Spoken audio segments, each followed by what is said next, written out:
Yeah, how's it going? Can you hear me? Hey, yep, gotcha. Are you doing this from your web browser on the computer or? No, no, no. But what I discovered since I can activate, because normally what I do is I just go and I open the preview for it on my web browser. But since I was logged in as this account, it just started it. Like I just like opened it to Oh, see the okay. preview, but it just like starts it, and so like it had already started it, and so I just had to cancel it and make a new one because yeah, like Right. it never given me that option. Well, I mean, it's been I guess 3 4 weeks since I last ran one of these. Cause yeah, we just go click it to copy it out to put into the thing. So yeah, Right. bit of a So are we just waiting for more people to filter in or? yeah. We can give it a couple minutes like we usually do, just no more So than yeah, 5 6. so I did the audio for this one, Oh yeah. and over the weekend I rewatched the Starship Troopers movie. Um, yeah.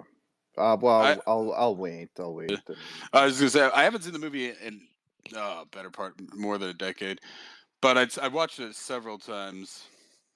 Maybe when I was younger, uh, soon after it yeah. came out and around there. So I've seen it a number of times. I'll probably yeah. I wanted to kind of keep that in the background of my mind. Maybe I'll rewatch it at some point here, but Yeah, it's kind of interesting. I mean, I remember when it came out when it was all the rage in 1997. Um, yeah, yeah. No, I think I that might was have a seen it in big theaters. Yeah, movie. I yeah, mean, yeah. Yeah. yeah, It was probably the guy who did that because I don't think he's really done anything since then, right? Paul Yeah, Verhoeven. he It's the did same guy who did Showgirls. RoboCop. Yeah, he did Showgirls after that, which mm, I've seen I've seen that. yeah. I think we've talked about it for some reason or another. Yeah, Kyle MacLachlan and The chick from Saved by Jet. the Yeah. What's her name? Elizabeth Berkley. That's right. yeah, but yeah, like he just really because yeah, he did RoboCop 2. Can't remember if he did the third one, which was awful, but I saw the third one many times since it was more kid friendly. It was always being played on basic cable, also because it's garbage, and that's what basic cable did, right? But yeah, no, Yeah. I remember Starship Troopers coming out, and yeah, I watched that many times. So I was like, and I'd always meant years ago to read it, and to a certain extent it's true, but at that time I wasn't interested.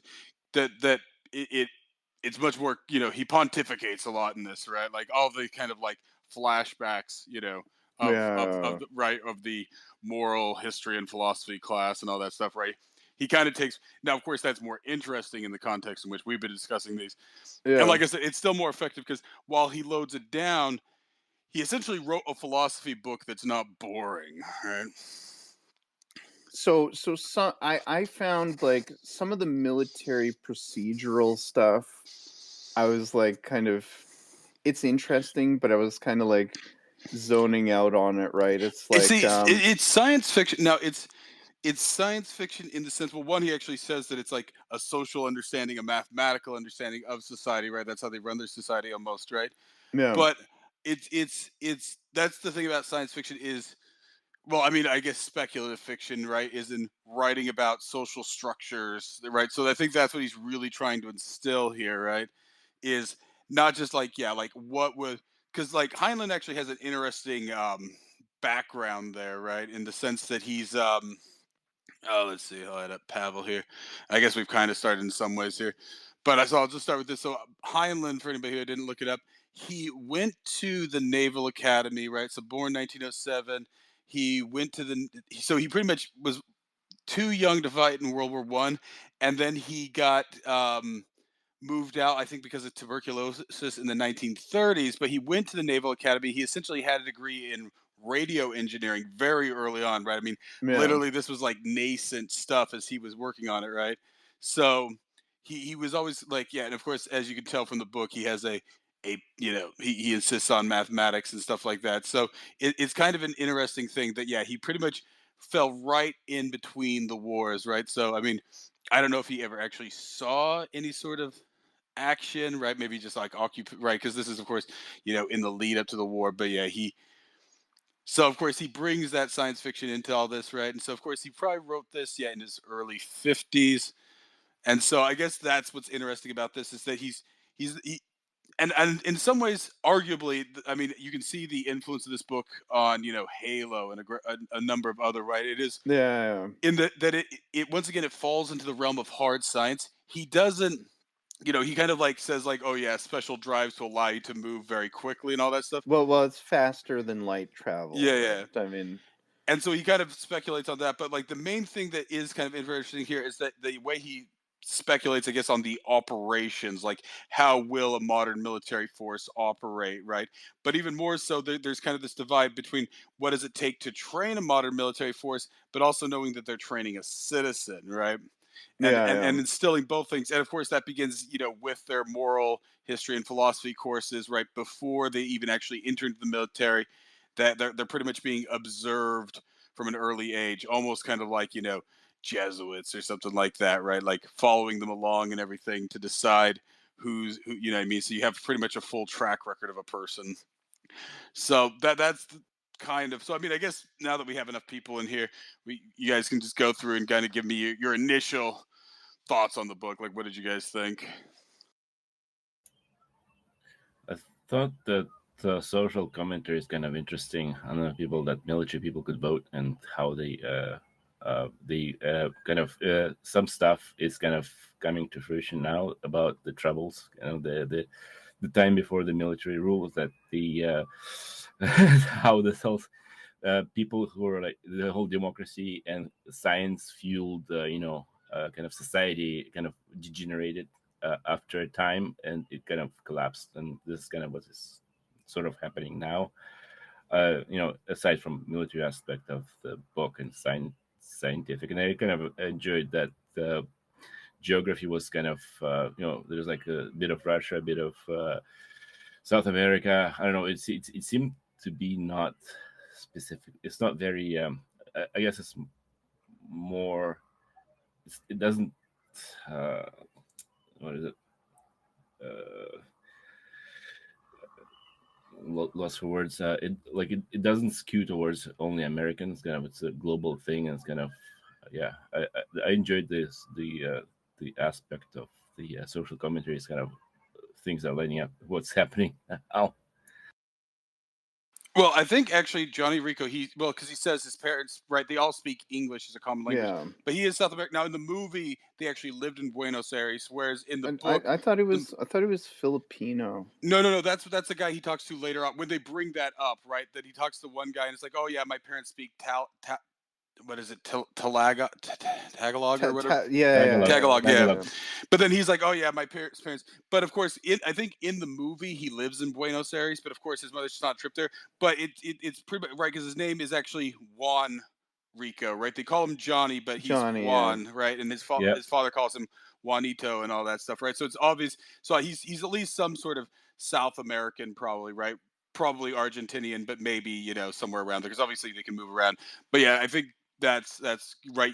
And I think maybe you assume that from early on because, of course, we've all seen the movie. But I think he kind of really, puts it in there at the end that yeah, people can be coming from anywhere, but he anticipates that yeah, English is the common language.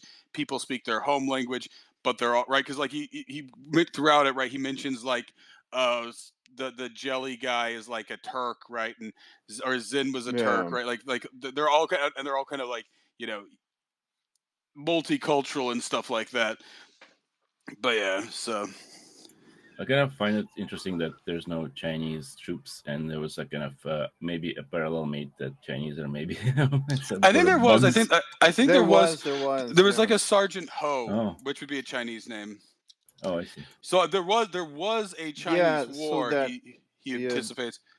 that first fight, there was a Japanese guy, I believe. Yeah, Or was Yeah, that little Ho? What Shizumi, little yep. Shizumi. Shizumi, exactly, yeah, yeah. That was But when there, yeah, he fights the like the commander, the drill sergeant. Zen Yeah, or Zim, Zen or Zim.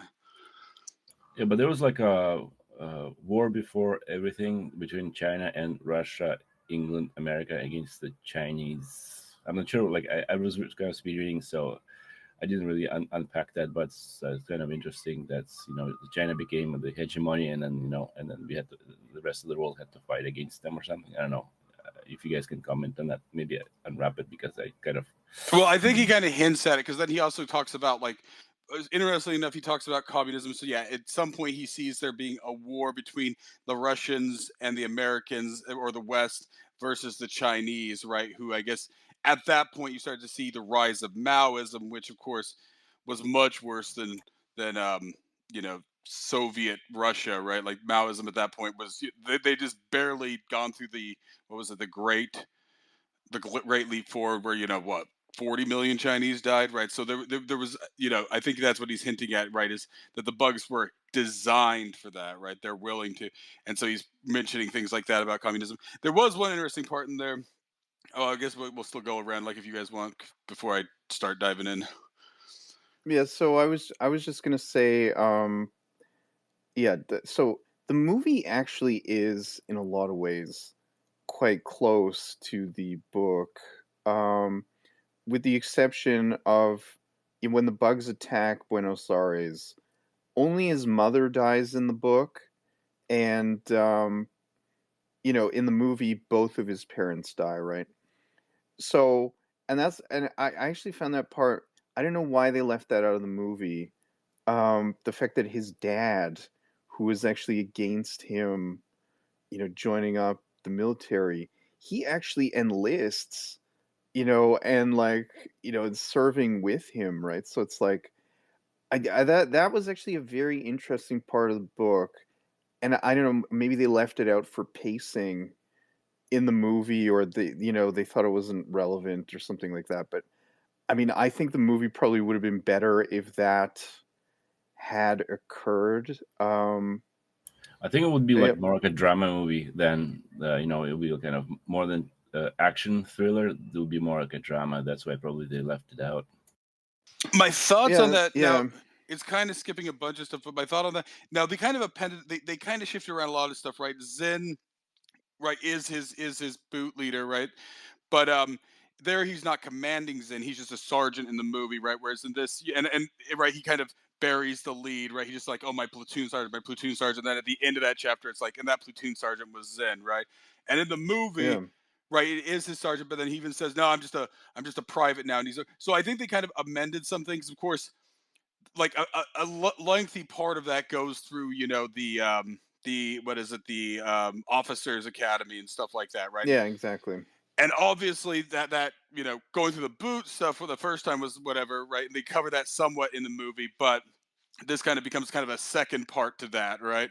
Which philosophically it makes sense, right? Because that's what he's trying to push there. But I think so. They do amend it. Now, what's weird about that with the father thing too, to some extent, is that because like it's even weird, like when they're getting into the pods and like they like, and I'm not saying it's weird for two men to hug, but I mean in the sense that they're in a unit, right? Like usually military units, to avoid claims of nepotism and stuff like that, right? In modern times, and actually ever since the Civil War in the U.S. at least, that's why they like will put units together that don't have region, right? Because it used to in the Civil War, like you'd have like the third company from Maine, and all the dudes were pretty much the entire male population of a town, and there's like whole towns, men of fighting age that were wiped out in one battle in the Civil War, right?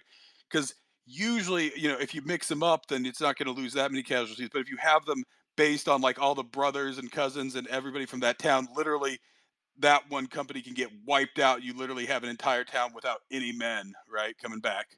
So Yeah, that's why after the Civil War it became the policy of the military to always redistribute, right? And of course, that's the entire premise of Saving Private Ryan, right? Is that that essentially all of his brothers had died, and so they did do stuff like that. It's like, well, now this is undue burden and blah blah blah, right? So it's kind of strange that he added that in there. And my thoughts on that to some extent, because with all this idea that the mobile infantry, it's building the better soldiers, they're the real soldiers, right? All the other ones are support classes, even though they're citizens. But at the same time, what you see with all those guys is that even the colonel who runs the officers academy, right? He's still like gone through his second retirement and still serving, and he can't vote still, right? So that it doesn't even become about voting. Like it almost becomes that even though they now have the right to vote arguably more, you know, dedication than the other. They're actually more dedicated to the unit and don't actually care about voting, right? And Yeah. that's the only reason I could see the father thing in there, in the sense that that's his family, right? Quite literally in that sense, because it's a little bit.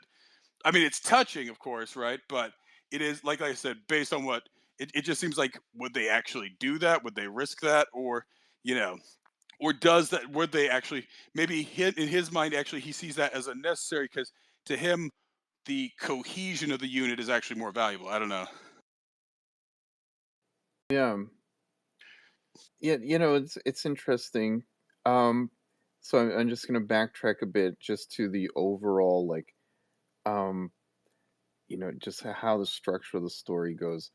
Um, so the internal monologue for Johnny Rico, I mean, I when I watched the movie, it's not in there. Um, and I was thinking like, maybe they could have done more of that in the movie because I actually found that a bit more interesting because like you really are getting his like first person view of all of this training and all of the stuff that he's going through the military academy school and like stuff like this. Um and as I said previously, when it got into like a lot of the nitty-gritty of like the military jargon and you know a lot of it was like very much a military procedural, right? It's like, well, if I get to this rank and like, this is how this happens, but then yeah, that stuff I kind of like glazed over a bit. It was like a bit too much, right? It was almost like too detailed for me at times. Um it's like I kind of thought back to like Lord of the Rings when they get like really granular about a lot of things. It's interesting, but I felt like there was a bit too much of that with his internal monologue. Um, Beyond that, I mean, when it came to like a lot of, and that's really in like the last part of the book, when they're zeroing in on the bugs and stuff like this, and like the different combat tactics. I mean, that I found a bit more engaging and stuff like that. Um, yeah, that's my take on that.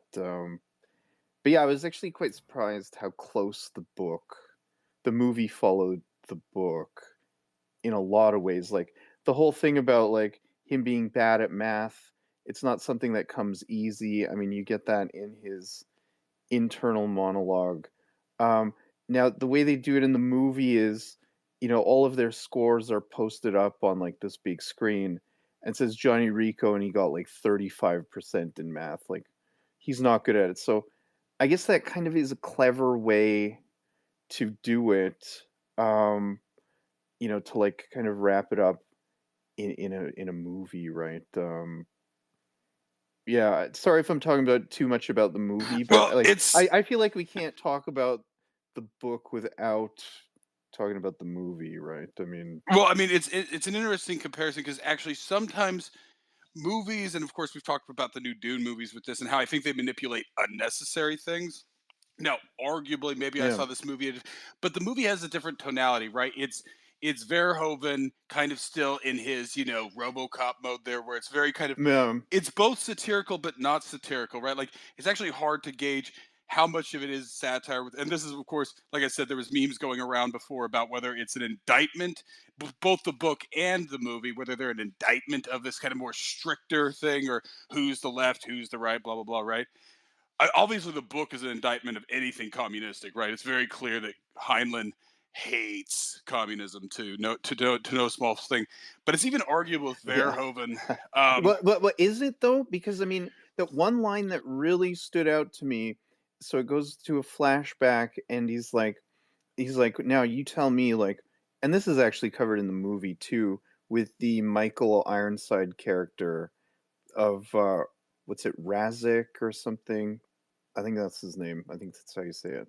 Um, when they're saying, "Oh no, why do people um when they're talking about like citizenship and stuff like that, it's like why has our society put the greater good of the society ahead of everything else, but in other systems that humans have come up with, people didn't do that." and he's like, "Oh, it's because it's sort of like you're paying for it with, like, your service or, like, blood, basically, right? So But it's not in like a you have communistic more way. invested, But right? it's I not mean, in a communistic way he's talking about there. It's arguably maybe, like I said, there's things. Right, one of the other things I'm listening to right now right. is Livy's History of the Romans, right? Empire, whatever. And it's this idea of, yeah, like, buy into, right, like I said, this concept of citizenship, right? It's both, you're a stakeholder in it, but you're also, a part of it, right? It's not communistic though. Like, he actually says that communistics misled, and actually he actually, in there somewhere, because I bookmarked it, I had to find the part, he talks about the ridiculousness of the communistic notion of value, right? Something only has value, but even to argue, right, something only has value because people put it there, right? You can kind of guess at what value is, right? Which is what the market tries to do. But at the end of the day, if somebody really wants something and they're willing to pay an excess amount for it that nobody else would pay, right? I mean, this is the nature of, digital ransoms, right? Oh, I have all Right. your baby pictures. You'll pay $400,000 for your digital baby pictures, not because they actually have any value to anybody else but you, right? Yeah, Which is willingness to pay, right? which he then marks he mocks Marx's idea that labor is value, right? And of course he gives the example that, you can take mundane ingredients, right, or you can take the best possible ingredients and give them to a bad chef and he'll turn them into shit, right? And so that's why labor itself is not value, right? Which is what communists inherently argue, right? So he gives very, kind of philosophical, and that's the difference between the Yeah, book and the yeah. movie, right? Is that the movie kind of has that cool factor that Verhoeven puts in there. Now, of course, actually, the ending there, like with all the stuff on there, and it turning out that it was Sergeant Zim who caught, because for a second I'm like, oh, okay, it's kind of diverging. But I was actually surprised when it did come back, kind of to the that point where it turns out, yeah, it's his boots sergeant that actually, um, is the one who captures the brain bug, right? Which was from the movie, right? Now they kind of tweak some stuff in between there. He never becomes an officer officially. I think he's just a sergeant at that point. But Yeah, in the movie, he takes a demotion to yeah. fight, right? He becomes a private. So I mean that's so I mean it was actually surprising to me when that kind of came around like that. I'm like, oh, okay, it actually did pick up some of the plot points, because it's as much kind of, like I said, it's a procedural in the sense that he's trying. It's, yeah, it's very philosophical, right? For the most part, this has been the criticism of it, and it's kind of like, and you get this with a lot of kind of science fiction books. I mean, arguably, oh, there's an old one, the one Utopia, right? Utopia, which is sometimes considered a proto science fiction. Who wrote Yeah. that one? I think it was Roger. Was it Roger? Was it Roger Moore, Utopia, or not Roger? And this is where, but he's like, he's pretty much doing the same thing where he has like a very thin thing where like a guy meets somebody and then like whatever. Yeah, Thomas More. That's the one. Thomas Yeah, More, the one. Thomas More, yeah. Yeah, the one that Henry VIII had executed. So it's kind of, and it's actually considered like kind of like proto science fiction, right? But it's very loosely. So he goes there, and it's a criticism of various things, and so you find this kind of genre of science fiction. Now, of course, Heinlein does that again, and so it's not even unique in that way. But he actually then adds in this kind of like hard science fiction where he sees kind of the evolution of military stuff, right?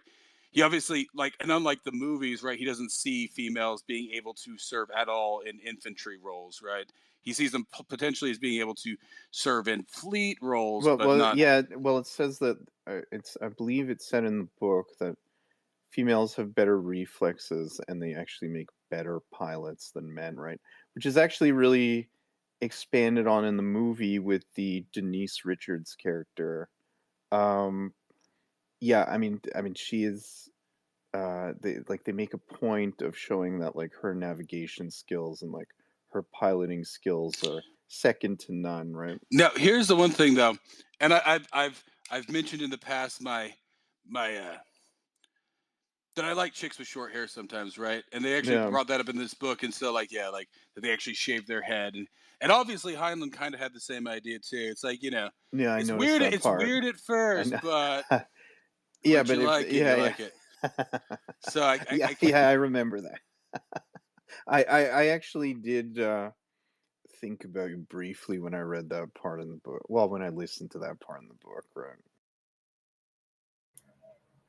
Well, interesting was I forgot the name of the private, but the one who punched Zim, I think the officer, and then he was court-martialed and hanged. They hung the guy. I was kind of I don't know. It was They didn't hang him. They oh talked about it, but they just gave him lashes and boot kicked him out, right? no, Yeah. okay, that's what I missed. Also, interesting thing too was that he's taking, like, I don't know, in the book as you read it, the he mentions it only once and then starts using acronyms for certain things. So you have to, like, he's not screwing around. Kind of, it's more military. That, military, they use acronyms for stuff. So, like, as you read the book, there's acronyms for names that are like, it seems more military. It's kind of interesting.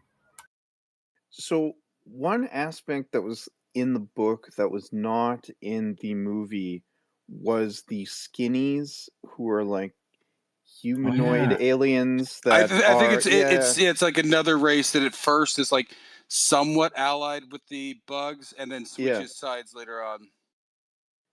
Yeah, that like I mean that was completely bypassed in the movie, right? There's no skinnies at all.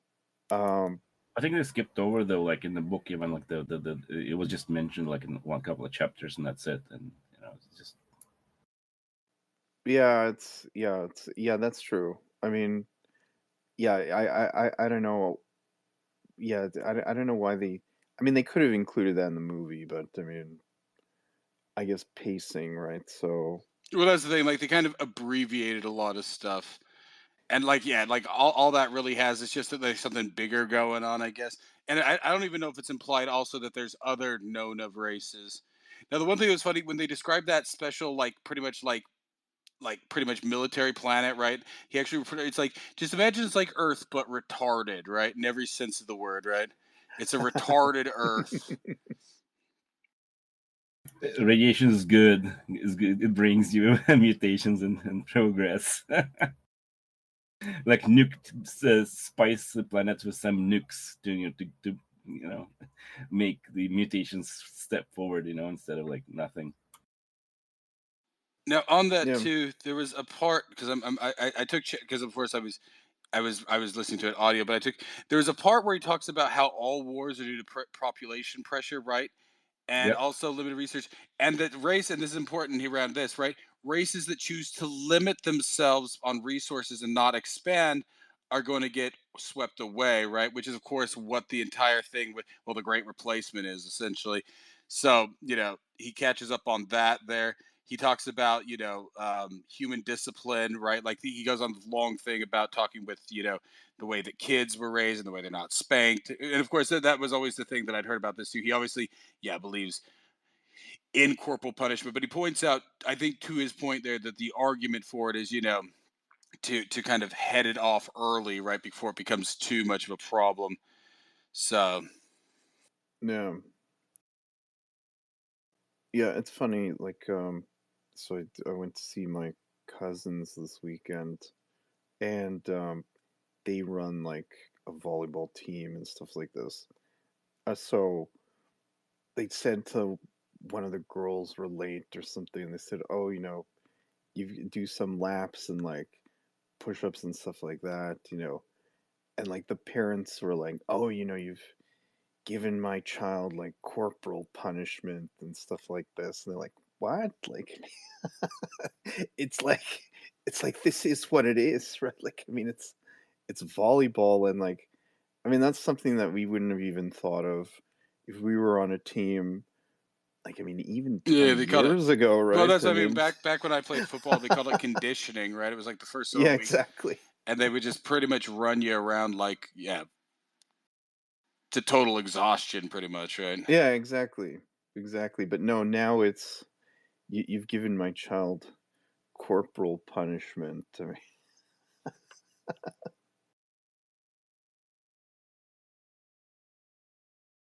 yeah. Um, I'm trying to think back to the book. I mean, you know what? I mean, the book and the movie are actually quite good. I mean, I enjoyed the movie. Yeah. I They mean, found a way yeah, to make yeah. them different As enough, much, right? Like yeah, it's true. the Yeah. content and some of the philosophy is there, but the tonality of it's quite different, right? It's that Paul there, and this is always my thing about adaptations of books and movies, right? Like arguably a movie.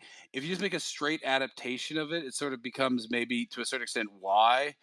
But if you do something more with it, right, then it becomes a more interesting thing, and that's the thing, right? Like, while you can see where all the things, right, it obviously wasn't a huge leap in material that they pulled from, right? But the style and the tonality of it, right, is quite different. That's what gives it the appeal that the movie has, right? And like I said, the book is interesting, especially if you think that yeah, this was written in 1959, and the influence this has had on pretty much anything that comes after it, any sort of futuristic science fiction military thing, right? Halo and pretty much and any other the other books, right? So I mean, this is the first time you really see somebody like digging into like the meat of what this kind of society would be and how they would actually train their soldiers, right?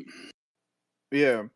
So there's one part in the movie with Jake Busey when I believe he's Ace in the movie, and Rico gets promoted, and he's like, "Oh, I'm gonna need a like squad leader," and like Jake Busey kind of passes it by. It's like Ace passes it by. He's like, "No, I'm just here to fight." So it's funny. I was thinking about that and like the deep internal monologue that we get from Rico in this book.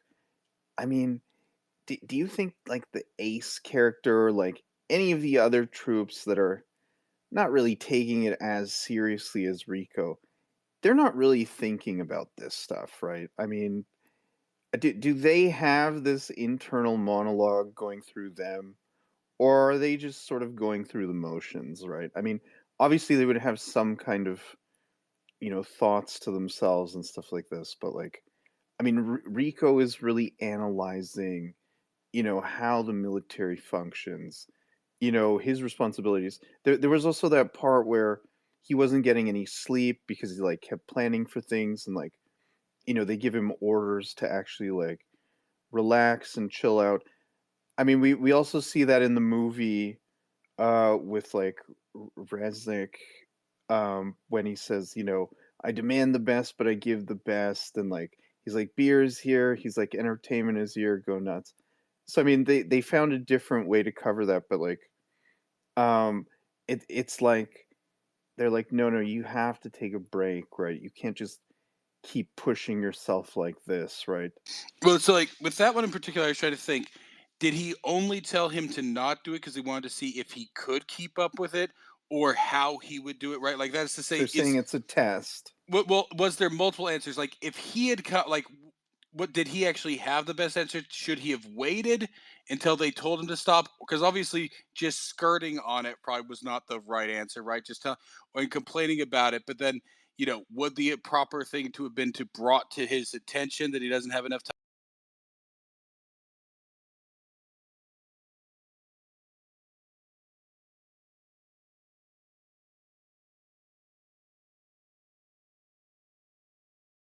Like that's the question, right? Like, yeah, were they waiting to see?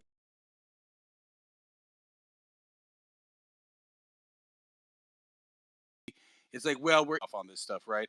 Like that's the entire thing with all of this is that, and that's what that lengthy the discussion, like when the one guy does get flogged and then kicked out, right?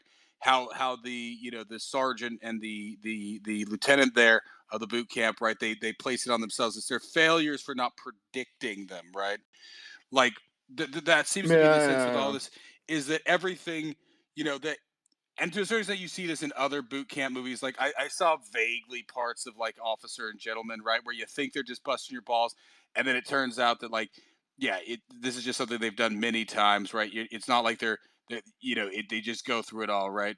It feels personal at first, but then later on, that's what I wanted to like. I know, like I sent it out to like Don Lechuga there and all that stuff, right? Like yeah. because he always tells that story about the when he was like kind of have and I'm not going to retell a story but like some of the stories he has from boot camp and kind of I'm kind of curious how like they perceive those guys later on and whatnot. Funny enough, what's his name? Bob Ross was a drill sergeant, right? That was his job in the military, right? And he talks about that. He's like, I was the guy forcing guys to clean toilets and all that stuff, right? Of all people, Bob Ross, that was his like one of his lengthier jobs in the It military. the most mild-mannered guy right afterwards. I Exactly. So I mean, mean that's sort of the strange thing you get with all this is like, yeah, what is the perception? But yeah, like because the whole thing with I think you're supposed to get with Johnny Rico, right? Because the way it's presented, right? So he's a rich kid, right? But he's extremely media, right? He has no ambition. He always just tries to kind of skirt by, right? So obviously he's kind of intellectually lazy.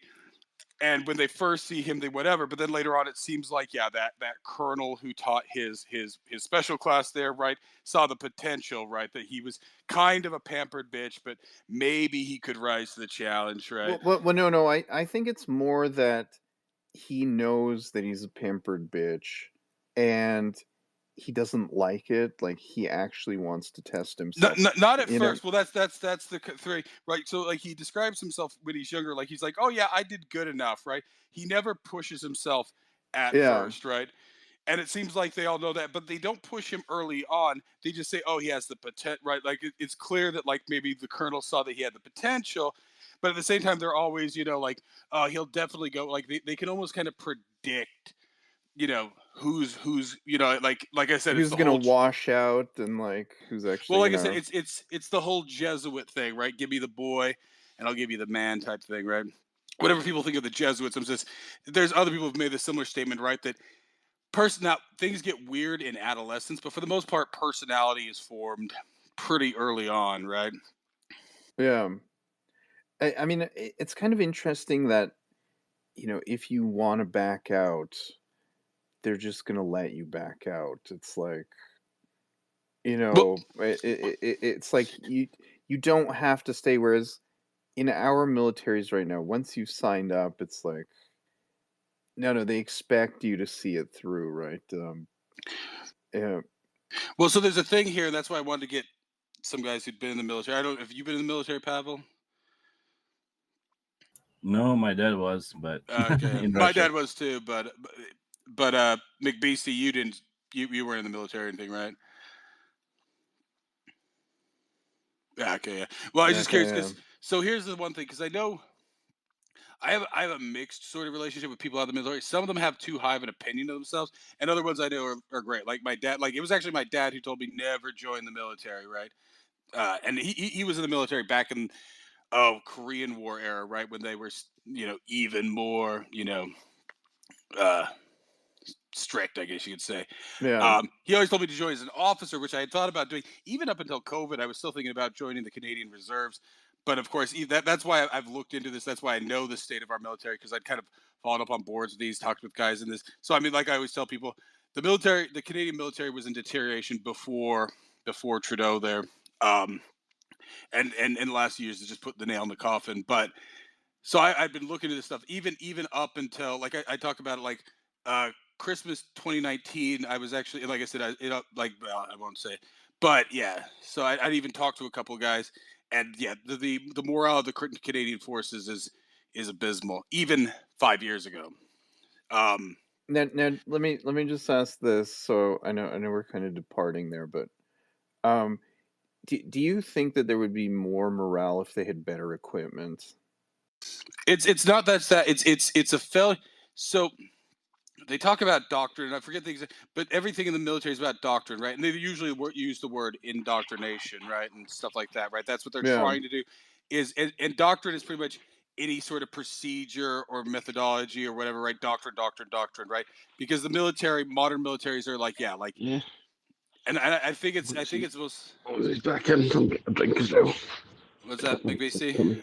Okay, then he meant to. Yeah, I think is But he unmuted by accident. it's deeper than that. We could have it. So here's the main thing, right? So like, I think some people might think like, because it's not just that he's say how do you build a better citizen, right? To make somebody actually value their citizenship and all that.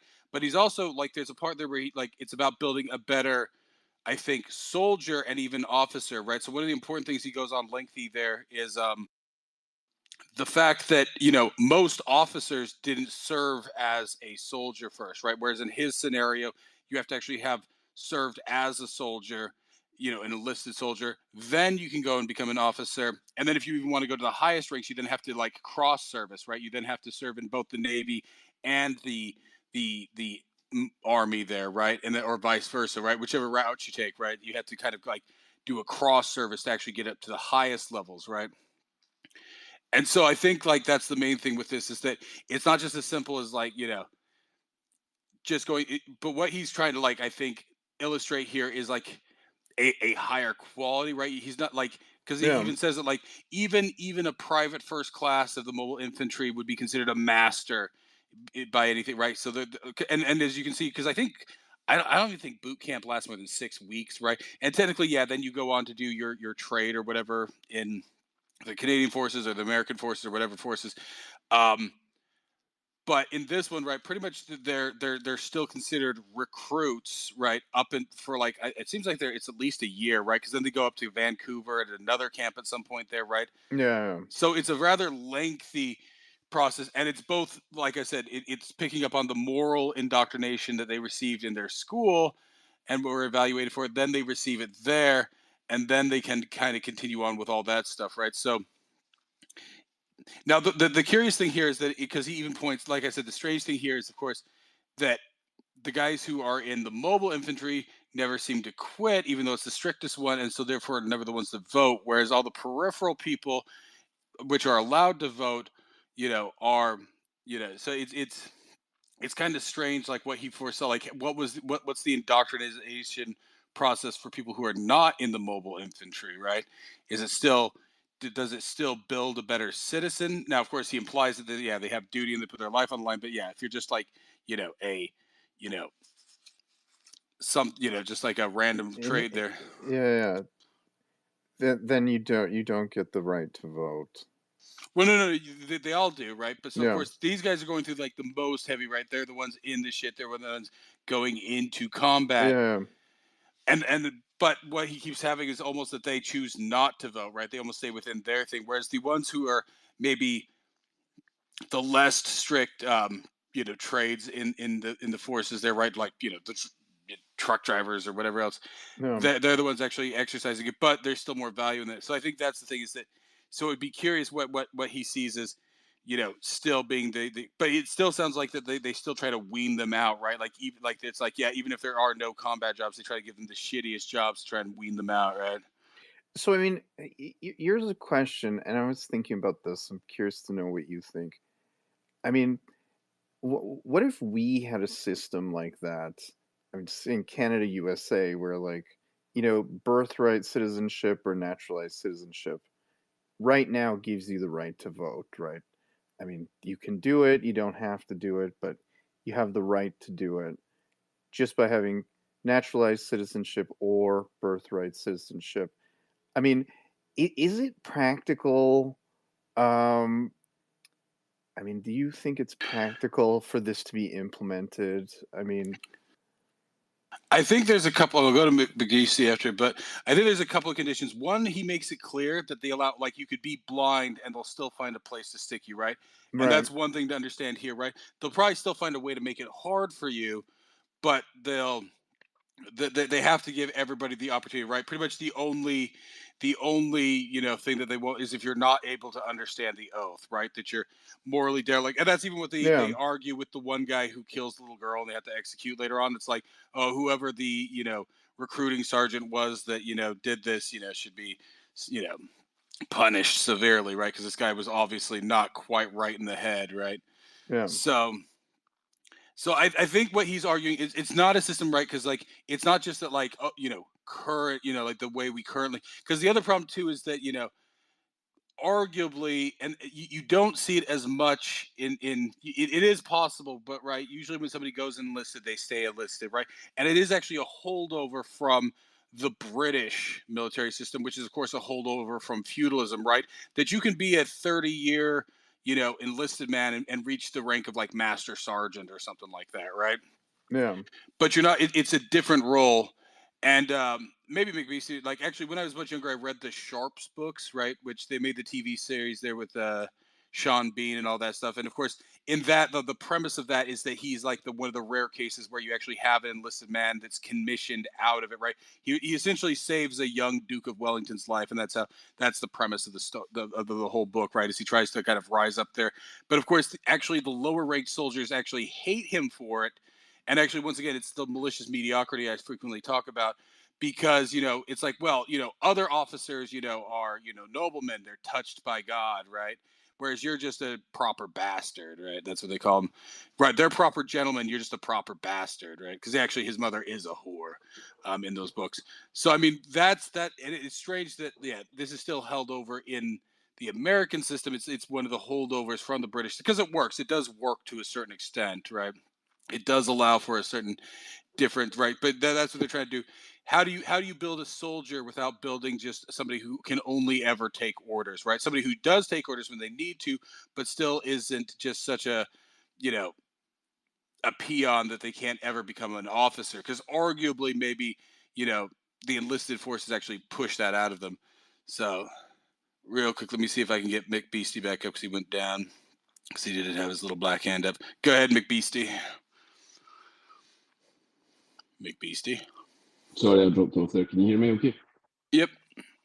Yeah, so just on the last bit there, yeah, like the non-commissioned officers that then get granted commission, like there are very few that accept it, because for exactly what happened in the Sharp story is that they become figures of outright hate, because, as you said, it was set up. It was a feudal system. The gentry, landed gentry, and the lords were the officers, and the rank and file wanted to be different from them, and effectively they still do.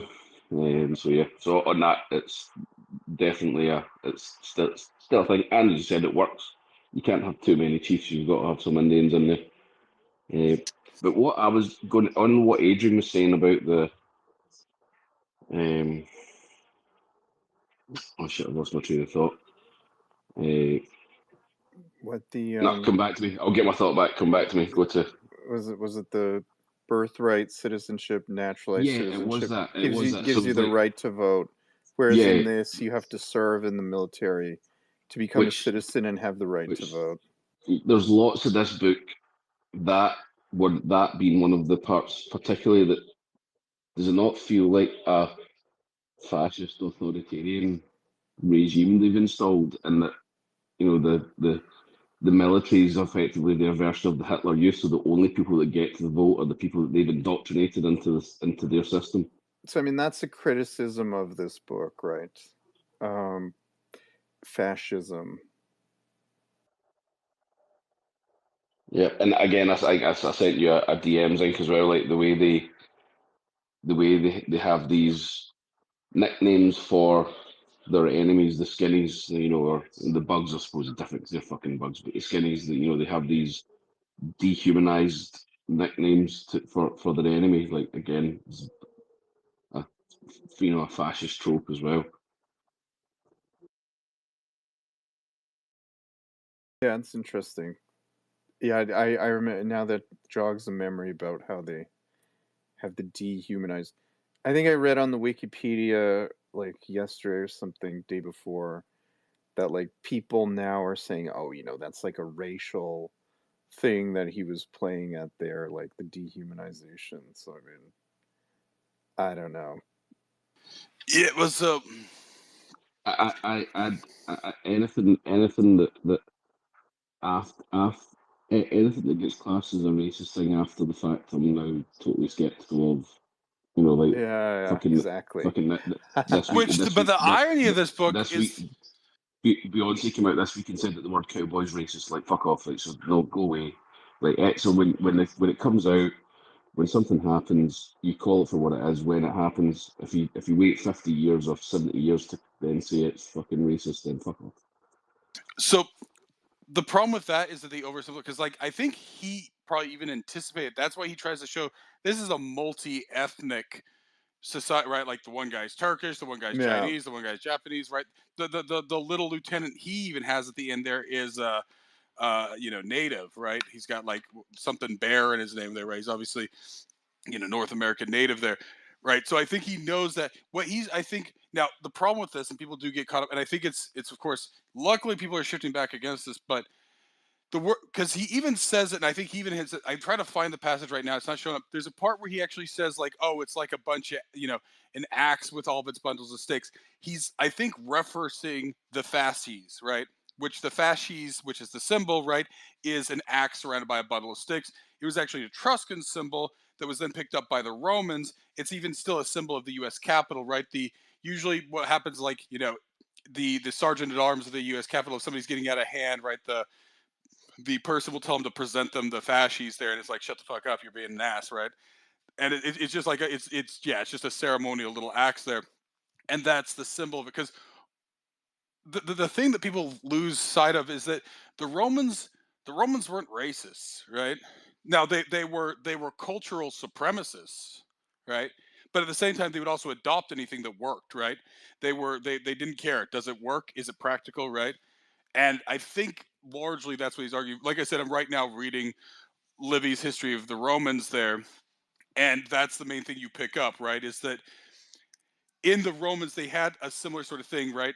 And I had to look it up. I'm not sure. Like, there's a concept where, like, sometimes they'll use the word queerites, which refers to people, but in their civilian capacity, because essentially, and this is the whole argument around the Second Amendment. What is the militia? And the understanding of militia back then was pretty much every able-bodied man, right? That you could pretty much mobilize your entire male population if need be. And that goes back to the Romans. That goes back to citizenship, right? That you are Other parts of the country might have called it a posse. well, exactly. But the idea is that, like, everybody can be called upon, right? And that's the idea of the militia, that you can mobilize the entire fighting male population. And so that's always the difficult. Now, I think that's what he's now. I think he, like I said, he anticipated that people are, and they conflate it, right? Fascism is racism. Whatever fascism is, whatever it became. The one thing I always, and this is inarguable, say what you will, communism, socialism never work, never have, never will. Fascism, it's brutal, but it actually does work, right? Yep. Spain, after fascism ended, was not a retarded society, right? And it has nothing to do with the richness of the background. Like, Poland went through decades of communism, was actually a very cultural, rich place, right? Czech Republic, all these places, they lost their culture, and they came out, and they're only now starting to recover, any semblance of culture that they once had, right? Communism actually Yeah. retards multi-generationally, possibly permanently, a culture, right? You can see this all over, right? Fascism, yeah, there's a lot of in-group and out-group. If you're not on the good list, you get massacred, but everybody gets massacred in communism for the right reasons. Fascism's at least honest, but it turns over a functioning system, right?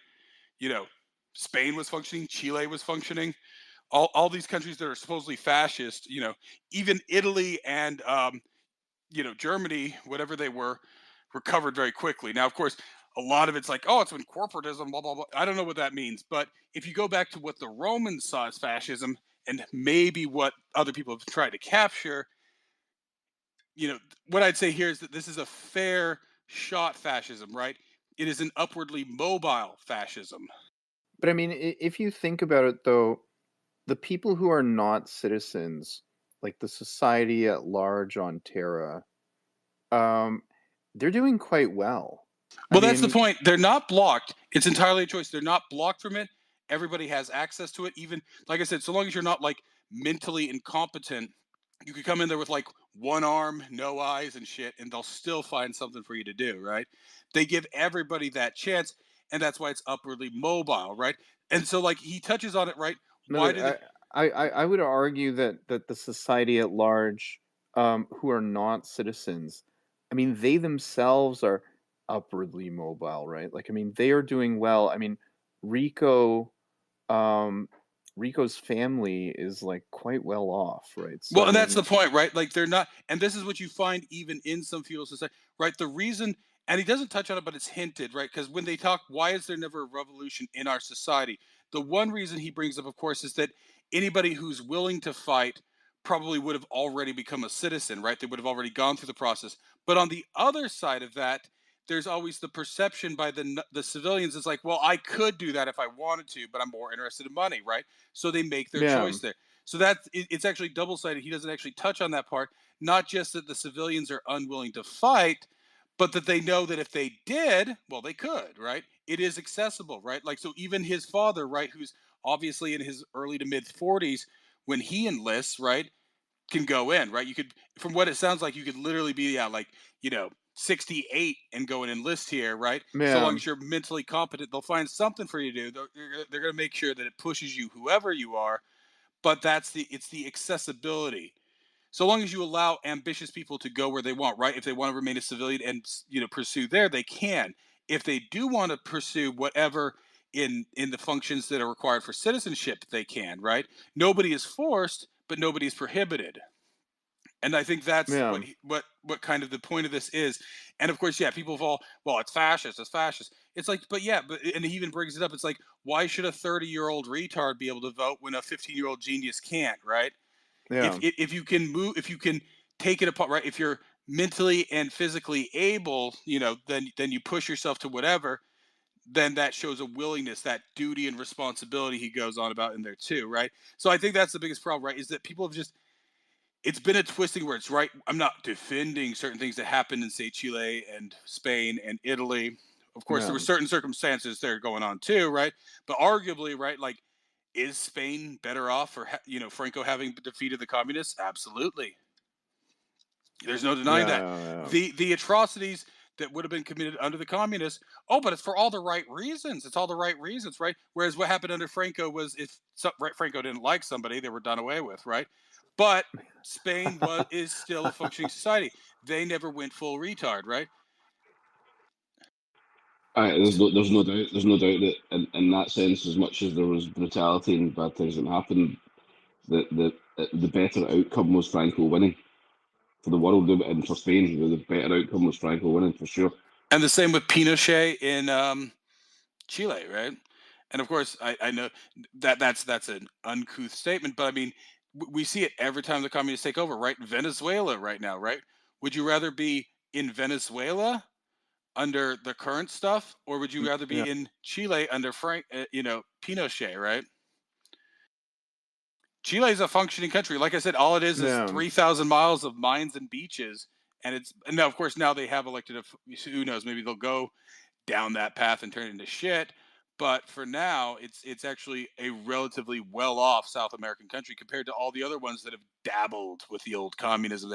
Even Argentina, right? Because of course, Peronism, which was mostly the leading thing, was kind of like the worst of both worlds. It's like, kind of socialistic nanny state, but also you know brutal dictatorship, right? Like, Argentina should have been a much more successful country by now, but you know yeah, it somehow did like the worst of every option. Yeah. And so, So yeah. in the book, in the book, does it? I'm just trying to remember. Does it talk about any other benefit or prize that you win other than citizenship and getting the right to vote? Does it tell you what other rights that being a citizen gives you, or is it just voting?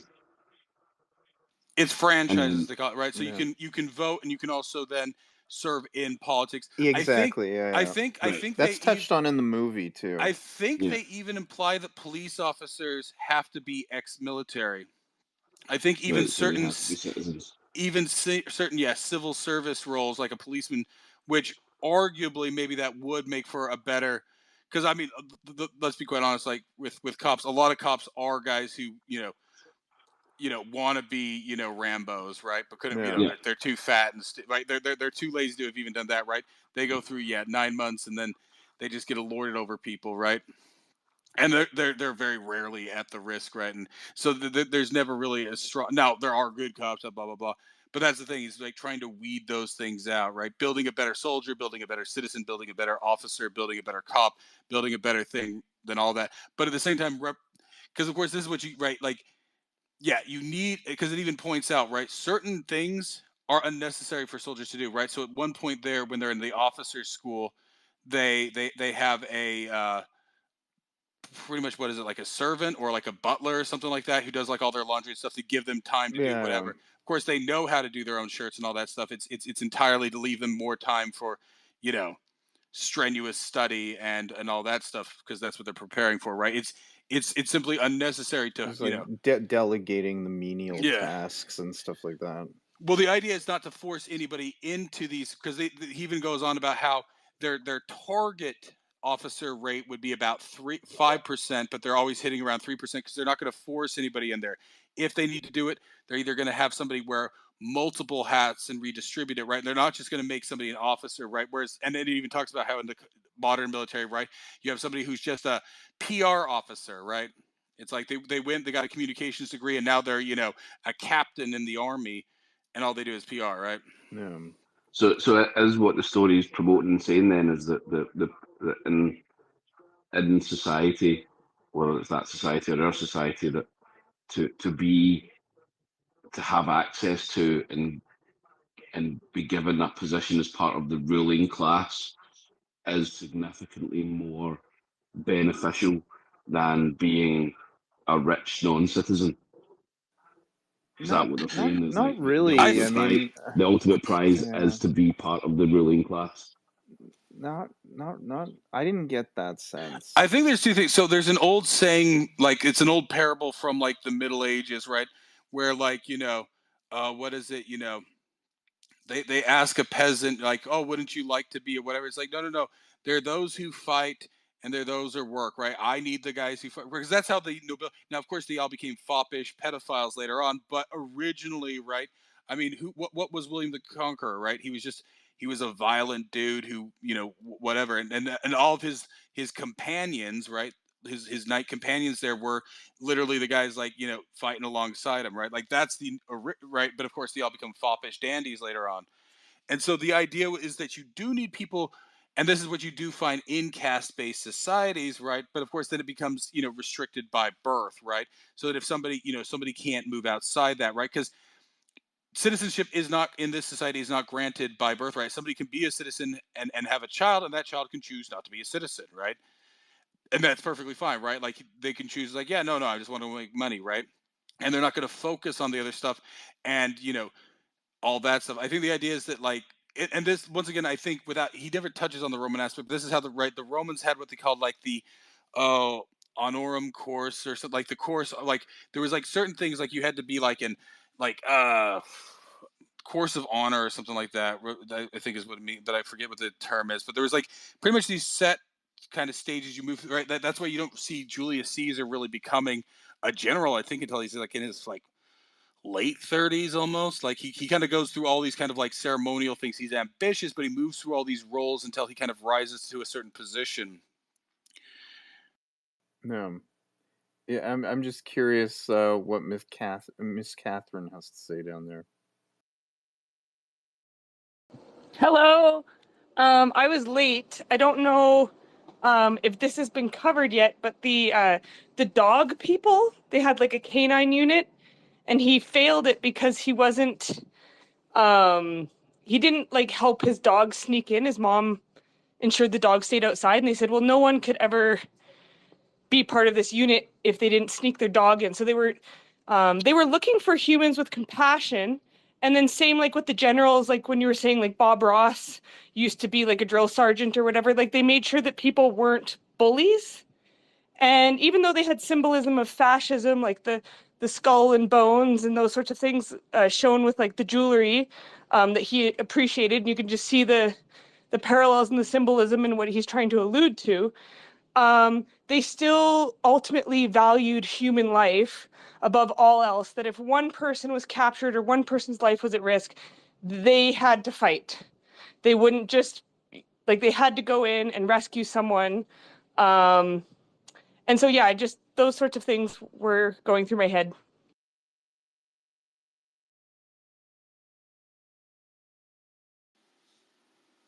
Yes, like communism is the opposite of that, I guess. The in a people society, I mean, it's in this more of a personal. I'm kind of losing my words, but it's when when there's I don't know. Yeah, see, I used to live in Russia and Soviet Union when I was very young, but it's if there's this oblique I guess grouping of the people that are not accentuating any one person's achievements. I guess it's gonna get washed over, in each one human life gets downgraded by the group purpose.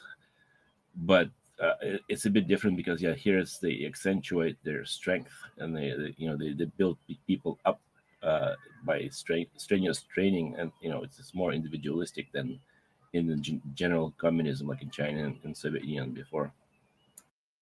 Right, and the trainers weren't sadistic. They weren't just doing what they did because they enjoyed seeing people suffer.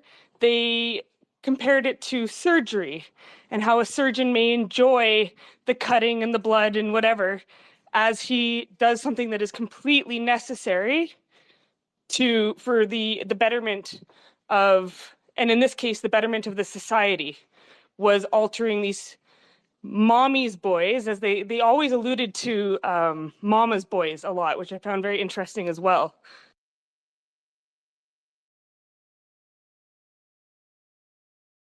Yeah, yeah, it is interesting.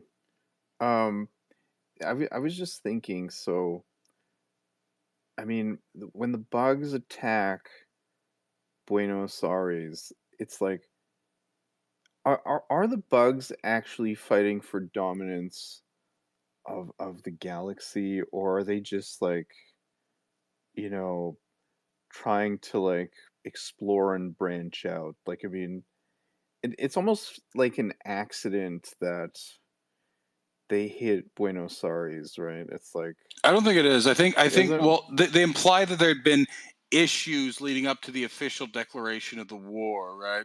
Right. And so it looks like it's, and I think he even touches on this, right, when two races are kind of expanding against each other, right?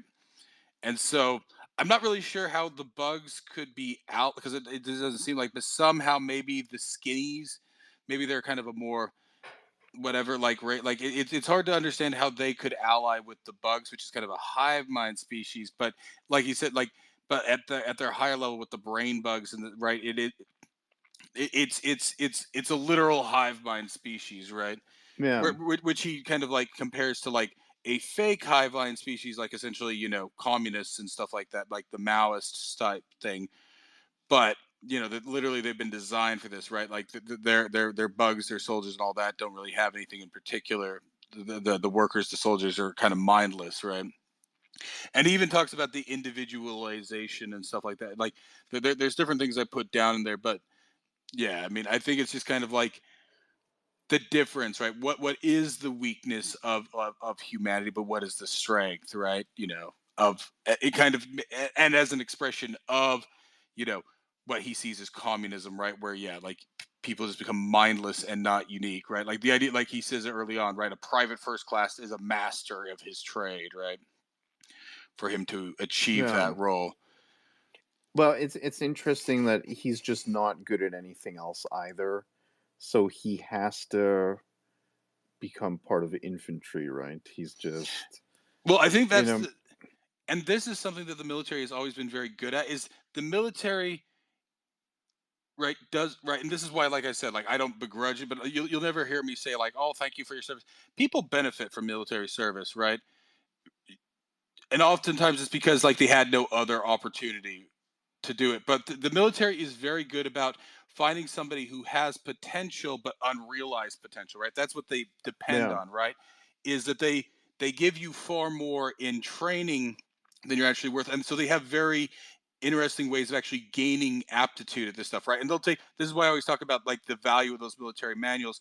One, it shows that they know they have to document stuff, because like I've talked about before, right, the British military from the time of the Napoleonic Wars to the Crimean War was only about 30, 40 years, but you see a complete deterioration, and now this finely tuned, well honed battle machine is just garbage, right? And that's how quickly military doctrine, like, and it's the same thing that's happened with the Canadian forces and all that stuff. And that's why you have to document everything to try and provide a level of continuity through all that stuff. But then you also have to have the possibility, right, like you might get some hillbilly from the hills who can barely read and write, and they'll like that was the premise pretty much of, if anybody saw Renaissance Man, right, with Danny DeVito there, yeah, right? yeah, yeah, And so the idea that you can take some, right, how do you actually measure people's real aptitude? Because actually even my father, he had something wrong with, like, he could get around it, but he had like a depth perception issue. He wanted to be a pilot or something like that, and they of course very early on, like this is like literally like 1950, they knew how to, like, get around people faking, right, so they can tell what deficiencies you actually have, and also what potentials you actually have, right? So Yeah. I can't remember what was the Well, yeah. So what I was well, so saying, yeah, yeah. so like the thing with him is that yeah, was he coddled? But that's the thing. So they kind of But no, it was that he just was not good at anything else, right? Like, I mean, they in the assessments that he did, they were like, "Well, you can't do this, you can't do this," and like the last thing that he was actually able to do was infantry, right?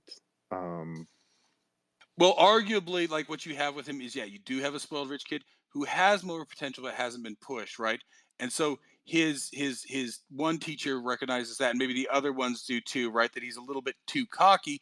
He's well rounded though, so maybe I mean, who knows? Like maybe he does have the potential to go much further and higher, right? Now, whether he goes like all the way to the top or whatever, right? But he has a sort of natural ability, right? But No, he's the movie they show that because he's the captain of the football team and all that jazz, and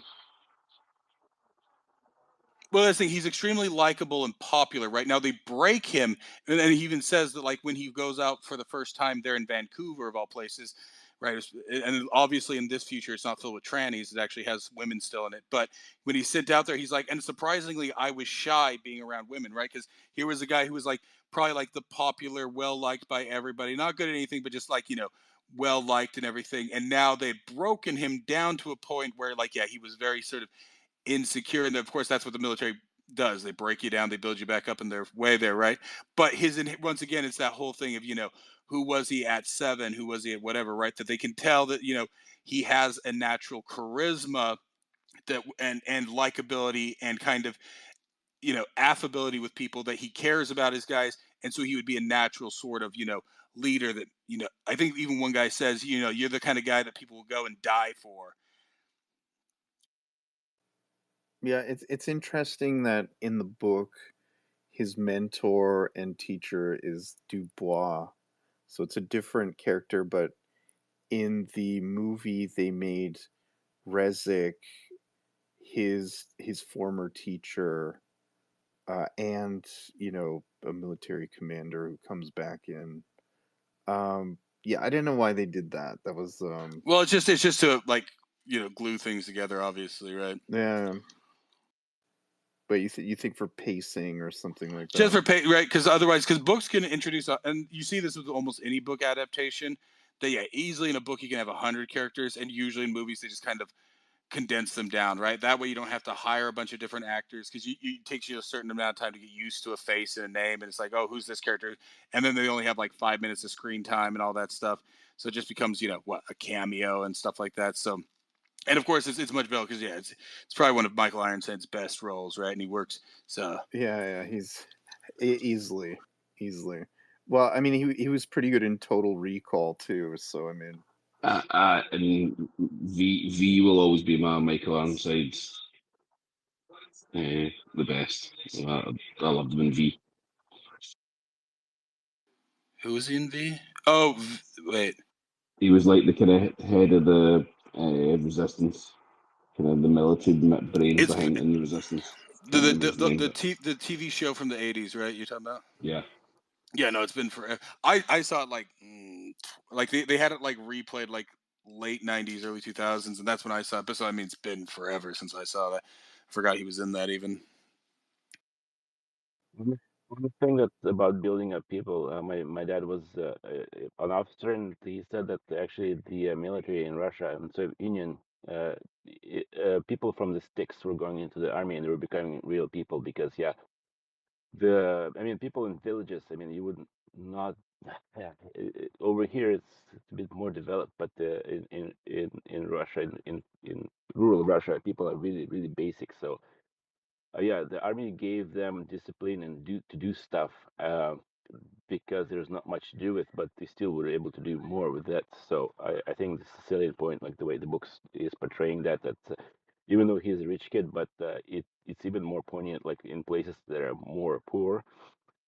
Army does give people more tools to like become more actionable members of society than that's basically from anecdotes from my father. He was yeah, his soldiers were glad that he was actually their officer. Oh yeah, no, I mean, I'm not gonna. I know people who are like, yeah, poor white trash from West Virginia, right? They were smart, but yeah, no opportunity. They go into the military, they got out. Luckily, they did it before. The guy I'm thinking of in particular did it before the whole Iraq. Like he did it like late '90s, and he was out before 9/11 there. And yeah, he later on he went to school, got a computer engineer, like computer science degree, went and got a master's, then got an MBA, right? He makes plenty of money and everything, stuff like that, right? And yeah, he's literally a hillbilly, right? So I mean, that is the opportunity gives, right? And like I said, this is always the thing, right? Like that's why I never just like tell somebody like, oh, thank you for your right, like this whole kind of like dick, right? I mean, they benefit from now. I'm not begrudging, right? I don't call at the same time. I'm not like calling them baby killers or anything, but it's kind of like a too much of a pendulum swing. It's a job. Some people go in there, do it well. Some people don't, right? Like I mean, some people make it a whole life, whatever else, right? It's just another path, right? I mean, different circumstances and all that stuff, and so there's definitely value to it and whatnot. But yeah, So, switching gears a bit. So, I mean, the brain bugs, um, and I mean, just this whole concept of a hive mind society. Is this the first example of that in sci-fi at the time? Because I mean, it's a relatively like the concept is well known at this point, right? I mean, I yeah, would say I would say I the want to hive, say. yeah, I want to say no. I want to think this because it's of course something observable, right? People have seen bees, they've seen insects, they have seen certain yeah, populations that act more like that, and so I don't want to think it's the first time. I would have to look it up and see. It's probably one of the most famous ones, right? Because this was a relatively early one. right. But I mean, I don't know if like maybe Isaac Asimov, but even other ones, I think some of even other ones, it almost becomes like yeah, the idea of like I think this idea that yeah, like of a hive mind almost like I want to say it predates.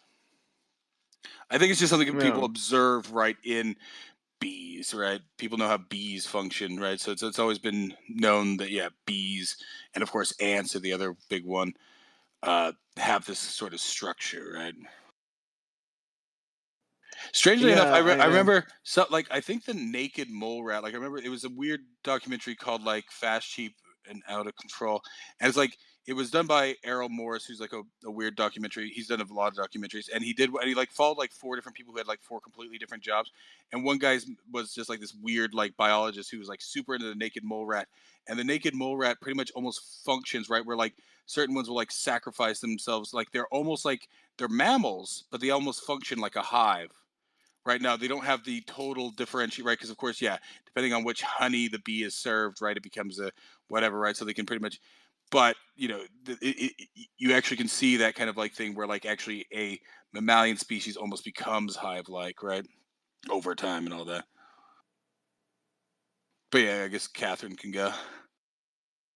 Just pop in whenever, Catherine. I don't really watch. Okay, so I just wrote a quick note, and I said the hive mind coincides with the high birth rate, which also connects with expendability and replaceability of individuals, which is quite the opposite of the humans.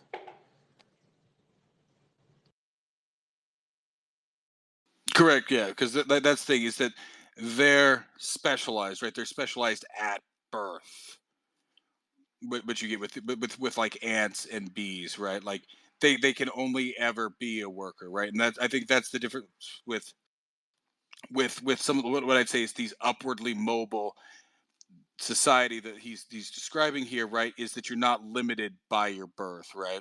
And that's the difference of humanity, right? Is that you can have two retards produce, a non-retard, or you can have two geniuses produce a retard. Not even just, a third chromosome type, just an idiot, right? I mean, like I said, this is the decay. Well, of course, it's also the cousin marriage of the nobility, but you know, very quickly, and even once again, back when we covered what do you call it? The Diamond Age kind of touches on this somewhat, right? So the guy who originally commissions this special book does it for his granddaughter because he was ambitious and smart and hungry and all that stuff, and then his own children he finds are kind of listless, right? And so he's trying to get his granddaughter to and of course his granddaughter becomes kind of a little bit wild, but he's actually satisfied with that because she's kind of been reinvigorated to some extent there, right?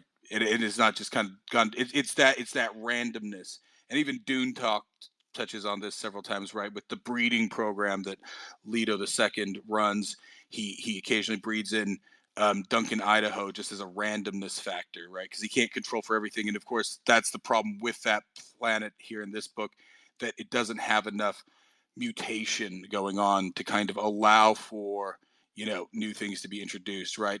You can't predict for every, and that's of course another failure of communism, right? Is that they think they can predict for everything, right? There's a number of stories around it, but this is why, even though like Hungary had the potential to have a personal computer, it didn't. Now it's either because they had too planned of economy and they couldn't pivot quickly enough, and that's why a certain amount of unemployment is valuable in a society, or it's also because, yeah, like I've heard multiple stories on it, but that's the problem with a planned society, right? Is that it can't adapt to new circumstances, right? It's like, nope, nope, we have the 5-year plan, we're not going to break it. And it's even something that's gets talked about in these spaces, right? Where everybody's like, nope, guys, we're going to the hands. Yes, Elon Musk just came into the space, but nope, nope, we got to go to the hands. Some people have had their hands up for too long. No, you pivot the space, right? You got to be able to pivot, and that's of course, what humans can do, right? An individual human is almost, able to pit, right? We're not No. overly specialized. Well, and that's something that's interesting too, is that like you were talking about like just automatons in the military, and one thing that Napoleon did to his success before he became more tyrannical, is that he gave his soldiers so much latitude that they could refuse an order or change their action based on their own reasoning. So if they knew that they could do something that was better, that would lead to the success of the war, especially because in Napoleon's times it took so much longer to get information to each other. They didn't just have computers in their pockets, right? So sometimes the information that was being transferred to them would be null and void and no longer useful by the time it got to them. So he had to loosen up his grip in order to be able to win. And so I think that's the advantage that the humans have, is that they can think for themselves to a degree, and they're given that latitude of which the spiders can't, because they're essentially like robots controlled by this central brain. Exactly. I mean, so the weakness of the humans, like he says, is that the soldiers are born to immediately work as a unit, right? Whereas they have to train the humans, for the better part of a year to get them there, right? And then continually train them, right? But at the same time, yeah, the worker, they cannot pivot, right? And the moment that he captured the brain bug, the soldiers were unable to react to that, right? Because the brain bug did not have the capacity to sacrifice, right? It wasn't going to sacrifice itself, so it wasn't going to command the workers to dig through them to kill them. So like they were stuck, right? And actually, that was the thing. While it goes on and on for the most part about not breaking an order, following an order, and all that, that's what Zen does, right? And that's how he gets to the brain bug, is because he, you know, even though he's the guy who's all about rigidity and everything and not thinking about it, he does take that initiative and gets it, right? Yeah, exactly. So I just a little thing that I searched here. So it says here the first alien hive society was depicted in H.G. Wells' The First Men in the Moon, and that was 1901. While the use of human hive minds in literature goes back at least as far as David H. Keller's The Human Termites, and that was published in Wonder Stories in 1929. And then Olaf Stapledon's science fiction novel The Last First Men, 1930, which is the first known use of the term group mind in science fiction. Then it says here the use of the phrase hive mind, however, was first recorded in 1943 in use in beekeeping, and its first known use in sci-fi was James H. Schmidt's The Second Night of Summer, 1950. So when did this come out? 56, around there. So I guess 59, I think. 59. Okay. Yeah. So I mean, it's an early. I guess he must have like read that. James H. Schmidt's The Second Night of Summer, 1950. Well, like I said, it seems it had probably been floated around there and those are some of the big ones. I'm sure there was maybe even smaller short stories that covered it in between there, right? So it probably been Yeah. touched on a few times. And like I said, it's a very observable possibility, right? Like, why could a hive species not necessarily evolve, right? Because they seem to Yeah. almost exhibit holistically, like in a decentralized sort of way. Although obviously the human body is just made up of specialized cells, but they do exhibit quite a bit of like group, like individually they're separate entities, but as a whole they actually exhibit a separate intelligence over what their individual roles are, right? Yeah. I mean, I was just thinking, like, have you ever seen that test, and like, I think I saw it on YouTube or maybe on TV, where like some people are just, they just have deference to authority. So there'll be a guy sitting there and he pretends that he's getting a shock, and he's getting shocked more and more. And the The person, they'll be Milgram like, experiment. yeah, they're like, just, give him another one. And it's like, are you sure? And like only one out of like six will be like, listen, I'm not doing it anymore.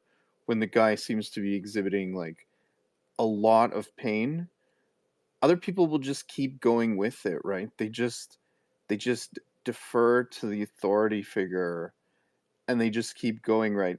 I mean, so I mean, it's, you could say that the military, the human military in this book, in a sense, they are somewhat operating as a hive mind too, right? I mean, I know humans have individuality and stuff like that, but I mean, there is a lot of deference to the commanding officer's authority, right? So, um, yeah, Well, I don't know. I there's a mean, problem, and it's actually a quote I put out that I've been sharing with Wildpocket somewhere on my timeline there.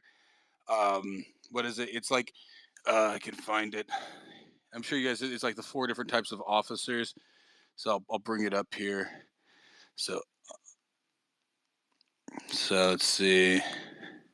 So yeah, this is by Kurt von Hammerstein Accord. I think he's either a World War One. I think he's a World War One general, maybe World War Two German. Um, I divide my officers into four groups. There are clever, diligent, stupid, and lazy officers. Usually, two characteristics are combined. Some are clever and diligent. Their place is the general staff. The next lot are stupid and lazy. They make up 90% of every army and are suited to routine duties. Anyone who is both clever and lazy is qualified for the highest leadership duties because he possesses the intellectual clarity and the composure necessary for difficult decisions. One must beware of anyone who is stupid and diligent. He must not be entrusted with any responsibility because he will always cause only mischief.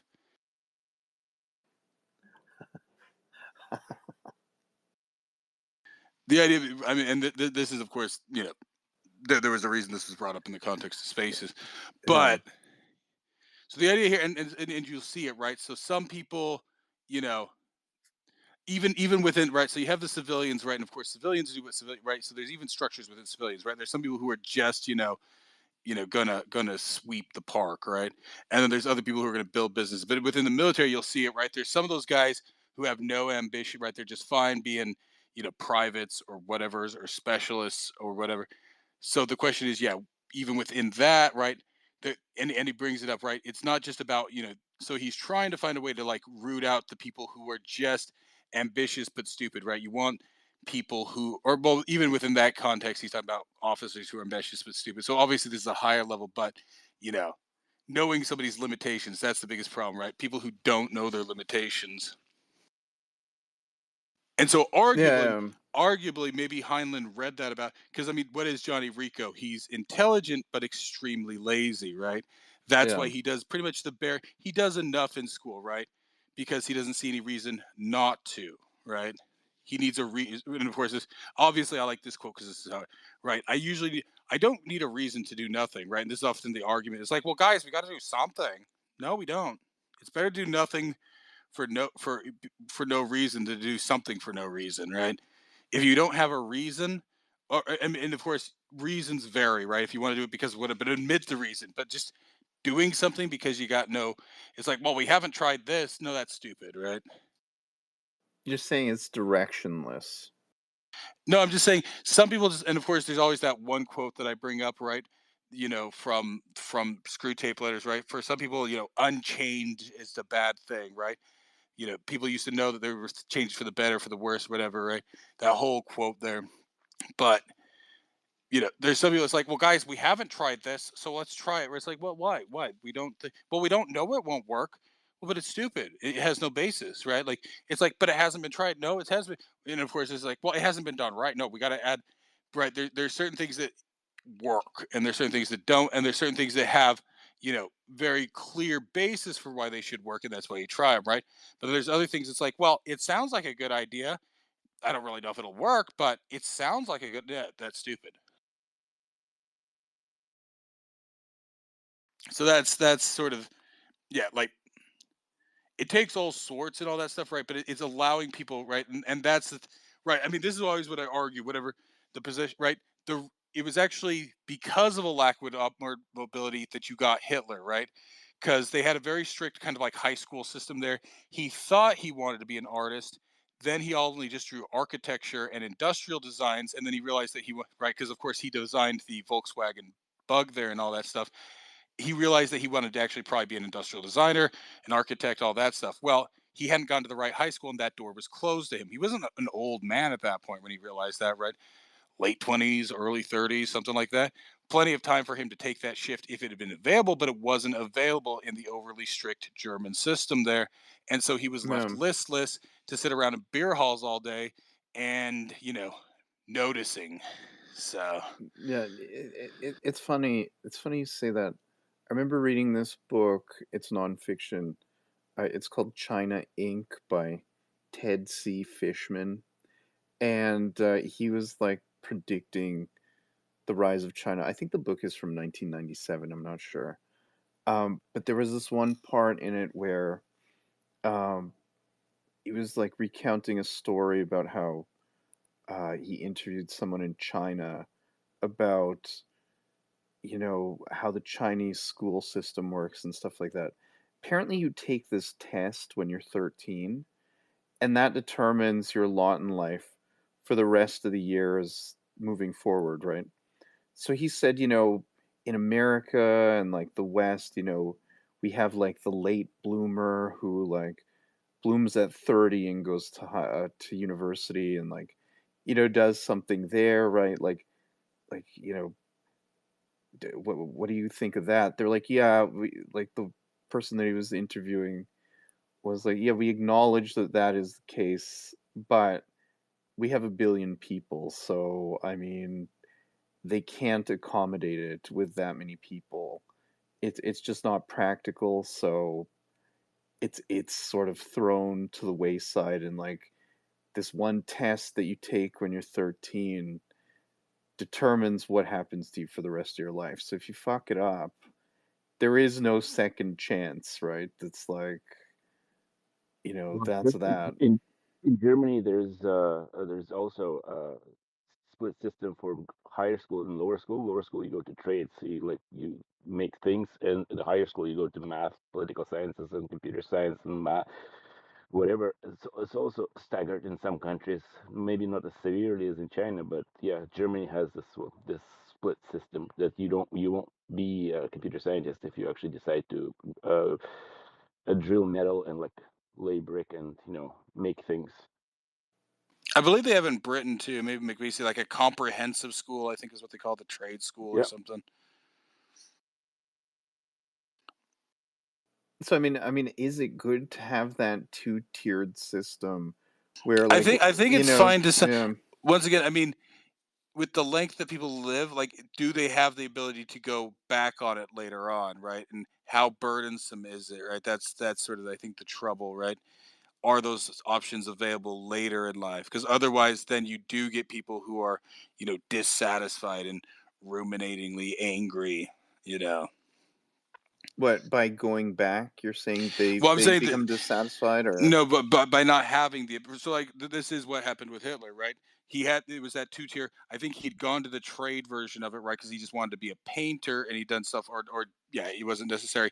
But then later on, when he was older, he realized that well, what he actually wants to do is architecture, or industrial design type things. But those doors were closed to him, right? Even though he was still arguably relatively young, still at that point, late 20s, early 30s, something like that, you know, there was no path forward there, right?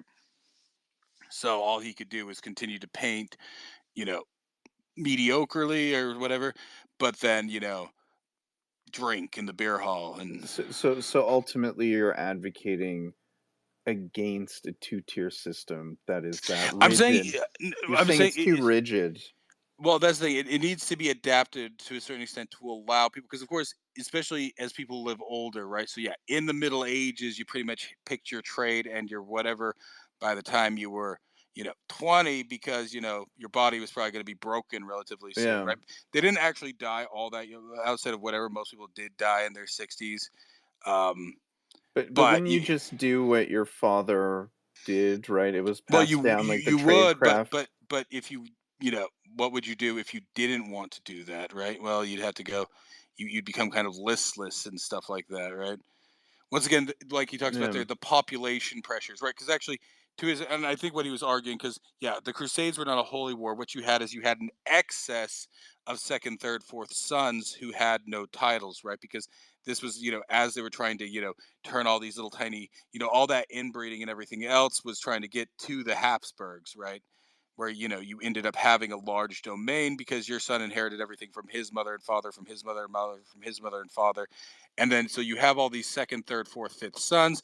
Usually, and this is of course the problem with Henry VIII, is that he was originally, because his brother, he was the second son, right? His brother was supposed to be king. He was pretty much raised to be to go into the clergy there, which is what would often happen, right? Because then you have the dual things, right? Having being a king and having a brother who's a cardinal, and even better, a pope eventually, possibly, right? Is going to have a lot of potential there. And of course, this was back when oftentimes popes and cardinals had a lot of little bastards and stuff like that. So he didn't really have to close the door on that. But that was what he was originally raised to do. And that's so he was pretty much given a religious education, right? He did have some, like, of course he was a sporting guy and all that stuff, but that's so all these guys in the Crusades, right, were second, third, fourth sons, right? They had no potential of ever holding any titles in Europe, but now there was this new area where they could go and hold titles, and they had nothing to lose, right? They had all they were ever going to be is go into the clergy, which they might have already read. That's why you had the Knights Templar, the Knights Hospitaller, right, which were warrior monks. But Yeah. there was the potential of getting actually becoming the Count of Jerusalem or something like that, right?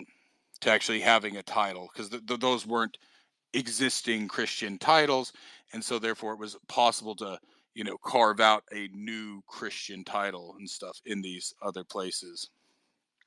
So and it's the same argument with Mongolians, with the Vikings, right? Is that you had a lot of anxious young men who didn't have a lot to do, who didn't have, right. There was kind of a population boom, but not enough to go around, and so they have to go elsewhere, right? Arguably the same with the age of exploration, all that, right? Go ahead, Catherine. So I found it. You were mentioning like life expectancy, and I found it interesting because it connects with Timothy Leary's theory on the eight circuits of consciousness, and he talks about how with life extension technology, we're going to be able to live a lot longer. Like even if we just lived, let's say, 50 years longer than like the oldest person, and we get up to like 150 to 175. 75, the age of 75 becomes midlife. And so he talks about these eight circuits and how the upper circuits are for when we have extremely long lives, or even just, fairly longer lives than we have now, and as well as being interplanetary species. And so I just thought that was kind of interesting, how things like this theory and how it relates to what you were saying. So you're saying that, like, is Timothy, I'm not familiar with it, but is he saying that, like, we have to move out into space if we're gonna have longer lives? Is that sort of the idea behind that? No, he's saying that like those two will kind of coincide inevitably in the Right. future, and that we will at that time be able to utilize these upper circuits of consciousness, for which we don't really utilize now because we don't have a long enough like life expectancy to really develop them and enjoy them. And the upper circuits are basically ways to, they're like almost like mirrors of the four lower circuits, which are imprinted and conditioned at various times in your life. For example, you can imprint a baby duck onto a basketball right after it hatches, and you can roll the basketball across the floor and the baby ducks will follow it. So there's times where we're vulnerable for imprinting. And so the first four circuits can be reprogrammed by the upper four circuits so that you could, this was leading into his experiments with LSD and how he had like a 70% success rate to cure alcoholics, which is unheard of, by using LSD to go into the upper circuits and reprogram some of the lower circuits. Even people that had circuitry that was imprinted and conditioned to be violent or see the world as an enemy and continually ended up in prison, unable to change their perception of reality. And so by reprogramming their circuits in sessions with LSD, he was able to allow them to remain out of prison with good behavior and no longer being criminals. So I just find it interesting if we could eventually live very long and reprogram ourselves as we live to be like 150 to 300 years old or even longer. While living on other planets at the same So time. It's fun. this is, and we covered it before, and it's kind of touched. If you read a lot of what's his name, the guy who wrote Ringworld, Larry Niven's stuff in his whole like known universe, right? Like the Ringworld actually takes place relatively late in his known universe, but in earlier ones, right, as people expand out into the asteroid belt, into the solar system, right, it pretty much covers like roughly 1,000-year history there. Once you get to the Ringworld portion, right, that's about 1,000 years after the current era. But what he has in there, and of course, the reason we covered two of the stories there, are one of them, yeah, the A Gift from Earth. It's actually dealing with like at some point there in his vision of it, they actually pretty much because of excess, crime and all this stuff. Like what he sees is at some point, like every crime being pretty much made capital punishment to keep organ banks full, right? Because they find better ways. Because of course he was writing these mostly in the '60s when they were starting to do more organ transplants, right? So the idea that you could have endless amounts of organs, but what he runs into even with that though is that at some point the spinal, like the neurons break down, right? Neurons, at least according to science, right, like really only have like a half life. So at some point, no matter how much you swap out other things, your spinal, your central nervous system will just deteriorate, right? And of course, that eventually gets overcome too within his series, so that then people are able to live 200-300 years old easily. And that's the main character in what do you call it? Ringworld is like 200 years old, but he's still like living like he's like a 20-year-old bachelor or something like that, because it's not even, the horizon isn't even there for him. But there's going to be like a weird stage. So like, yeah, one of the characters in, oh, which one was it? I want to say Pack the Protector or whatever, the Protector. It's like an old guy who's like, like a detective or something like that, but he's essentially confined to a wheelchair. He's got all sorts of things mapped, just replaced out. He's like 150 years old, but like, yeah. So there might be that. That's just if you're interested in that. Like that's actually a very strong theme throughout his whole books is this idea of life expect Extension. extension. Now, interestingly enough, he's actually still alive. I think he's got to be almost 90. He's got to be. I think he's slightly younger than my dad would be, so he's got to be almost 90. I think he was born 30 something, maybe even 38. So maybe he's like 94 now, 96. So interestingly enough, he doesn't write as much anymore. He was doing some co-writing there the last few years, but yeah, I don't know what helps. So yeah, no, it is interesting because that is the question. All right, but what as you get into, and this is even like something he covers in one of his books too, right? There's a character who looks older than he should because for a while there he was poor, so he aged a bunch, and then he finally, like he was doing well in life. He loses all of his money. He can't have the age prevention drugs, so he does continue to age for a few decades there, and then he gets them again, and so he, you know, racks up a bunch of kind of time there when he really shouldn't have. And of course, there's no like age reversal at that point for this character. So he deals with it like in multiple ways, like that, like kind of the ramifications. So if you're interested in those live, and we might cover more Larry Niven though too, because like yeah, but and he just lightly, it's never an overall theme of a lot of his stuff. But as you read his books, he kind of sees this kind of evolution of life extension, right? Because it's an evolution. Because there's life extension, but are you just literally just like you know, you might live to be 150, but do you look 150, right? That's half the question, right? And all that, right? Like, do you want to look like you're 150 but still be alive at 150, right? Like, when you're hitting 80, you probably don't want to be looking 80, right? You want to probably be looking like you're 40, maybe, right? So it's not just life extension; it's also youth retention too, right? Or even youth regeneration, right? That's the other question: is I didn't mean regeneration. to laugh. Sorry. Wrong button.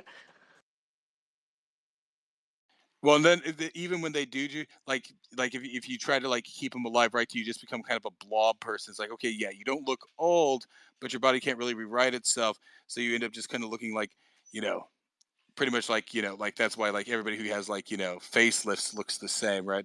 Brazil has that to some extent too, right? Yeah, it is interesting. Did you ever check out that one guy, that Brian Armstrong, or sorry, Brian Johnson? Sorry, Brian Johnson. He was a Mormon in Utah. He became a billionaire. He did Braintree. I think we talked about this before, Zinc. And like he is on this strict regimen of like, he has like, medical like tests every month. He's spending 2 million a year, and like he eats very, very specific foods and stuff like this. And like apparently the guy has actually like de-aged himself by like, I don't know, 15 years or something like that. You forgot an important detail there, Adrian. He What's takes that? bi-weekly blood transfusions from his 19 or 20-year-old son.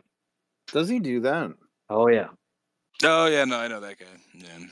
Actually, if Well, you not look personally, into but like it's been going on quite a while, but there's god damn it. I can never fucking remember the name. It's like a Greek name.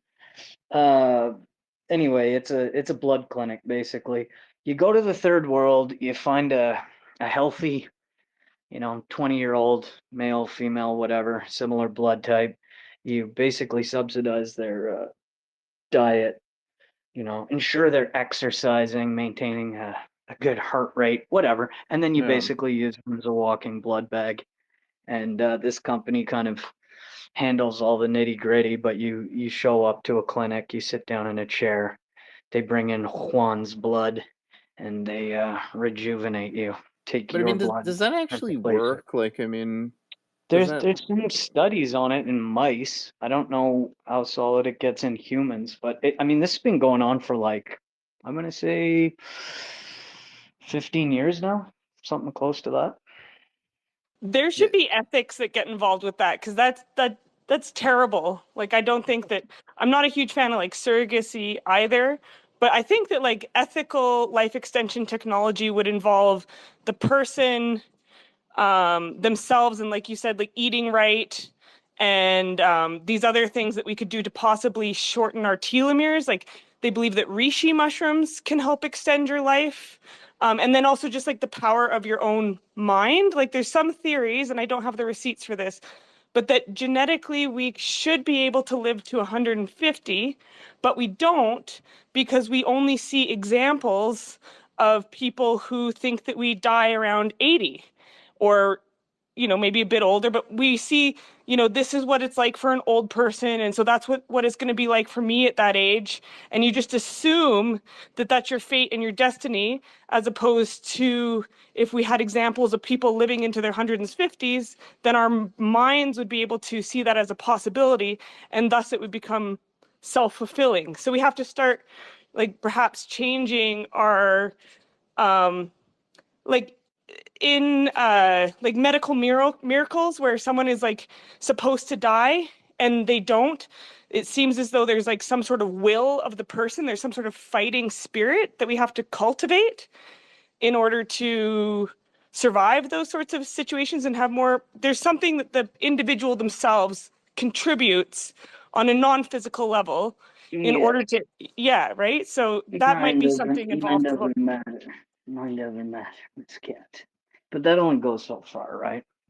Like the reality is, if you live to be 150, you probably wished you died every day for, Oh yeah. Like, I mean, have 50 you years. seen some 100-year-old people? Like, I mean, I mean, I know. Like if you look at the They're so Japanese, happy. they do a pretty good study. I think it's in Hokkaido. They've got the average longest life expectancy, and I mean, to be honest, who the fuck knows? It's for TV, right? Well, So so there's a number of things to aging, right? So there's certain cells can only, right? Brain cells don't really regenerate, right? So that's why, like, or at least as far as there's been no proof of brain cells regenerate. And so, do they break down a certain amount? Like, yeah, do they just? I don't know if you guys have ever, like I said, I mean, I chew the nicotine gum. There's like a point where, like, if you chew gum for long enough, right, like 4, 5, 6 hours, you'll start to notice it's dissolving, and it dissolves very quickly at that point, right? It's going strong, it's still chewable, it has no flavor in it at this point. You're chewing it, you're chewing it, chewing. yeah, When it starts to, dissolve, like turn to paper in your mouth, we're talking like it's not like a subtle thing, right? It just collapses completely, right? yeah, yeah. that's And like our and telomeres for sure. well, that's so. I mean, and so there's a number because I've even heard studies that regardless of whatever, like that's why hummingbirds live so short lives because like you only have like I don't know like 8 million beats in a given heart, right? No matter what those 8 million beats are, right? Yep, So there's the argument too that actually too much, you know, exercise, you might actually be in really good shape, I hope but so. otherwise you've over. No, I'm not saying that's true. It's still probably better No, to that's. exercise. I mean, look, I know it's petty and it's mean spirited or whatever, but when I see people jogging, I like to imagine that they're getting cancer. Well, like the weird thing is like the people who are like super avid joggers, they have awful bodies, right? They look now. Gross, Some of gross. it's because that they go out in this damn sun. Now that's the one thing I will tell you for sure. Too much UV damage, that's what'll kill you. Too much stress, that's what'll kill you. No. Because like I said, I actually look really good for my age, and the I don't kids I believe work. you. Show me a picture. No, I won't. But the kids I work with don't think I'm actually much older than them. They know I'm older, but not. And so, like one time, like it had come up. It's like, well, how do you do it? Zinc. And I'm like, well, I'm not married. It's the hatred Yeah, in yeah, your that'll do it. childlike mind. But The not marrying No, well, I mean, will it's not like, extend the youth, right? Like, but it's the avoiding undue stress, right? A certain amount of that's stress fair. is necessary, but yeah, just like stressing, Yeah. right? No, I know. I get that all the time. My friends all look like shit. And I'm like, well, you're a dumb fuck. You had kids and you work No, 65-hour no, no. weeks or whatever. I'm just like, there's probably marriages that aren't stressful. I don't know, I'm but sure. I'm sure. and there's other ways to avoid stress and everything. But I mean that is the number one killer. That's what I always said with I Oh don't want yeah. to make it about, but that is the quickest way to kill yourself is with I just stress. Or wanted to chime in on the like obviously I didn't read the book, although previously I have. I am gonna start it after I finish Stranger. Um the thing I wanted I hadn't realized because it's been so long since I read it, and it's not that long since I watched the movie, maybe like 2 or 3 years ago. I think I saw it on Netflix again. Um, but I read a little, I don't know, info about the guy who made the movie and that he had basically got through, I think, the first two chapters of the book and then decided, like, this is fascist. I hate these ideas. It's glorification of the right wing. So then he decided to, like, effectively make the movie a satire of the book, which seems to have been lost on a big proportion of the audience that watched it. I wondered if you'd heard that. that's what some people say. I've never seen proof of that. But once again, the problem when the left LARPs as the right Yeah. is they end up enjoying it too much and No. making the point, right? Like I said, Then they get converted.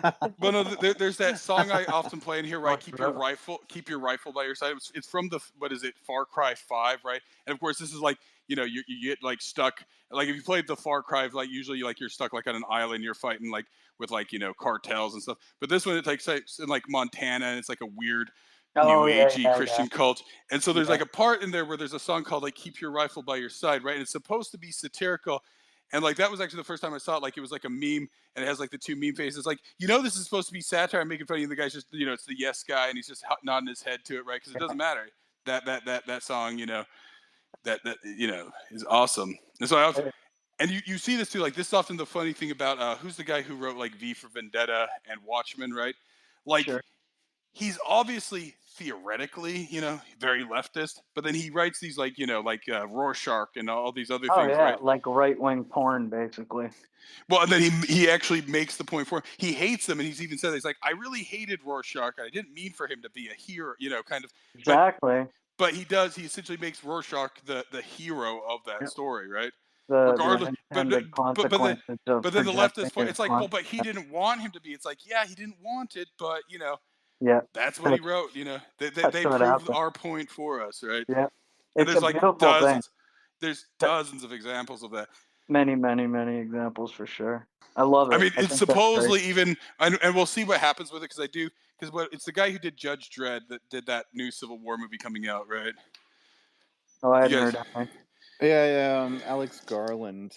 yeah. So I mean, we'll see what he does with that because it's supposed to be the same with Judge Dredd, right? Like he's Yeah. supposed to be like that, but it's like, well, I mean, what you gonna do in that circumstance, right? Like, so it's always strange like that. So like, I don't, but like I said, I think Heinlein tries to point out, and it's the same thing I point out that yeah, the Romans weren't racist, right? Actually, racism actually comes from Judeo-Christian Islamic theologies there, and blah Yeah, blah he blah. makes some. I mean, when you read his stuff, and I'm just rereading a lot of it now, like it really does slap you in the face just how high up the flagpole he's sending.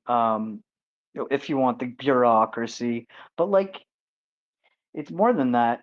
Like whatever, however he's portraying the society in Starship Troopers, he's like he's edging around.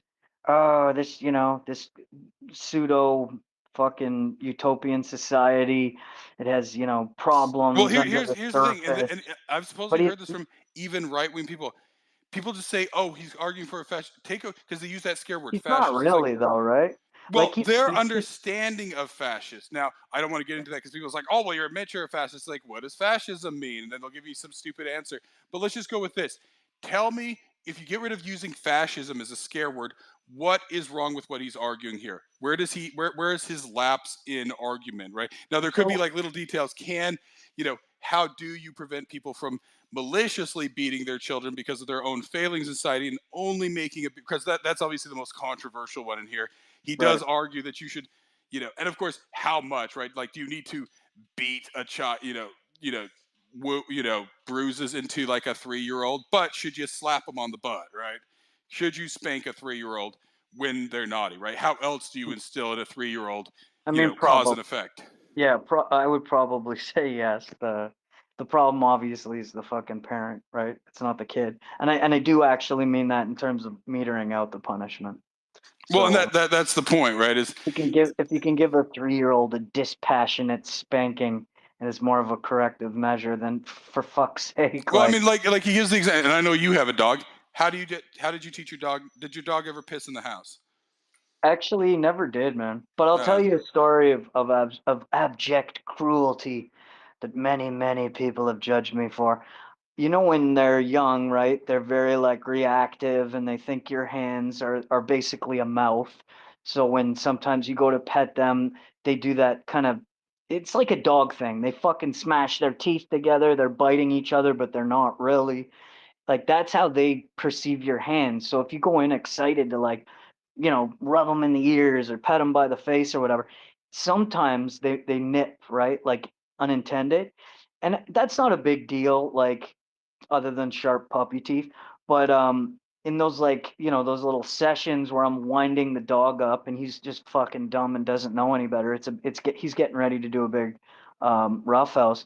He accidentally one time, and it's totally my fault. I blew like air into his face, and he snapped like at the air, and his fucking his lower canine, I guess, went into my nostril, and he kind of like jerked back, and it wasn't a big cut or anything, but it cut my nostril. Some blood started trickling out, and I realized, like, okay, even though I basically fucked up here, this is like this is like a huge no-no. Teeth, blood, human, and he's in that shock mode, like he didn't quite know what was up. So I just grabbed him by the back of the head and got his face into mine, mushed my blood into his nose, so he got a full shot of the scent and everything. And then I bit him on the nose, like hard, not enough to make him, uh, bleed, but he squealed. And man, he will do a lot of like roughhouse. He will never put his teeth on a fucking human again. And I mean, the only reason I chose that to be my asshole moment was like, a dog can get away with an awful lot, but biting people gets you killed, right? So that's what I elected to do in that position, and it worked. I mean, he will definitely not fucking bite a human. So not in play, not in, just getting too rough-housed out. So, but yeah, no, I think kids definitely need to catch a spanking. And yeah, it's kind of demonstrated in society now what's happening when they don't. Corporal punishment. Well, I mean, that's what he points out, right? Like what he's describing there, like, you can't go to parks at night. I mean, this book is still as timely in that regard, right? Like if it's not more so, right? Like, Yeah, it's messed up. Like in all of his books, whenever he's talking about basically the administrative state, if you want, it's like he's saying, on the one side it's worked, humanity's prospering, everything's moving forward, there's relative peace, prosperity, people are happy, they're free, within bounds of, and corporations, media, religion, all that shit's still there. But you also notice, like, a lot of the fucking main characters, they're kind of, I don't want to say weaseling around it. They're like informing themselves of it and then using that system to benefit, right? Like it's kind of like, But isn't that what any person does in any system? well, successful people do, and that's why I'm a huge fan of it. It's like, you can just fucking accept, oh, they're going to tax me, they're going to do this, they're going to do something that I feel is against my best interests and is unfair, it's an overstep, and you can fucking go get your 2x4, you know what I mean, and gas up your truck, and then basically end up in jail, right? Like I'm gonna struggle session with the government. Well, who's gonna fucking lose? Or you get, like many of the characters he writes about, a guy that knows no, the system, understands it, I and can haven't read his other stuff, but maneuver the it. the one thing he makes a point in here, and it's sort of the thing, right? Like I said, because I was thinking of that census on Orem and all this. Like, if you know the rules up front, you know the options, and so he argues, and this is I took like one economics class. It was like undergrad, right? It was just like general economics, right? Like I just Probably the needed it. best one. But well, that's the thing. So Probably the like, best type to date. well, and the thing is that there's certain assumptions, and so this is why, can you have a perfect free market? No, there has to, right? Like, and that's the problem, right? And one of those things is perfect information, right? You have to have total transparency, right, to actually have a truly free market, right? Right. And of course, that's not possible. So you then have to introduce, you know, methods to counterbalance, right? So if you don't actually have perfect information and people can then therefore defraud you, you have to have courses around, things Yeah. around fraud, right? Yeah, you can't And have an unregulated market. And you also can't have an unregulated government, right? but I mean, so that's the main point here. So like, I think what he arcs, and I think that's why he hits really hard on the 127 crash landings or whatever there, right? Mm. And that's why they asked him, were you aware of these things? Right? Because you can only expect these things if somebody, and this is of course the problem we are in now, right, with the administrative state and especially with the tax code, right? I think it was like right before Donald Rumsfeld died, and of course, luckily nobody in this room is that retarded. But sometimes when you read, it's like, oh well, he's evil, whatever. He was a very smart man, and so like the last letter he wrote with his tax filings like 5-6 years ago, whenever he died. He's like, Of right. So course. he actually, because of course, what he's pointing out, right, is that they can get you on anything. So of course, the only defense you have is, that you made the best, right?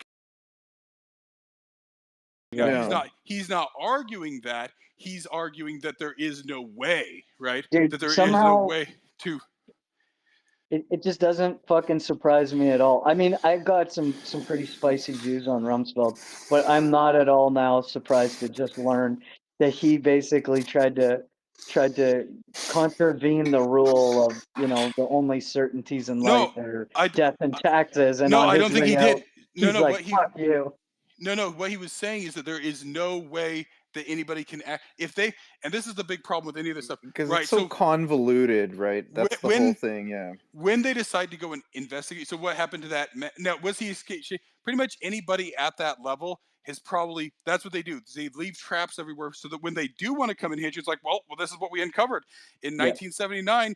You forgot to add $30 on here for something you were saying, right? Because they're so convoluted that there is no way to be good faith about it. That's what he's arguing. He's like, even he wasn't claiming ignorance of the laws of defense. He was claiming that it is unknowable. It is so contradictory and Well, unknowable that it is yeah. unnavigable, Oh, right? by design, right? So I mean, I don't know how the IRS is in the States, but like I do know the CRA.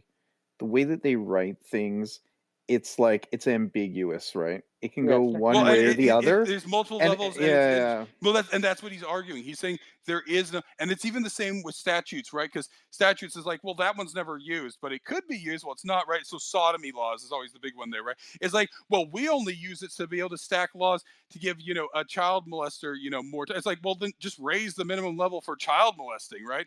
Yeah. Don't use sodomy. I mean, if you want that, then, but that's, of course, it's all part of their little game and their intransparency and all that stuff. That's why anytime you go in, they stack a million charges on you because they easily can't. So it's the whole. So it's not just the transparency of knowing the law, but yeah, can anybody actually know it? Right? Right, Like and it's then too. then even more importantly, like the best possible way to navigate it, right? So you actually do have to know it. You have to pretty much buy into it completely to then understand how to best manipulate it, as it's manipulating you, and that's, like that always exactly, fucking exactly. resonates with Well, It me. that's really like is I a said. tit for tat type of The Yep. situation, right? original foundation of this whole thing was, people were, this was right after the convoy. People were talking, well, guys, the legal decision, right? And of course, I was Fuck caught. off. Once again, they're now caught up after 2 years to where I was, but I was bringing up Kafka, right, before Yeah. the law, which is a very short parable. And of course the trial and a lot of the Kafka stuff. There's another one. Oh, let me see, King of the Bingo Game or something like Bingo Game. Yeah, I mean it's designed that way to fucking Ralph demoralize Ellison. and enslave you. Well, there's like no way, right? Because like it's all on whim, right? There Yeah. are cases where some random sovereign citizen has, amused the judge enough that they let him get off, but that's entirely because the judge thought it was funny. That's Yeah. it. Oh yeah, no, it like you catch the judge on a good day. That's the best you can hope for. I mean, that's But the like, funny part about the legal system is it's literally so fucked. You're I like, think but, I, but I'm right according to this statute, yeah. and they're like, yeah, but I don't like you, so let's But introduce once 50 other countermeasures to fuck you because you're getting fucked. That's the point of this trial.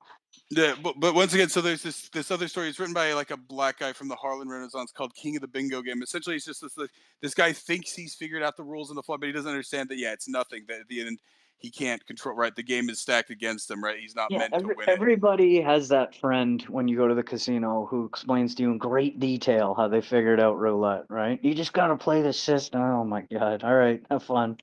Yeah, And well, and if and if you don't have that friend, it means you're that friend.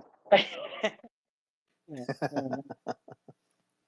but so I think that's the thing, right? Like once again, people use that because, like, tell me where he's wrong on anything, right? He makes his argument, but people just use that, and I've even heard it, like, and Yeah, that's what the moment I brought this up in here, people are just like, oh, fascism, fascism, yeah, fascism. of It's like, course, of course. no, I mean, maybe, I mean, if that's what you're calling fascism, I mean, what I mean, but it's supposed to be a scare word, right? Fascism, fascism, and Of course.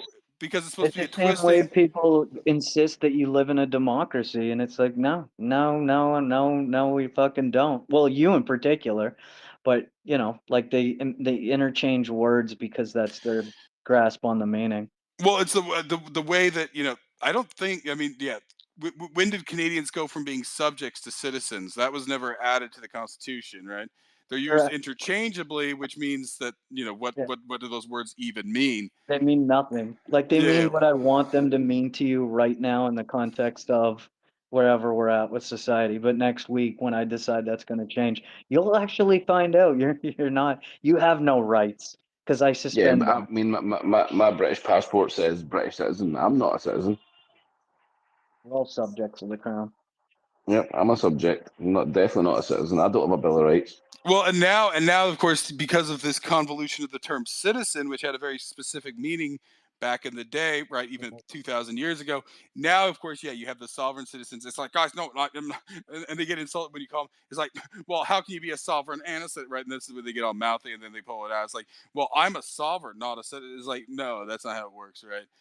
But that's that. But of course, that's been the convolution there and all that stuff. So, Those are like fully insane arguments to have, and I've had them with like actually on the whatever you want to call it outside glance, like Yeah. seemingly quite successful people. Maybe not the most intelligent, but they're clearly like able to navigate life. And then they want to sit down and explain the well, it's the magical birth thing. Well, that's it. certificate It's roll magical thing. call. It's like there's these certain set of words, and then the judge Yeah, will be like, "Oh no," it's like no. yeah. I mean, who right is might is unfortunately the reality of it, right? But I mean, It so truly like is. if they want to intentionally disregard the rules, who's going to stop them, right? There Well, there and then is they no do. magic. They do. They just actually rely on your ignorance to achieve their end game. So when you're talking about, you jaywalked, right? And then you got into a constitutional argument with the officer about being a sovereign citizen and technically this is the land you occupy, therefore that's your blah blah blah blah, and then I don't know, you call him a faggot and he was having a bad day or something.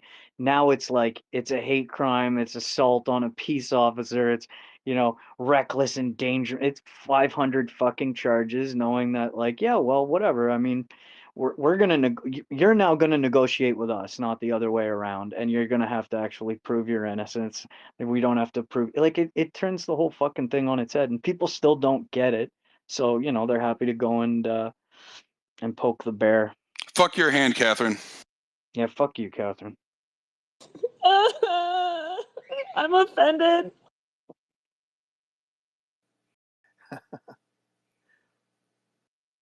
Well, go ahead, Catherine. You're Okay, allowed. so I wanted to go back to what you were talking about with punishment and how lack of punishment in early interventions leads to severe negative consequences in the future for whether it be a dog who isn't trained to not bite people, but also like human beings who eventually get the death penalty because it just kept going. They get parole and whatever, but it doesn't go into like what would happen if we had a reward based society, like if we kind of the spare the rod spoil the child.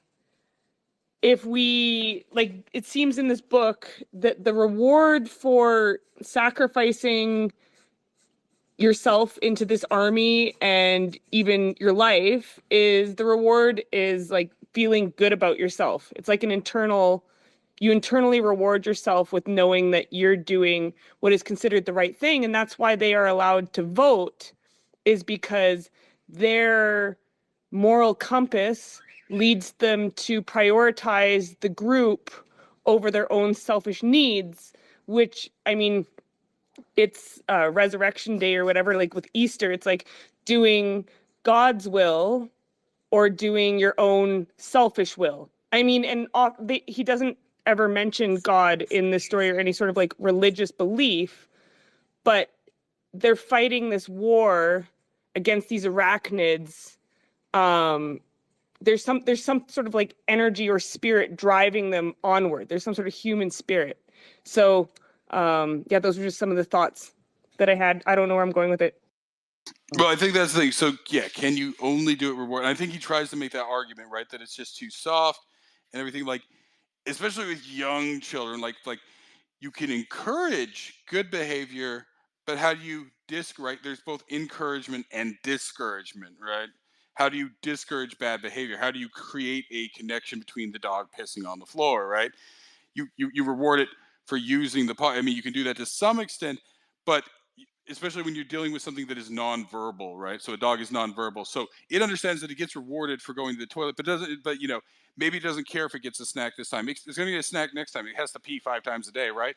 I'm fine skipping this snack, so I'm going to just go piss on the floor, right? So you have to both, carrot and the stick type thing. Now, of course, it's the judicious question of that, like when is the best time, how much, and understanding that, and adapting it to different things, right? Because of course rewards are different for different people, right? Some animals are, anybody who has an animal, some are food motivated, some are, whatever, right? So I mean, and it's the Yeah. same with people, so you And kind of need here a combination. their reward is honor and the ability to vote and have citizenship, and the reward is knowing that like they are moving humanity forward and avoiding being annihilated, essentially, right? Well, no, I think the reward is you can like join political office and like you Well, Yeah, can that's one of move the, up, right? I there's mean, I mean, it's like you can join office. Basically, once you have citizenship, it leads to a better life, right? well, and it's it's also all of like that, an I mean. esteem thing, right? Because you guys were saying before, nobody's prevented from being prosperous. You can own Yeah, that's business. You true. can Yeah, increase your own fame and and not be a reputation. citizen. But eventually, even if you're the biggest swinging dick in the fucking country club, you're gonna be standing there with your compatriots, and they're like, "So, yeah, well, which bug war did you fight in again?" It's like, "Oh no, I'm not actually a citizen." They're like, "Oh, I see, I see." Yeah, Well, like I said, I mean, it's probably even implied You within probably this, wouldn't be right? invited to that club, right. right? The country club for I mean, citizens only, right? they might have to open the doors for you just to like societally keep that impression alive, but at the end of the day you would know like, no, I'm not a serious player in this game because I didn't put up the same stakes that a lot of people did. So I don't know, Well, that's the reward for them is still the same as right now, right? Like, I mean, some of them, they all had different goals, right? So Rico doesn't really know his goal. Of course, his goal at first is just that, yeah, he doesn't want to be kind of embarrassed by his right, friends, right? right. And it's technical, and it's kind of implied that maybe eventually he'll get little Carmen there, right? That's really right. That's the higher goal and all that stuff, right? Yeah, he's just chasing tail, having a good I mean, time. but because there's other people in there who just like, it's just like, this is an easy thing, right? I serve my 20 years, I get Mm, myself a nice fat wife, and then I get fat and bald, sitting in a chair, right? Like they mm, all have, right? They have different ambitions, right? And it's even the same. Like I said, some people go into the military because, yeah, like they have ideas of grandeur and glory. Some people, it's like their only opportunity. It's like either this or I become, a toothless, person in the South, right? That's yeah. why a lot of people from the South do it because there's no other possibility, right? It's either, Well, yeah, and they're it's relied on that way. I mean, it's no mistake that the recruitment centers are in, rural but but it's poverty also, I areas mean, for the or most part, it urban. is a fair deal, right? It does actually give I them agree a with sense you, of purpose, a training. 100 fucking percent. And So, I actually think it should be set up that way. Like you and shouldn't but be. now the argument here is, of course, in this one they try to give them as many outs as possible, right? So if you go back once again to the 18th century, and the first sort of like car salesmen were the British recruiters, right? Like the King's Shilling and all that stuff, right? Like they would bring them in, give them all sorts of stuff, or even impressment, right? They would get them all drunk, get them on a ship, and now you're on a boat and you're under naval, regulations where you can be pushed off the boat for no reason, right? So Yeah. that was the way they did in the past. So that was a lot more predatory. Now, so long. Now, of course, it's been talked about, like in some of these spaces, right? This idea that you can switch your trade or whatever there, right? They'll recruit. They do a little bit of a bait and switch, maybe because arguably it isn't impossible, but it's extremely unlikely, right? I But mean, once again, there's some interesting ways you could approach a lot of the problems we have right now, and mandatory military service would be one of them that I actually but that's would agree with. that's actually what he argues is not mandatory, It's not right? exactly. Well, I He mean, argues you can start from that perspective for the problems we have now and find out who because this actually is buying in. no, but this is the problem, right? Because like this is actually a problem. We'll say with diversity quotas in certain professions there, right? is that you're just trying to fill quotas and you're getting people who aren't. So this is actually why, like I said, once again, no problem with people who, but I'm not going to dick ride anybody who's in the military, right? No, The, no. the With only people, the anything, ones I will feel sorry for, and there's very few of them left these days, is anybody who was actually drafted and forced in, right? Those guys, I have, it's they were forced into it, right? But if you volunteered for it, you probably benefited. Maybe well, your that's dad. it's the same thing here, right? Like I've met actually quite a few U.S. draft dodgers, and they're sensitive about it because they think based on the way you talk about everything else, you're gonna call them a pussy. And I'm like, fuck no. I mean, like if you put me in a position where I was happy to go and fight, and then you told me, well, it's good that you feel that way because you have to go and fight. I would literally say, No, no, go same. fuck yourself and jump over the fence. Like no problem with that at all, and I'd have no problem with anyone else doing it. But in terms of like my whatever notion here about mandatory military service. It would be like you're between the ages of this and that. You know, you're out of your primary education. You're not maybe you're not going into secondary education, maybe you are, but here's like a year and a half where you are literally if you fucked up all the way along and gotten by to here, this is where the metal's going to meet the road. Like you are going to learn some form of self-discipline whether you like it or not, but that doesn't actually mean now you're conscripted into the expeditionary military or you have to stay here. It's more literally like it's the education you didn't get, you know, the one that you should have had. Like, Like the and surgery that they talk about in the book, like how the psychic surgery. It's like the go. I was in some mega spaces, and there was some old dudes who had served under a draft or whatever, and they were saying that like they think it'd be so good for this generation if there was a draft, and that if people were forced to wake up at a certain time and make their beds, and yeah, we've basic turned into training. these Right? complete like slobby. Even I look at myself and the erosion and like the slobbery in my own life. It's like they used to have a nice Sunday dinner every Sunday, and all the kids would sit down with the parents and whatever. And now maybe I do a nice Sunday dinner maybe once a month. Hmm. So it's like even that But sort of so erosion. here's my argument on this. So now, actually, of course, I actually think that the Vietnam War was defensible in a lot of ways, arguably.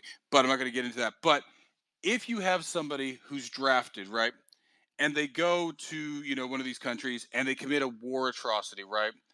Do they really deserve to be executed? They didn't choose to be there. They were under certain pressures. That was probably not the best place for them. They probably should have been filtered out from that.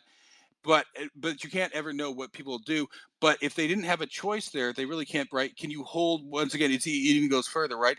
Can you hold somebody responsible for something they never even wanted to be in? Right? Yeah. It's like, well, you should have done that, right? Like that's the problem with drafts and stuff like that, right? Like that's why, Well, like it. That's why in terms of the like it's basically you're not being forced to fight, but it's like if you want to be a member of society. For an example, if you don't complete this component of basic training, however you want to define that, you're not allowed to vote. And we know you're just gonna go and fucking shoot up and sweep an alley, you know, 3 times a year and be on unemployment the rest of the time. But like this might actually be the last fail safe if you want to get your shit together.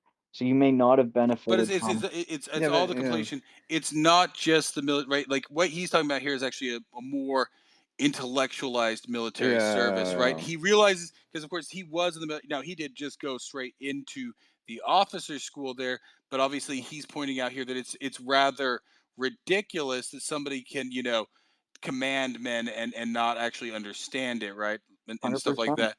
And so he's obviously pointing out the flaws in the actual current, like I said, British inherited military system there and whatnot, right?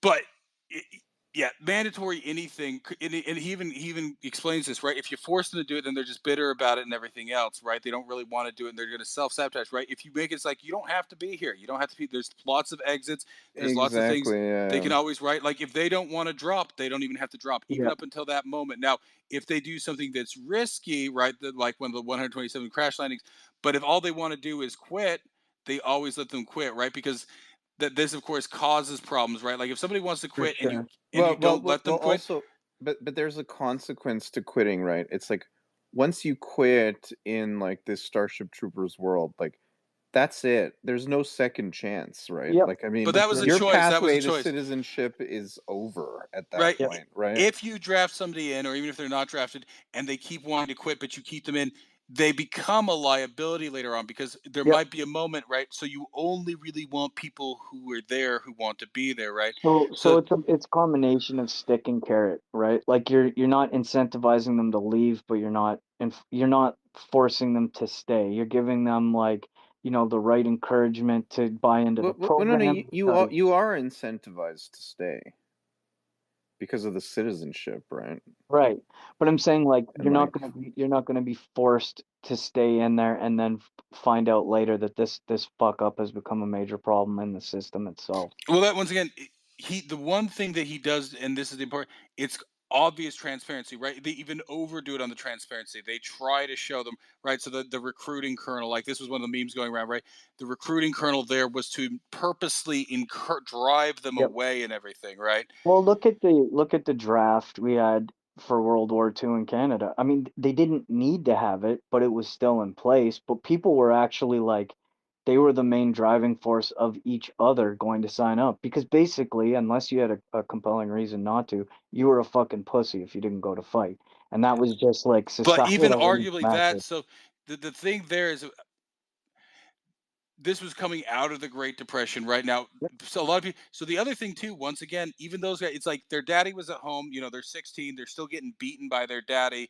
There's not a lot of opportunity. There's not right. Some of them, and of course, younger men can't really understand the risk. Death doesn't seem real to a lot, or even then, or it's just the. Yep. So sometimes it's craven. It's like, oh well, they were so brave. It's like, no, maybe they had nothing better to do, right? Like all. Well, It's but like, yeah, oh, the opportunities were so limited. And I there's mean, like look at the society we're heading into right now. Like if you're talking about automation of jobs, AI, all this other stuff, and we look at the societal issues we have right now with listless dumb motherfucks that want something for nothing and blah blah blah. It's like those should be the first cunts required to report for, mandatory 1.5 And they, year, they well, call it once whatever again, you want. and they It's not gonna would, but what save have we done? everybody. We've broken the military. What you see is Yeah. this woke beast where, and Yeah. like I said, The and even Fed before factory. the wokeness has slowly been creeping in over the last 20, 30 years anyway, right? Maybe even longer than that, depending on how you want to define the wokeness, pussiness of it all, right? But then on top of that, like this is what I'd read about, right? Like people would get in there, especially the Canadian forces, where the U.S. forces always have a spot for you, right? They're constantly, whereas the Canadian forces, like, oh yeah, you pick a trade, and then like a lot of guys are just like sitting there, and it's like, oh well, that's just what the military. No, no, no, it could be more efficient. Like it's purposely demoralized. It's poorly run, and so these guys who would do that are now being driven away from that. That's usually what a lot of these guys would have done. They would have Mhm. joined the military. But now, of course, with all this woke shit and everything else, right? They're being pushed to the periphery. Yep. Once again, like this illusion that everybody's lazy and everything else like that. Like foreigners, but like yeah, the young people that they're smart enough to know that they can see the end goal. There is Yep. no end goal. Yeah, it's It's like, I mean, there was a Gramp, debate. well, I went and I swept floors at the McDonald's. It's like, yeah, that this isn't 1972 anymore. That's not going to get you fucking anywhere. Yeah, it's not gonna get you anything. And And so it's they're kind of funny, like the idea that what's wrong with males these days between the ages of 18 and 35? It's like, they are no longer buying the bullshit, and you're a fucking ignoramus for expecting them to. well, and Like, everything's been taken right because everything's like, oh well, you got to give it to the right. The women are coddled through right and all that, and the well, minorities and all that stuff, right? everyone but the kind of the majority of the population that's actually going to carry society forward in the future. That entire fucking, like very whatever it's called, inconvenient majority. Like they're facing two choices, right? Nihilism or obscurity. So it's like I think a lot of them are going to migrate towards nihilism. I, Well, and and I once again, because like I said, I mean, yeah, I know I'm older than them, but like I've always had a computer, and so in some ways, I just really like they they they don't need a reason to do nothing, right? They need a no, reason for to do sure. something, and there is absolutely no. It's like, well, they just got to get out there. No, there's no No, they reason. don't. They can Yeah, look and they can see that there is no opportunity. yeah, There is no longer. that's why I'm out here constantly kind of defending to some extent the boomers and the Gen Z. The issue is like maybe the programming was too good. and now everybody's just pointing fingers at each other instead of looking at like why things are the way they are. Like I don't blame the quote unquote listless Gen Z.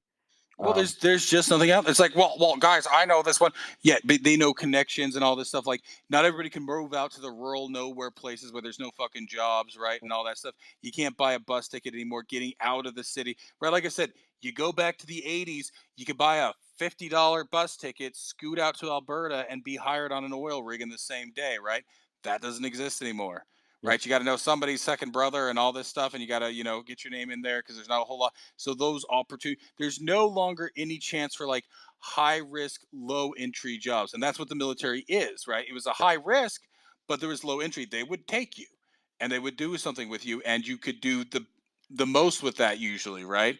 Yep. That doesn't even exist anymore, even in the military, right? Because and of course it pushes out the people who have undesirable, opinions and stuff like that. The people who do right, it's the tranny military now, right? It's the woke military. It's a bunch of dumb, you know, bitches and guys who think they're bitches, right? Who are running this, and then they're white knights and the guys who are craving enough, and like it's complete. Like there's no longer, you can't just go and jump on an oil rig. You can't do whatever. Yeah, all you have is it's like, oh yeah, you can go and whatever. It's like, well, they should go into the trades. No, even the trades are closed to these guys, right? Yep. If you're like people have talked about, if you're a female and you want to become like a boat mechanic, the government will subsidize you the $12,000 it costs to get all your tools.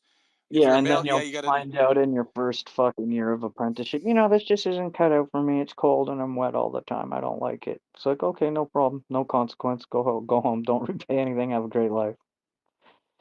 It's Yeah, fucked. And whereas then like the there's dude has to save for 12 years yep, working on Yeah, whatever. Now, yeah, so there's really no reason for these guys to try. They're yeah, just like, no, well, no, they're like, now, of course, there's always something in some will, but guess what? Not everybody is a mover and shaker, right? Some really stupid people, I'm not going to name names, but some really stupid boomers were lucky enough to go and find a job and work it for decades and make a really good, like, not really, ingenious guys, and they didn't have to be hustlers, they didn't have to be out there selling everything, right? And i correct. know some and I know some of these Gen Z's hustlers, and that are in our rooms, and they hustle and get nowhere because the boomers and the Gen Xers have locked the door behind them, right? Because they want their silly little retirement communities, and they want a NIMBY, and they want to play at being right wing. Guys, I'm right wing, but what you're saying is just so uncouth, right? That's why these guys hide in discourse and talk to the same 10 guys, Yep, because when they're out and about, they have to pretend to do this stuff because it was the boomers and the Gen Xers who pushed this woke stuff to yep, begin with, yep. and so they don't want to get canceled. They've seen too many people get canceled. So yeah, when Yeah, you get them alone, they don't respond well when you point that out to them either, right? At all. oh yeah.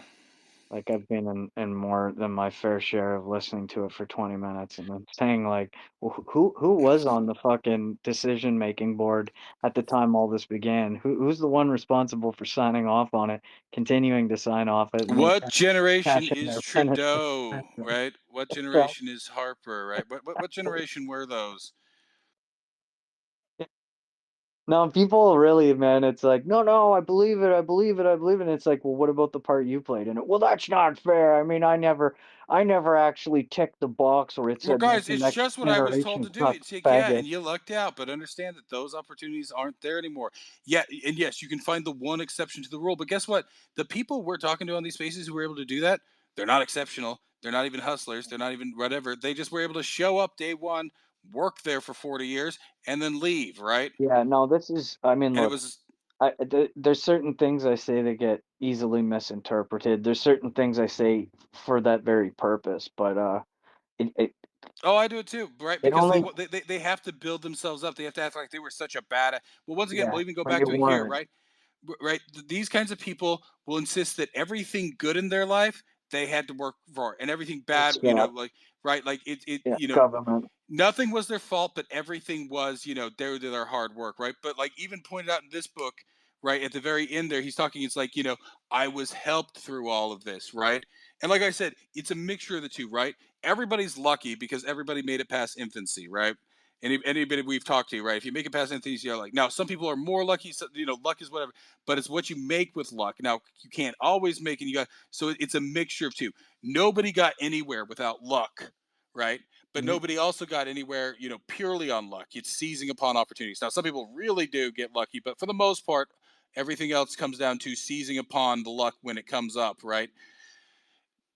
Yeah. And actually, it was recent because I'm sure you guys saw because it always passes through all of us at the same time. There was like a speech, like it's like like it's like a convocation speech by Arnold Schwarzenegger, and he's like, you can call me whatever you want, but don't call me a self-made man. Then he like tells a story about when he first moved to the U.S. and he went to guys at Gold's Gym, and then like when like Thanksgiving they all brought him over like some spare forks, some spare chairs, and all this stuff, right? Mm. And so he's like, there's always because of course he is obviously right. He really was just a German guy. I mean, an Austrian guy who got on a plane, showed up, and went down to the Muscle Beach and right, all that stuff. But you know, the kindness of strangers and all that stuff, is his point there, right? Like it's never just right. Like he seized upon those opportunities. He found those opportunities where he could and took advantage of them, obviously. But there was luck there, right? Yeah, I think Um, just put yourself in a position to benefit from it. if you guys are good at unpacking this, can I hop back to the draft idea again?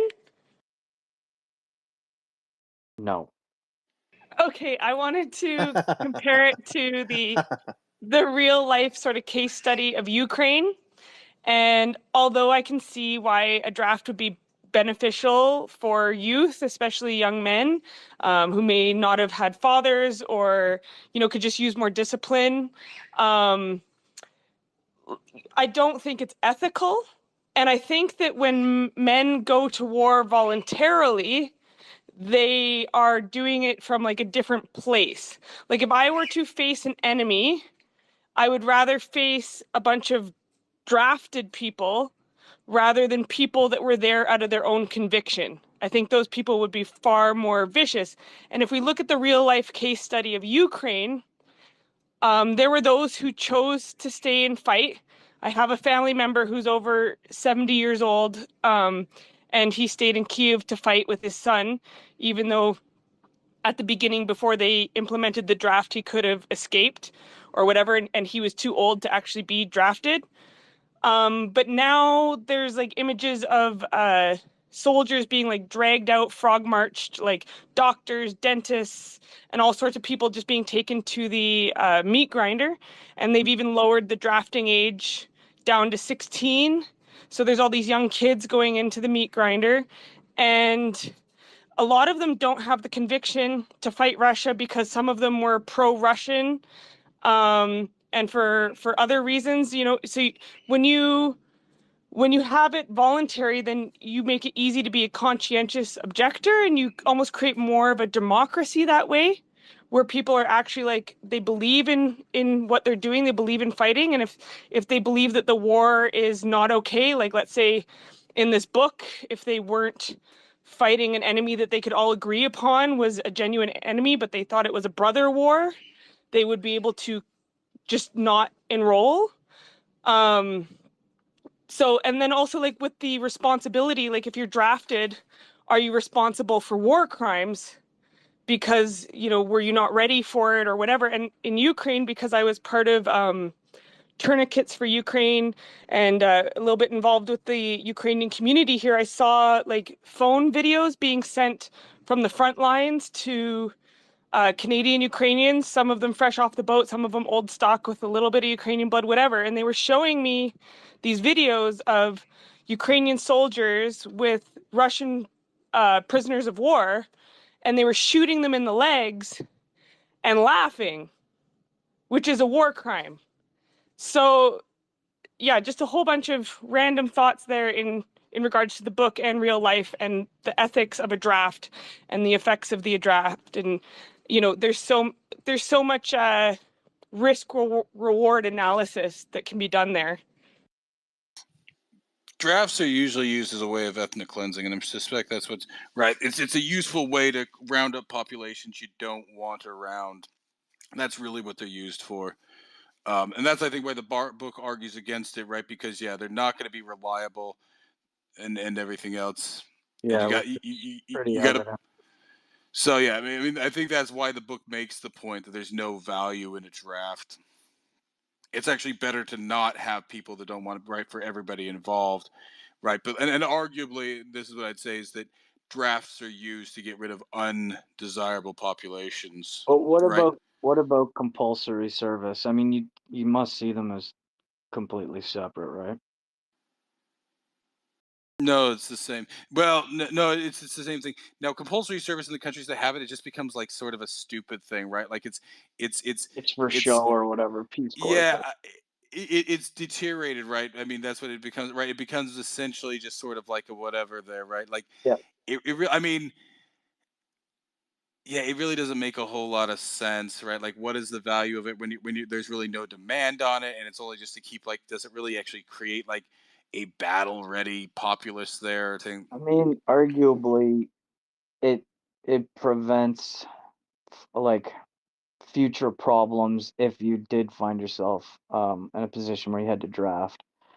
If you because effectively also like there's just a bunch of people at that age, men and women, that they haven't bought in, but that doesn't mean they've checked out. It means like they're most likely coming from, let's again use the last couple of generations as an example, like an apathetic kind of family, society, friend group. Like nobody, it's a bunch of listless shit going on. Yes, there's going to be people that are driven. They were always going to go and do whatever they were going to do as soon as they were allowed to do it. But there's also a bunch of people, and make the argument for there's no rite of passage. We're in a coddled society, blah blah. Like there's a significant Yeah. benefit to that population You if you think rite start. of passage is beneficial? It I becomes do, sort yeah. of it always when it becomes a rite of passage. It just becomes a joke, though, right? With these I mean, things, right? it's a symbolic type of thing too, though. Like, I mean, realistically, I wouldn't see anything wrong with, say, taking a group of whatever they are, men or women, it doesn't actually matter, both, probably separated for the purposes of this, and putting them through like, some rigorous type of formal training, disciplinary, you're up, you're awake, you're making your bed, you're outside, you're fucking cutting down trees, you're building a road, you're doing whatever it is. It's not all about like running around with guns and war paint. Introduce that just again because that actually would be an effective recruitment tool. You're gonna come across a bunch of people that are like, fuck no, not only did I love this, like, and it gave me purpose and da da da da da. Like, this is actually what I want to do. Well, there's a great way to just replenish your actual But fighting why force. do it as certain? I mean, the problem is yeah, people are different at different ages, right? And so if you burn them out on it at that, right, it's just it doesn't. So, I I, mean, and again, you could make a million types of different exemptions, right? Like if a person's clearly like, they're a straight A student, they're outperforming well, their and that's what peers on but every see, that's what measurable there level, there you have it, the exemptions, right? What those things end up being, of course. for better for worse, Political is a course targeting trading. of certain demographics, right? Yep. So arguably, that would actually be my argument. What's going on in Ukraine is they're probably drafting particularly Russian friendly populations, right? Well, Throwing yeah, them that's the into it focus. to because that's what they're trying to ethnic cleanse, But right? And of I'm course, saying even if you just look at our current issue, and it's shared in the U.S., but it's going to be a lot worse here. You're bringing in people that are not familiar with the idea of buying in, but they are very much familiar with the idea of gaming the system because most of the places they Yeah. came from, that's how it's done. So then they're teaching that to a new generation of children that are supposed to be, you know, uh, um, coming into this thing and we're all moving in the same direction, but they're not. And then, you've also got the idea that it's like, well, the I'm main point separate here from is you that because you're different from me. But in general, if y'all the did basic training together, you might feel a little more bought in, right? yeah, but it's communistic. It's this expectation that people should all, move with your cohort, right? That when somebody gets something at one age, that everybody should do it at the same age, right? It doesn't take into a respect the individual person, right? And Yeah, are they exactly. is now really the appropriate time for that stuff, right? That's why the draft doesn't work, right? Because it's like, is somebody really ready for that at a certain age? Maybe not, but then can they do it at a later age or whatever, right? Yeah, It I it mean, I it want to differentiate between the draft and whatever you want to No, call it's the same thing compulsory to me. I service. mean, it's the same. It's really the same. I think the likelihood is it would be used that way, in an emergency situation. But I don't think the idea of being like, look, you're already going to benefit from subsidized secondary education. You already have benefited largely from a subsidized existence. It's only useful in a place where you actually have to have a fully militarized population. So in Switzerland, for example, it does make sense. I actually did know a Swiss guy. He was. Yeah. I mean, but they're because they're literally they have no actual military, right? I mean, Yep. they do have a structure, a command structure permanently, Yep. but there they really do rely on, like I was describing. So if you're talking about something like the militia, the whole, and this was what how it worked in the very earliest days of Rome, right? In the Roman kingdom under Romulus. It's semi-legendary, but under Romulus, under the guy who's the guy who came after him. I can't remember his name now, but that's what you had, right? Remus. No, Remus was killed, but I forget. It was the guy. I think he was Sabian. I forget his name now. But that's how, like there was a few guys that came after Romulus and all that stuff, and that's where they would actually all everybody was, and actually they had different levels, right? Like it's like if you're in the rich, like, and it evolved over time there, but at one point, like, yeah, if you were in the richest thing, then you were expected to provide, this level of armor for yourself, right? If you Yeah. were in this tier, you were expected to provide this level of armor, and if you were in the lowest tier, well, you would be given a wooden stick, right? Like it Yeah. was provided for. But that in that case, because you had a fully militarized, it's actually the same way that the Zulus were organized, right? They were fully militarily or right. Everybody was militarily organized, whatever you did, right? So that you can have that with a fully militarized population, right? The Spartan, so but so that makes sense. Now, if you're in a massive country, right? Do you need if you were to take that into effect, do you need 150 million mobilized Americans, right? Like it becomes question, right? Like it becomes the scalability of all that. While I mean, if we want to be honest, right? Israel can do that because they're not paying for it to a large extent. To be quite honest, right? Um, No. I mean, they get like what 0.01% of U.S. GDP. yeah, exactly. Well, it's It's billions, right? I negligible. mean, It's a it's negligible number. so. I I think mean, it's because they've got the buy-in for one thing, and they obviously have the existing but kind of it's also external very right, threat. and that's what you see in these countries, right? It's very now. I know Korea does it too, right? Probably Yep. Germany stopped doing it like Yep. last 10 years or so. Probably the most sort of modern countries that still do it. I don't know, some of the Eastern European countries I never know, but I mean, Korea, South The Korea. IDF and the Swiss are good. I mean, for the argument I'm making, But anyway, it's they're the a good example circumstances, right? It's the circumstances. for In sure. that case, right, the Swiss have been doing this literally for Forever. 600 years, right? Yep. Like that Yep. that is the entire basis of their society. They modernize and everything else, but that is the basis, right? Oh That is yeah. what has kept them independent, but they're also not expansionistic, but they don't do anything else, right? Yep. I keep meaning to bring it up. There's like a quote from like the third man. It's like in 30 years under the Borgias, you had endless wars and everything else, but you had Michelangelo and Leonardo and the Mhm. Renaissance, right? In 500 years of Switzerland, you had the cuckoo clock, and then like supposedly like he made this Chocolate. quote, and then like so it was like that line was written by what's his name, the guy who directed what's his name, the guy from Citizen Kane, Oh. Orson Welles. Orson Welles. So he wrote that line for it. And he's like later on, the Swiss government sent me a nice letter telling me that it's actually from like Buchenwald in Bavaria that actually did that. So the Swiss didn't even create the cuckoo clock, right? Yeah. And they're like, So we actually can't take credit for that. because actually, I'm not going to bring it up. Some people have been running around these rooms like, guys, we need a new Renaissance. Not don't nobody say who, but like this has been a word. It's like, well, you know how the Renaissance came about? It actually started with the Black Plague, and yeah, ended with the Age of Exploration, right? And there's pretty much endless wars in Italy, right? Everybody likes to edit out the dark ages, don't they? There's that whole fucking Well, I mean, really, the inconvenience. Renaissance was like half like there was actually a great series. It was kind of weird because everybody had a different accent because it was meant for European TV where they'd all be dubbed. But it was like the Borgias, and it had like the guy from The Wire, John Dolman or Dorm or whatever his name is. And it's actually a really good series, right? Because like yeah, like all those guys were at the same time, right? Leonardo, Michelangelo, Machiavelli, Yeah. Cesare Borgia, and all those guys. Who Cesare Borgia was the son of Pope Alexander, who they actually think was the prince that Machiavelli was writing about, right? Yeah. Yeah. So I mean, it was. I mean, and all of that came out, and then of course at the very end of that, boom, you get Columbus and the Age of Exploration, and then you're into right. So it's a transitory position actually between what we would Well, call, the Middle Ages and actually the early modern age. like I would, whatever, in my naivest form, I would like to think that if we can fucking artificially manufacture everything else, we might be able to artificially manufacture our way out of the great cleansing.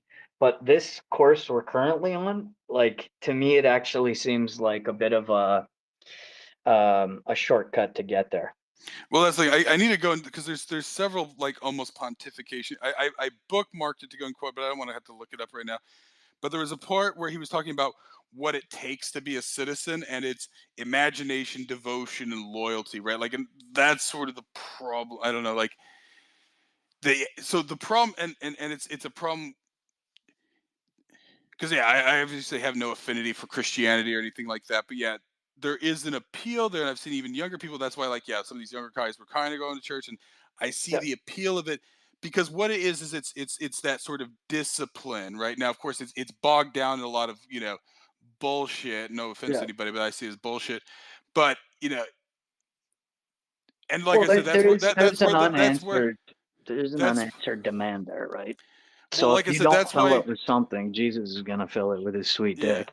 No, did a perfect time ever exist? And of course, Cicero actually lived in the wrong time. He lived in the transition into the empire, right? As you know, Augustus took over and all that stuff, right? And the death of the Roman Republic. But so he's kind of writing it in kind of a wistful, retrospective ways. And of course, maybe nothing was perfect, but he talks about like, yeah, that he was a self, right? That is to say that he had gone through this course, right? He kind of worked his way up through it, and like and so that's why I use the Roman model because the Roman model it has that sort of it's a religion of like public duty, right? Hmm. Yeah, The is the this is this the quote, right? It's social responsibility above the level of family or at most of tribe requires imagination, devotion, loyalty, Hmm. all the higher virtues which a man must develop himself. If he has them forced down on him, he will vomit them out. well, and this is what and I think that Nice. preceding this is where they're arguing why you don't force military service, right? Well, Yeah. Because you can't instill those if that person hasn't found now and if anything you may actually embitter them on those things, right? You may actually right if they don't find those things so first and then you force it upon them then they become angry so about it.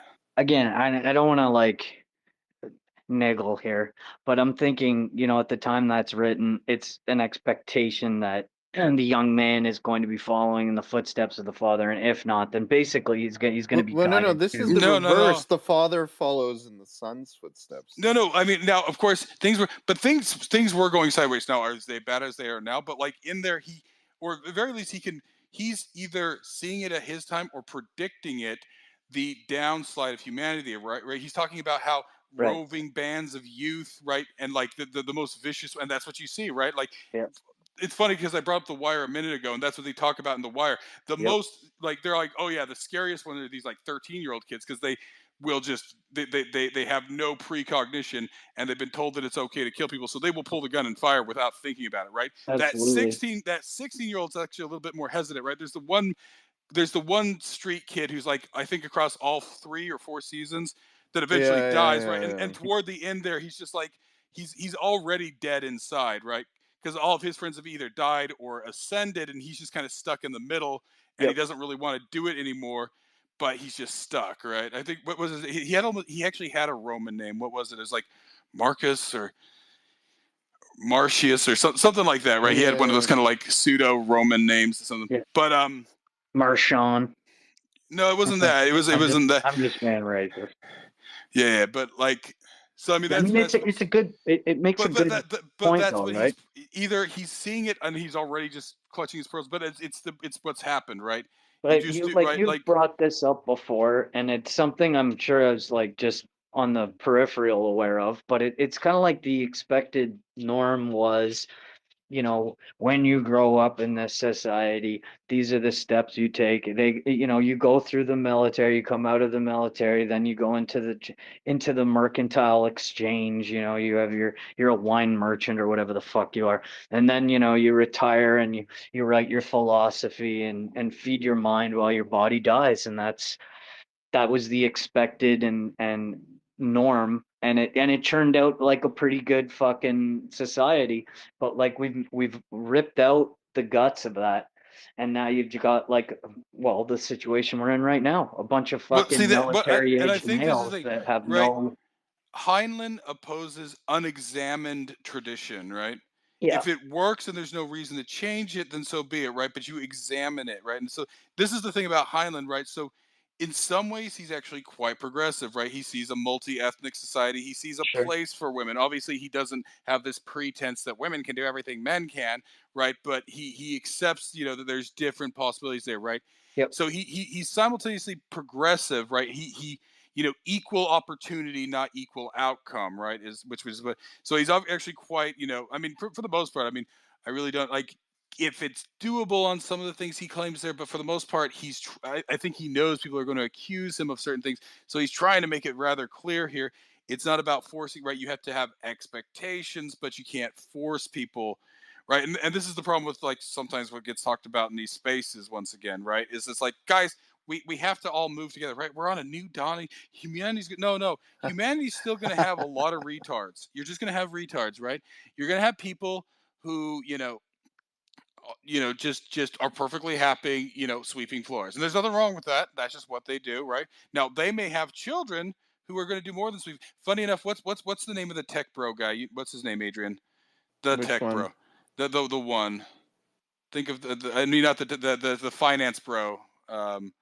Martin Skrelly. Shkreli. Yeah. Yeah, His parents were just fucking janitors. That's all they yeah, were. They were just and they remain outbane. janitors to Yeah. this Yeah. day. So that And that's and he's perfect. actually offered to give them money, and they're like, no, Well, no, once again, and this is the thing. Now, the reason he's been punished is that he doesn't actually have any connections, right? This is actually what people don't understand that about is Epstein. true. Epstein was actually, even though he has those last names, his parents were just, I think, relatively middle lower class, right? They weren't special. They don't have connections. He was allowed to ascend and was pretty much a glorified pimp, but he has no major connections. Actually, the same with Bernie Madoff, right? None of these people have old names, right? They were made to take the fall because they have no connections. They were actually, regardless of what your personal opinion, and actually, Bernie Madoff only screwed rich people. So actually, that's not a big deal, right? So I mean, in some ways, right? And Epstein was whatever, right? He was put in that position to do whatever. But these guys were, actually arguably all self-made, right? And of course, maybe they had to, that's what it takes to kind of get where they are when Yeah. you coming from. So that's what people, and of course, all the leftists. But like, I mean, these guys, yeah, like they're not from the old families, and that's why they were made to take the falls there. But regardless of that, so yeah, no, exactly. So Martin, what is it? I always Shkreli. Martin Shkreli, I believe it Shkreli, is. yeah. Yeah. So like I said, yeah, his parents are janitors, and he's not, right? Now, of course, he's gotten in part because, like I said, he has no name. And actually, there's a lot of I think it's in a lot of these books. Like, well, I mean, it's in a lot of 19th century literature. I think Great Expectations and other ones where people lament this. It's like, oh yeah, I could have, but I just don't have the name, right? And I just don't have the Well, name. well, well. I mean, so there was this one black CEO that I was watching on Bloomberg TV, and he was saying like they were asking him, like, would you go? I forget what company it's from. Um, and they were asking him, like, would you go into public office? He's like, no, I wouldn't. He's like, but I donate to like political things because like that's how you play the game, right? So I mean, yeah, I mean, Shkreli wasn't donating to any like Democrat or like Republican like congressman and stuff like he had no. What you're saying is exactly right. He had no right. He had no connections to like kind of to take some of the brunt of like what he was doing. And I mean, a lot of it Oh was no, but it's himself deeper than too, that because right? Yeah, technically it's the same. He just didn't. He's not old money, right? Like it's like I said, exactly. Yeah, don't ask a woman her age. Don't ask a man his income his paycheck, and don't ask a indie music artist why their parents' names are in blue on Wikipedia, right? Like that's right. Like all these people, it turns out it's like, oh yeah, no, they're like what is it? Anderson Cooper is a Vanderbilt, right? yeah, yeah. And stuff like that. So I mean, that's what it is. Like I said, like you know, Epstein, Madoff, and Shkreli, whatever that you think of them, the reason they were actually allowed to take a fall is they have no connections, right? So even arguably bankman there and stuff like that, right? Yeah, his family, they have some middling connections. Yeah. I think he had more connections, but I mean, he paid for them, right? yeah, exactly. Like, I mean, he But gave $2 relatively mediocre, billion right? to. Like when you Yeah. consider like all these big names. Now, of course, at the same time, that's because maybe the other people are trained, just to kind of stand back and let somebody else take the fall for them and all that, arguably. I But mean, yeah, you can make the argument though. Like if you look at look at what's his name, Douglas Adams, when he's fucking sending them up the flagpole in the British schooling system, right? Like, well, he's a Cambridge fellow. Oh, he's an Oxford man. And it's like that. Those systems are previous to the king and his gentry. So it's kind of like, yeah, it rolled that way and it's continued that way, and other people have replicated it in their own way, and things actually fucking ticked along pretty well. Like, yeah, there's going to be some big fuck ups in the mix, and some inbred child fuckers in there, no doubt. But like the outsiders, Epstein, for an example, like they got access, right? Because they preyed on like certainty that there's going to be a bunch of depraved fuckwits in here. And then it's just a simple matter of, well, now I own you and I want to own your friends. So invite them to my island. And at that point, like when you own a little piece of everybody, like you're on a very fucking fine sword balance, right? Like, okay, everybody knows, and now is it better that we kill you? Right? And then, how do we get our hands on that information and make sure, I get it before you do, and so on and so forth. So these Well, I these mean, big momentum shifts. here's what I find interesting about the Puff Daddy. I mean, he has not been charged. Okay, I mean, he has not been arrested. They've not taken his passport away. Um, I mean, that's what He's I got find dirt on interesting, somebody. right? I mean, look, like Nancy Pelosi, her fucking nephew is Gavin Newsom. They're related to Trudeau, apparently. Now, I don't know that that's true or not, but there's some weird fucking connection there. And it's like, tell me you don't think one, two, or all three of those people would have been at a P. Diddy jam. They would have been at a P. Diddy party, and you know what I mean?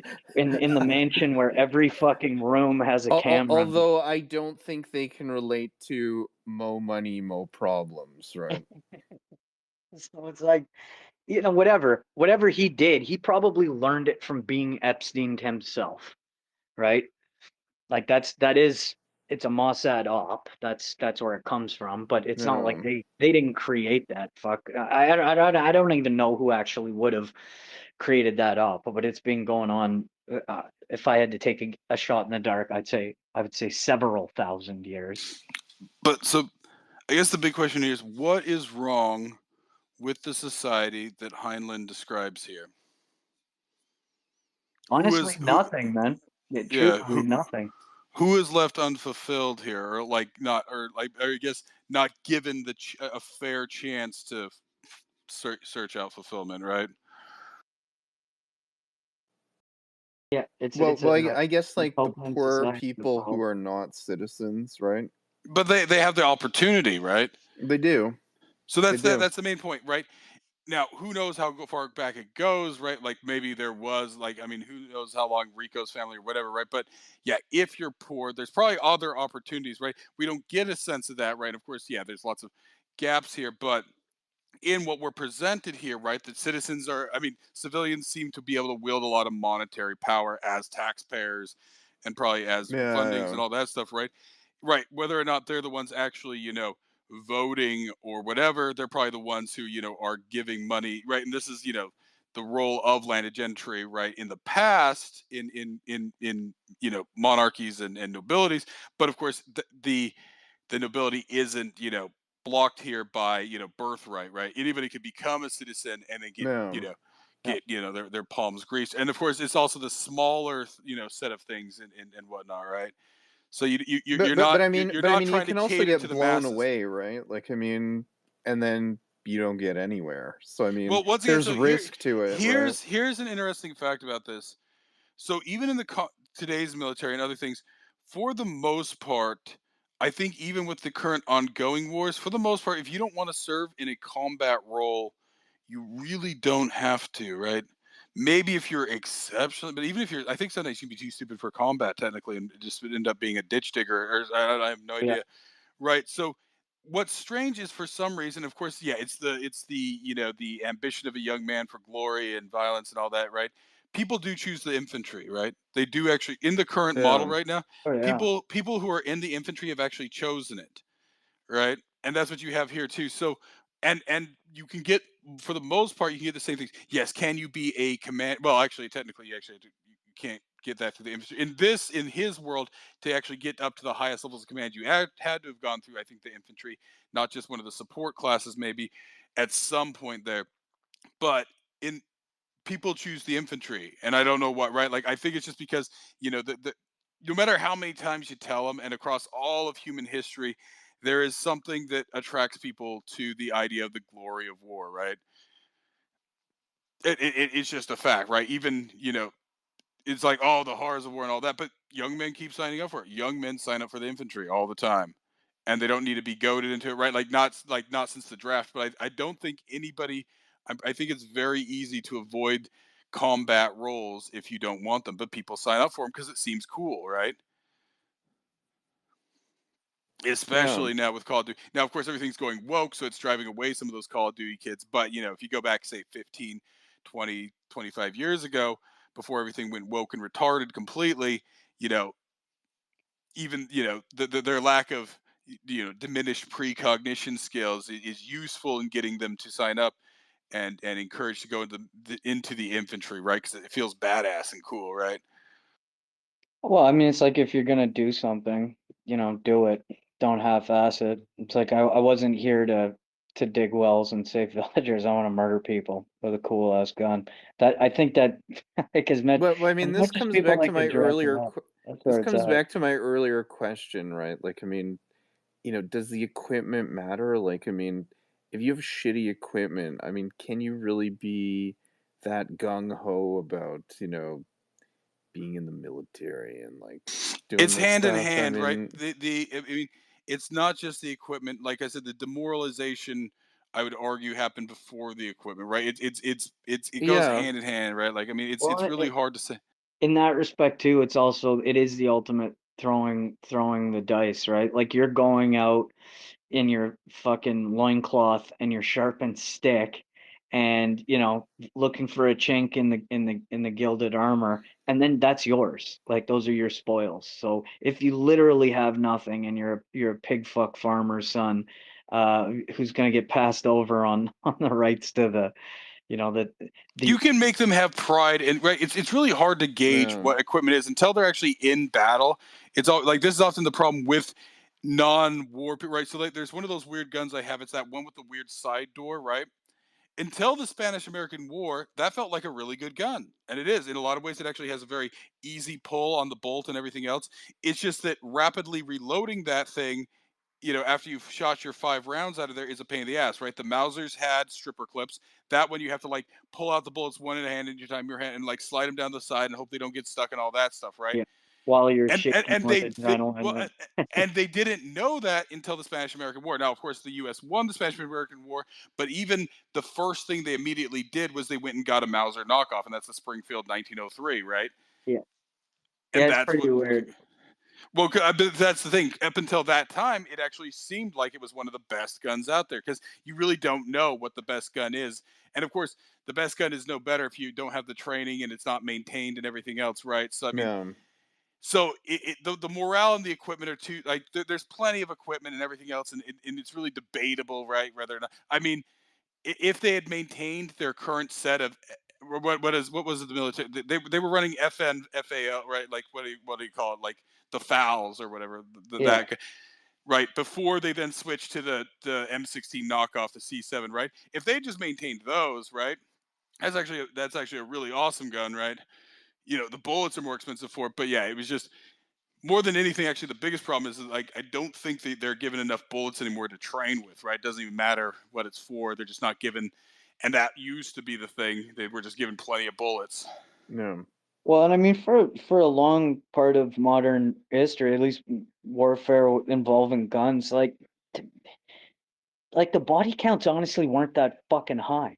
Like World War II, yeah, it's got a huge toll, but when you factor in the number of rounds fired, the number of rifles, the number of people, and then you compare that to say Vietnam, like there's some very fucking real different outcomes there. And Like, and that it comes down to how many of those are actually combat deaths too, right? true, but I know, like, Most of I them. watched this thing. I don't know, maybe you're familiar with this idea of, like, you've got a fucking dummy stuffed with straw, and that's what you're targeting on. And then that never really changes even right up until World War II. It's still a sandbag man you're shooting. And then just prior, well, I guess just after World War II, they do this idea of the silhouetted targets that pop up, right? Pop, shoot, pop, shoot, pop, shoot, pop, shoot. Van Hanneman M16 and send 'em in a nom, and the fucking body counts go skyrocketing, like astronomical numbers. And yeah, a lot of it is related to not point and shoot deaths, but that conditioning, that, like, if you want to call it technology innovation, like that fucking changed the game, right? And that's the game we're all experiencing today in terms of overcoming that the good monkey that lives inside you that hesitates on pulling the trigger versus like the conditioned monkey that squeezes it. I actually would Hmm. argue it's the conditioned monkey taught not to kill. I'd actually say that the default it's yeah, it's modern sort of sentiments that Yeah, have yeah. created So this idea. there's another quote from the book that kind of goes in with that.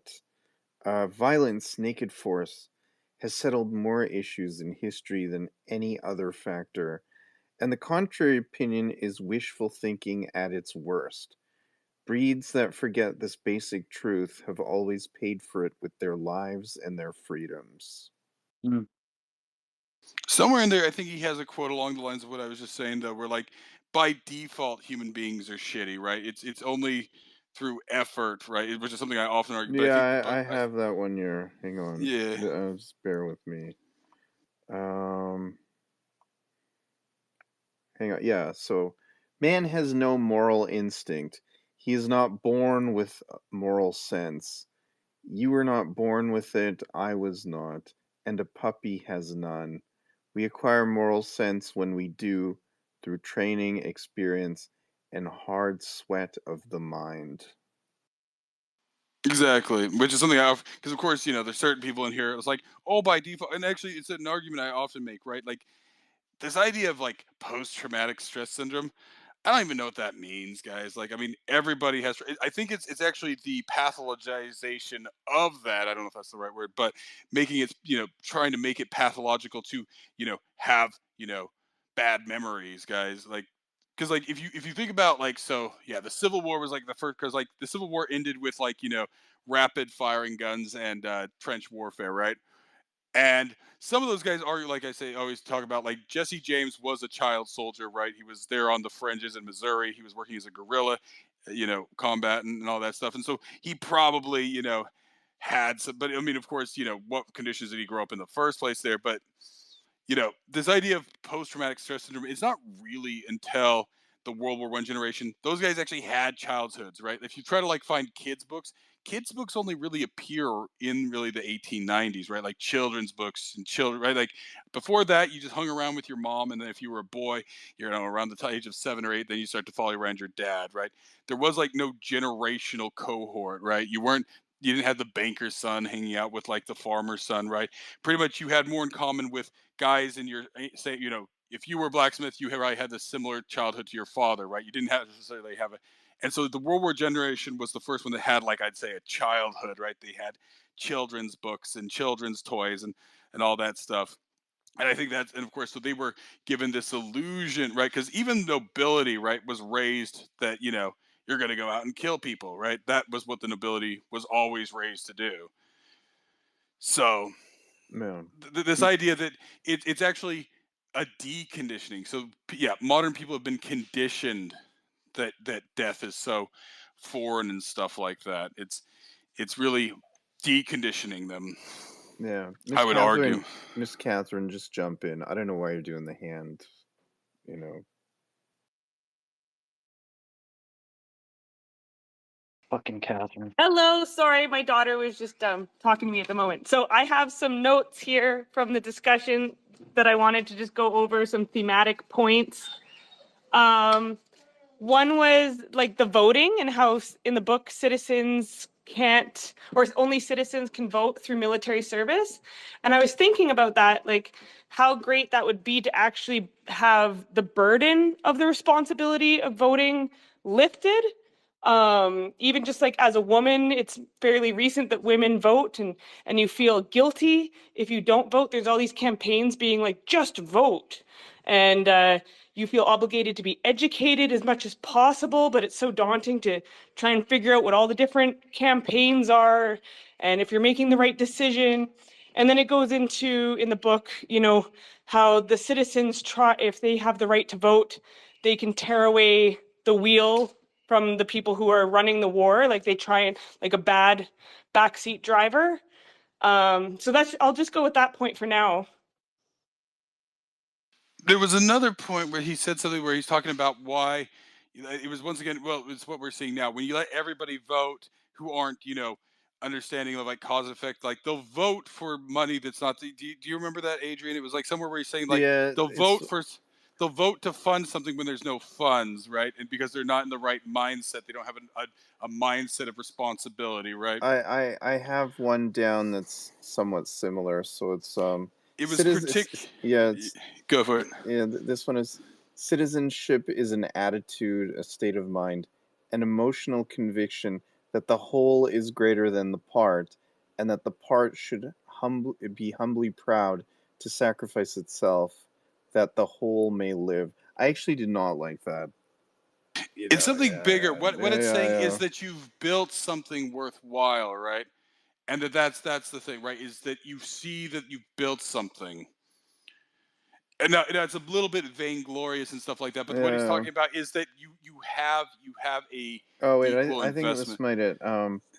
The best things in life are beyond money. Their price is agony and sweat and devotion. And the price demanded for the most precious of all things in life is life itself. No, because that's Ultimate early. cost for perfect value. That's earlier in the book. It was much later in the book. It was toward the very end, like where I marked it. He was talking about how, like, yeah, like if people are voting for something, they can be promised anything, and then of course, you know what I'm talking about. Like it was fairly late. Yeah, I will hang on, just give me a moment. Yeah, I'm trying to remember like the exact terminology. It's essentially what we're in now, where you have people who it's like, oh, we can give you a bunch of free stuff, but they don't understand that that doesn't come from nowhere. It's kind of in line with that, but it was a much late because the part you were talking about, I think, was like from like early in the book. Because like this one was like from the second moral philosophy teacher, the one where he is a officer candidate and all that. Pay for it. Like I don't know. I'm trying to search the words here. Somebody's got to pay for shit.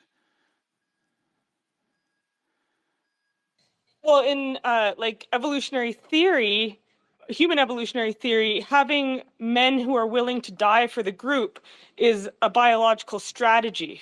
The fact that they're willing to sacrifice themselves for their in-group is. Yeah. Sorry, go ahead. No, go ahead. I think this might be it. So, this very personal relationship, value, has two factors for a human being. First, what he can do with a thing, its use to him, and second, what he must do to get it, its cost to him. There is an old song which asserts the best things in life are free. Not true, utterly false. This was the tragic fallacy which brought on the decadence and collapse of the democracies of the 20th century. Those noble experiments failed because the people had been led to believe that they could simply vote for whatever they wanted and get it without toil, without sweat, without tears.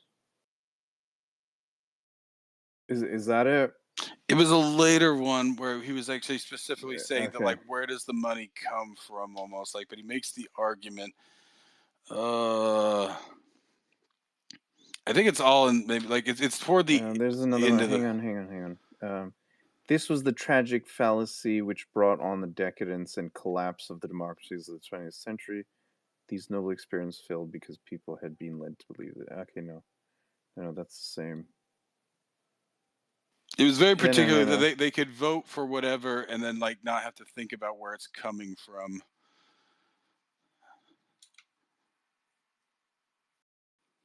Well, and the fact that they can vote for their own self-interest as opposed to the group, which is what being part of the military vetted for in your ability to vote, is that you didn't prioritize your own selfish needs. You're not going to vote for universal basic income if you understand that that will actually make your society far worse. But they also didn't they weren't so unselfish. They weren't so unselfish that they would, let's say, No, so here I found it. So if he voted, so I think I don't know if this is where you were. Like, sorry, you can go. Uh, the unique poll tax that we must pay, and he's talking about service, was unheard of. No attempt was made to determine whether a voter was socially responsible to the extent of his literally unlimited authority. If he voted the impossible, the disastrous possible happened instead, and responsibility was then forced on him willy-nilly and destroyed both him and his foundationless temple. And this is what I've been talking about, like, yeah, with the leftists, right? They vote for the impossible. It's like, well, guys, we got to try something. So they vote for the impossible, and then the disaster. And that was just one that I particularly, because that's what they're voting for, right? Is the impossible. We got to try something. We got to try something. And so they vote for stupid things that will never work. And Yeah. then of course you get things that will happen, right? The disaster, yeah, the vote for the impossible and the disastrous possible happens instead.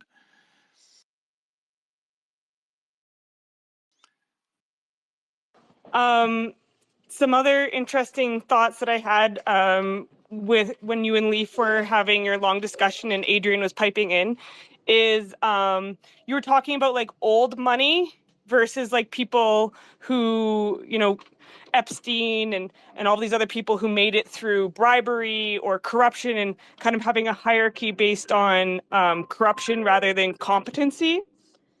And how old money, like there's a lot of cases where you'll see like a famous artist and their parents' names are in blue in Wikipedia. But there's also like a situation that contradicts that, which is that like a lot of people that come from old money end up being complete failures. So for example, Walt Disney's granddaughter, she came from old money. She was his biological granddaughter, and she inherited 300 million, and she ended up dying within 1 year of heroin. So and she'd like trashed like a penthouse suite on a cruise ship. So just kind of how like I guess old wealth is said to like only last like 4 generations. And then there's also like if basic needs are met, it's not just saying that like, everyone who comes from nothing is automatically going to be successful. But if basic needs are met, then there's availability for higher level thinking. But yeah, sorry, my kids need me for a second. I'm going to be Yeah. MIA. So just on that point, I mean, we don't see that with Rico, right? I mean, more than his basic needs are met, and he doesn't do anything, right? I mean, he's just average. He just scrapes by every time, right? So I mean,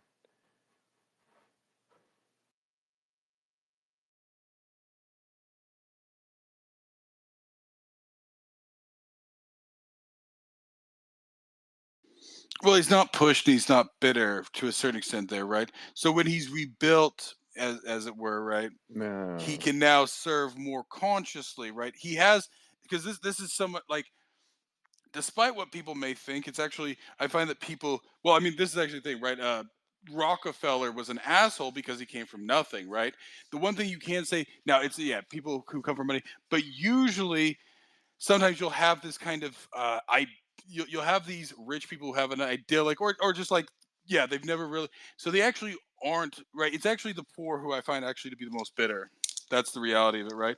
I actually find that people who, now they maybe have a flippant understanding of things and take things too easily, but they're not as filled with as much malicious, right? Like going back to those Sharps books, right? The like I said, this was a guy who moved from the enlisted classes to the officer class.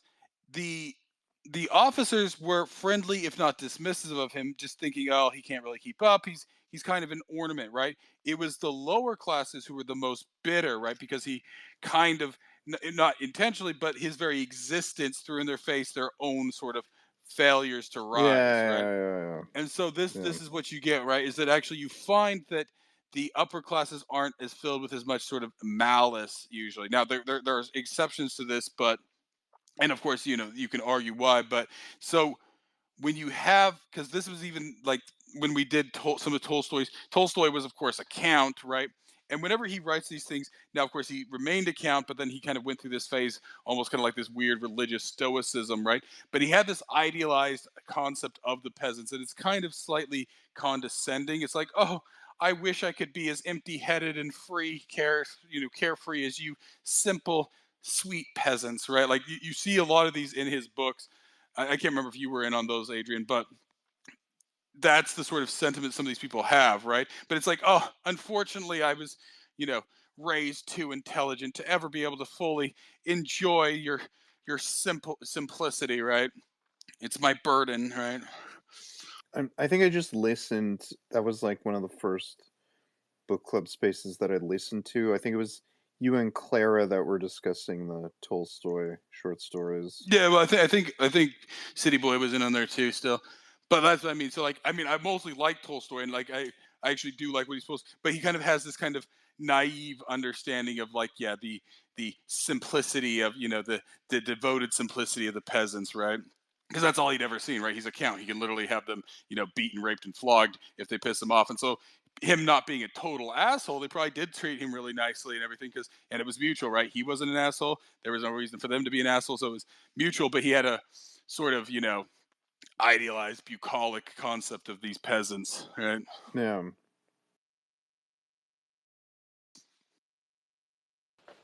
Um, Makes a pretty good argument for the conscription, though, doesn't it? No. Just based on income level and property ownership. Well, no, but I mean, you still don't want to conscript them if they want to do more than be right. If they want to just be toothless and live, in the swamps, then let them do that, right? There's no reason to conscript that guy, right? He's not going to rise above that. Now, to assume that that's all him or his offspring can ever be, that's the unfairness, right? There might be a higher aspiration there, but if he's satisfied with that, trying to force that guy into other people and conscripting him is just a waste of everybody's time. He's not going to be happy. Why otherwise let him blight my beautiful swamp with his presence then? It's his swamp, boy. Dude, my swamp, boy. you guys said earlier that like one of the reasons for going into the military is that people think it's cool to kill people or whatever, but I've heard another reason, and that it's not that it's like just cool, but that it's like people feel the most alive when they're on death's ground, if you will. And we can Well, there's multiple, yeah. and we can and it's not just in the military either. Like there was a famous Russian author, Tolstoy, I believe it was, and he would, I guess, like he'd write a book and then he'd gamble away all of his money until he was in absolute like abject poverty in order to get him onto death's ground, where he had no choice but to like write a wicked book that was going to sell. So you, I don't think it was Is because that Dostoevsky? Yeah, it I might think- have been yeah, I because think you're right. Tolstoy was a count because he never ran out of money. yeah, Dostoevsky. There we go. Sorry, I'm dyslexic. But yeah, so I get these things mixed up. But yeah, so he would go put himself on death's ground, and we all have a choice to kind of turn up the volume on that or turn it down. Like Leaf doesn't have a very high threshold. That's why he won't have children. But I can confirm that you're really only living if you're taking other human lives. I mean, Well, I there's, can't It's that describe whole how death high. drive, right? The death like I said, drive. there's lots of reasons, right? Some people are foolish enough to think that there's like Doing. any value in it, right? Like Pat Tillman, who was then killed in friendly fire, right? Like I said, I mean, not discreet, but I mean, the guy proves right what happens when you think it's for a higher cause, right? But then there's other people who, yeah, just want the thrill. Some people who are probably, yeah, like, borderline insane. Some people who go in there, like I said, guys, I know, to go in there and get training that is not available to them. And there's certain forms of training you can't get anywhere outside of the military, right? So, the easiest, Well, the you brought easy. up an interesting thing with Tillman, right? So, I mean, I don't know what the end result was, but for quite a while, the working theory was basically fragged by his own unit because he was there, to be a senator. He was there to be the next president. It wasn't. He was there because he bought in. I don't know, but like I'm just saying, like the going thing is that he was so inspired that he quit his job in the NFL and went and became, like I think he was a ranger, I think, or some stealth force, some special force. I don't think he was a SEAL. I think it was because there's yeah, but whatever it was, right? That's Yeah, no, he wasn't a SEAL. I think you're right, Army Ranger. I think so But because he like had the the beret, the and I think that's the only people who wear the beret in the U.S. is the Rangers. well, and little French girls, don't forget about them. But I mean, look into it. Actually, I'd be interested in what your take is on that. Well, If it's I just don't a want to make it about that. conspiracy Yeah, theory I or mean, rabbit but hole. I'm just saying there's different reasons people join, right? There's all sorts of reasons. Well, I mean, kind of it plays into the some of the themes in the book as well, right? Because it's like the idea that, well, maybe not so much into the book, but I don't know if maybe it's parallel. It's like I can use this as an advantage for that later in life without actually giving any full appreciation to what the fuck this is, and he ends up getting chewed up by his own squad. Does that make sense? No, no, it's only about the book in here, Tiki.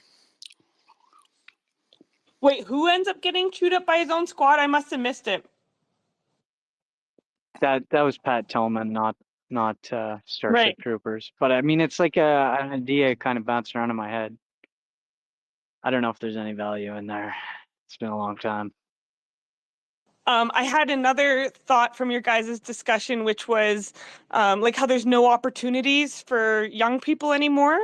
And is it because there's no opportunities available that are just simply prescribed to them, or because there's a lack of creativity and imagination, like how the book also mentions, like, It's absolutely the lack of opportunities. They've been restricted in it. The burden, right? Like I said, even 40 years ago, there was what I'd call high risk, low entry jobs, right? Being a roughneck, right? You could go, like I said, you could get on a bus from Ottawa out to Alberta, find a job in a day, and work your way up there because they just needed people, right? And you either made it or you didn't, right? Whereas now you got to know somebody to know somebody to know somebody, getting out there and it's very insular. Right back then there was, or even the same with a logging camp or with all sorts of things, right? You could easily find access to those things and just go and get a job. Now you got to go through forms. It's like, well, we got too many. And so like, especially, and I'm just going to put it on, right, like if you want to go into the trades, the government will buy all your tools if you're a female or black or a trans boat mechanic, want to be a whatever boat mechanic. If you're a man, you're not going to get that subsidy and stuff like that.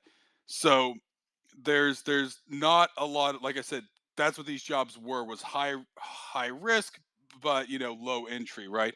You didn't have to have anything, right?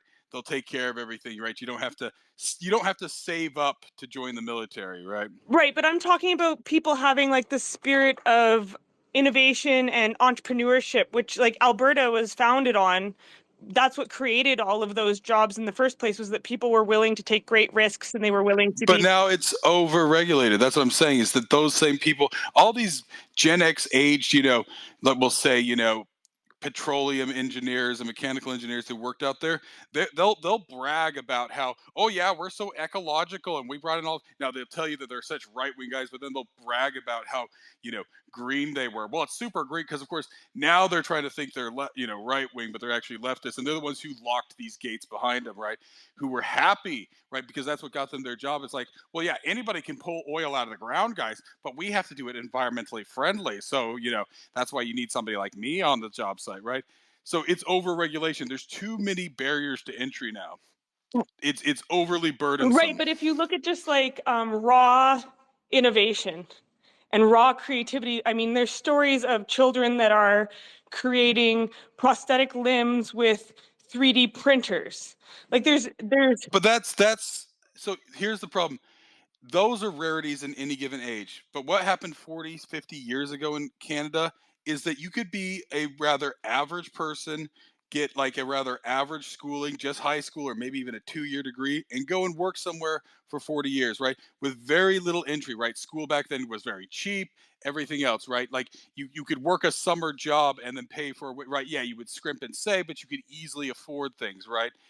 That's the middle, right? And of course, some people, those child projects very rarely go on to do anything actually anyway. But the point here is that what do you do with the people who aren't, but I've heard there's lots of people I know out there trying to hustle, and there's just too many barriers to them, right? So yeah, there's a few breakthroughs and people point to it, but there was a point where even a mediocre person could go out there and find these opportunities, and they're just not there anymore, right? Like I said, 300 years, 200 years ago in Canada, some weird little Frenchman could get in a canoe and scoot out there, right? He wasn't like, a great, innovator or anything else like that. He just, got a cheap canoe and went out there and did it, right? Went out with somebody the first time, had enough money, right? The barrier to entry was not too high, and now it is for most people, right? Like, right. and then Well, of course, what happens if you are a hustler? Then people accuse you of being a grifter, and so then you're damned if you do, you're damned if you don't, right? Those opportunities just don't exist anymore. right, and They've been broke. without those opportunities, we can't have a neo renaissance because you need people who are able to make disposable income in order to support the arts, which then creates a whole other area of income and opportunities for people that aren't cut out to be hard labor or don't have the same. I mean, I'm not saying the artists don't have work ethic, but I mean, when I think of an artist, I think of like Leonardo da Vinci or these guys who made these beautiful sculptures that water thinks are 3D printed. I'm not thinking about just kind of your run-of-the-mill artists like my loser friends. No offense if anyone's listening. Well, once again, I mean, we talked about this earlier. The mistake people make about the Renaissance was that it was just a time of thinking. It was a time of massive upheaval. It was constant war, constant destruction. It was still medieval style of war and torture and everything else. Like I mentioned that Borgia series earlier. Like they'd always have it's kind of for the eye candy of it. Like so, it's like, I'm going to execute him, and they'd use some weird medieval torture like the jaws of life, where you literally crush a person's jaw into their skull, right? And they depicted that and all that. And you see the little eyes rolling around in the head as the jaw crushes up in there. But that was the Renaissance. That's the Renaissance everybody else forgets about, right? Although actually my favorite Renaissance painter was probably Caravaggio, and his stuff was super violent, right? But that so if people don't want, so when people are calling for a Renaissance, that's what you get from a Renaissance. Now, are there times, I don't know, you need what it is it's a Yeah, suppression. but couldn't a neo renaissance look different than that, right? You Like need upheaval, right? You need disruption. Now there's different disruptions, right? And yeah, I talked about this before. The discovery of oil, right, of petroleum was disruptive, right? Up until that time it was coal and wood and whale blubber, right? Then suddenly there was this oil, and so some dumbass could just go out there, drill a little bit down, and suddenly oil's popping out right after like 20 feet down, right? You could just go shovel it out in your backyard, practically. I know it's not exactly, but and so that was disruptive, and so then of course there was stuff around that. So what they're like, I mean, this is the problem. but I mean, it doesn't need to be a disruption like continuous wars back and forth. Like, does it need to be that No, extreme that's what I'm in saying. order for the Renaissance to be It like usually, more successful, I right? Like, mean, I mean, historically it ends up leading, I mean, that's the problem. But can you have another, but you have to have some sort of disruptiveness, and that's actually the problem. And even that's what's touched on in this book, that planet that had no radioactive disruption in the evolutionary process was not, yeah, yeah, it's Klendathu. stagnant, right? So you get stagnation. So the problem is, and this is my argument, I don't want to get all whatever, but with the whole techno feudalism, they want, because disruption is something they can't predict. They want stagnation, comfortable stagnation, because it's predictable, it's long lasting, right? Because disruption, it's an illusion to think they're going to destroy everything. That's not even possible, right? Even with nuclear, whatever, right? You can't really destroy everything, but that's what they want to tell people. So yeah, but the more you try to suppress a disruption, the more bottled up it gets, and it becomes there's kind of I guess you could say like a low level natural disruption you can have go on, but No. you have to have creative destruction, right? That's what disruption is, right? It's disrupting something that has been working. As Schumpeter said. Yeah, Schumpeter. You had to bring it into that. I see what you're doing here. 44 of these, and you've waited until now.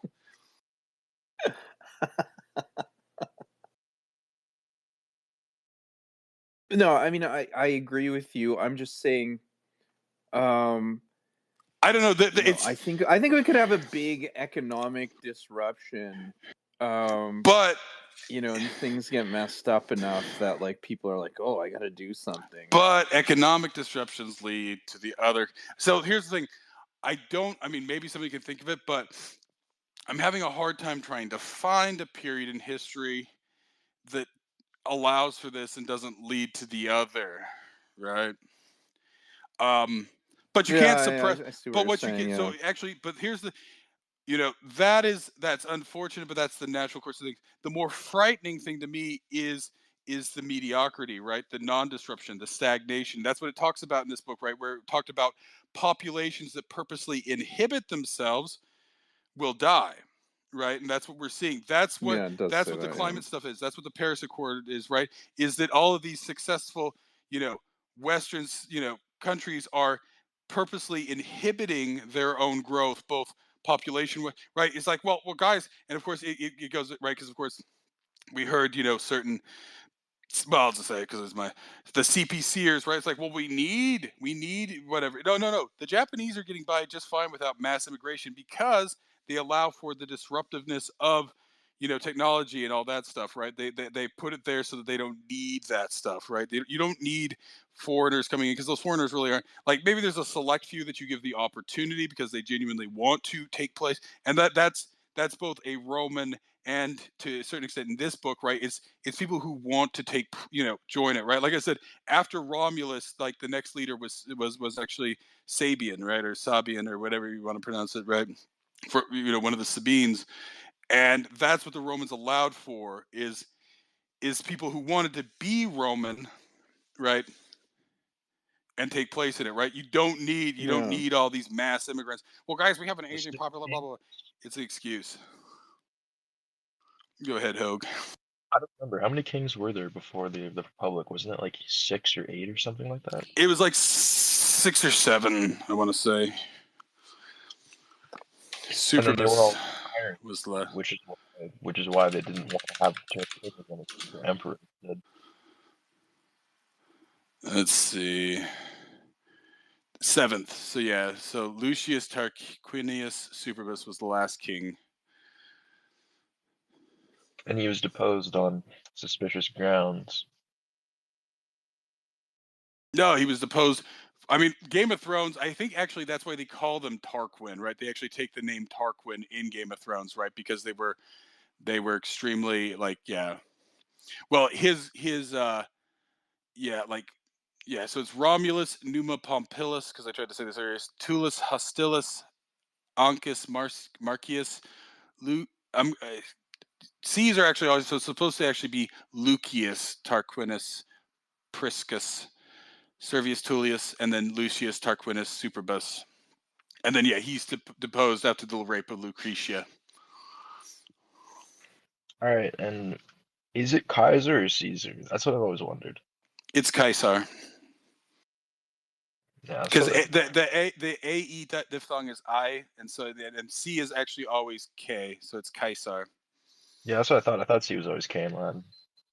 And V is actually U, right? So it's not Veni Vidi Vici, it's Veni Vidi Vici.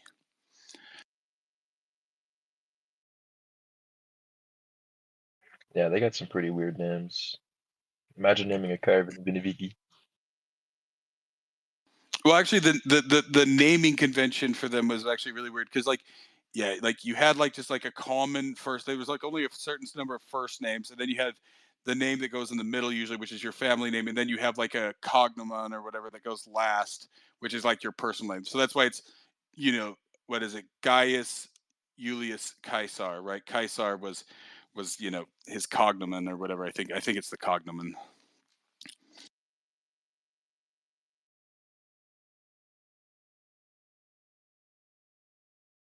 So, how often do you think about the Roman Empire?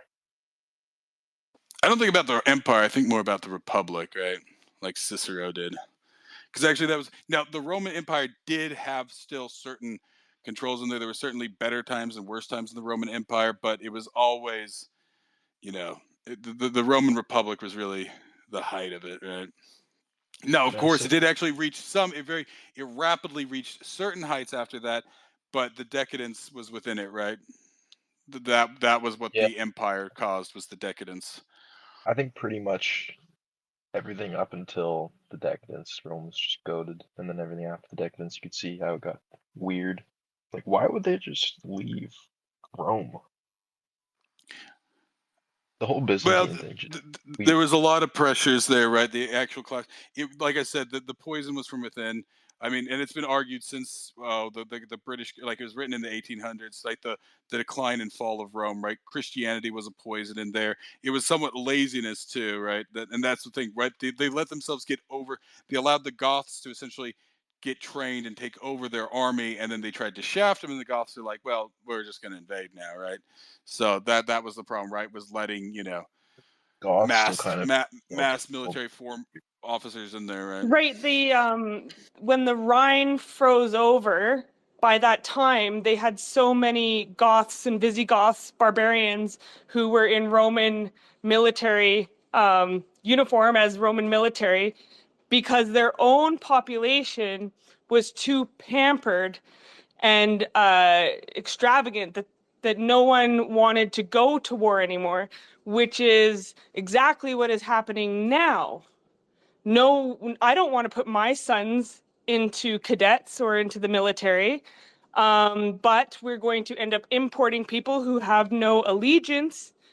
Same with the USA, and then they won't. They'll be able to turn. They can and possibly will, most likely will turn on the original population, which is what happened in Rome when the Rhine froze over and the barbarians came over. The barbarians in Roman shiny outfits went with their brothers, went with their kinsmen, and turned around and sacked Rome. But then, like, a Well, lot of them still wanted to be Roman. That was the interesting thing. Same thing with like Well, see when the that was the problem. They didn't properly integrate them, right? So when they took over, yeah, they called themselves the kings of Rome, right? That's why they learned Latin, and that's why French sounds the way Spanish, right? It's different Gothic, words getting in there and stuff, right? They wanted, right, and that's why they kept calling themselves Romans. But the main point was that they didn't integrate them, right? Early on, if you read like those first during the kingdoms of Rome, right, it was always about integration. You're now Roman. We're going to force you to be Roman, but you're going to be Roman, right? You're either going to be Roman or you're going to die. Whereas when it was with the Goths, yes, they armed them and they gave them stuff, but they never integrated them, right? Because actually, the way it worked with Roman service is if you served as a Roman soldier for like 20 years, you'd actually get a retirement. You'd get like, I you don't know, get like land, 40. Yeah, you get land and everything, right? And actually, that was a period when actually male life expectancy, this is what I've heard, but it's somewhat probably, it was like the only time when male life expectancy was higher than female life expectancy because you were well fed, you were well exercised, you were well, trained, you had medical, right? The Romans were actually exceptionally good surgeons, right? So you had good health care, all that stuff. So you would easily make it, if you joined up in your early 20s, you'd easily make it to 45 and still probably have another 20 years under your belt. You'd marry a younger woman, have kids, have land, and you were good. So it was actually, they integrated them in with that. And like I said, the Romans were not racists, right? Now, of course, the kings out there, that's like, oh, every Roman was like, no, it wasn't super common, but they didn't restrict it, right? They allowed people to prove themselves in there, right? And so it was actually, a rather, open, at various points. It came and went in different times, but pretty yeah. much. So yeah, I mean that's sort of and that's why I keep bringing it up. And I think to a certain extent, there was another. It was actually there in that verse because I was talking about it earlier, where he actually mentions the word. Let me find the word. Let's see. acts. When you were talking about Rome there, Zink, I must have missed something. It didn't sound like you had blamed the Jews. Oh, I blamed Christianity. Blame Christianity for what? So, the fall of the Roman Empire. How so? Because didn't the Byzantine Empire, which was Rome as well, but it like lasted a lot longer until it got taken out by the Muslims or something? I don't know.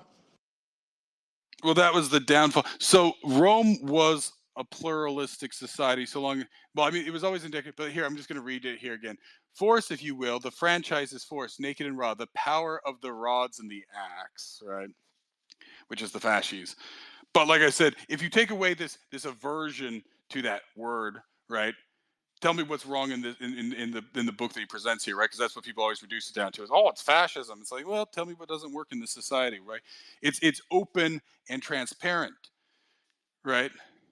It's strict in some ways and it's very regimented, but it's transparent in that everything is very clear to people at all times, right?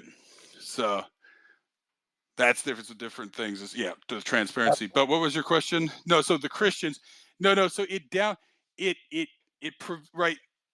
So here's the thing to understand about Romans and Greeks, right? So there's mythologies, right? Every culture has mythologies. Now, only with Judeo-Christian Islam do you have, or and a few others, do you have moralities coming as diktat from gods, right? In traditional European, like Greeks and Romans, right? They had similar gods because they're all Indo-Europeans. The gods are actually extremely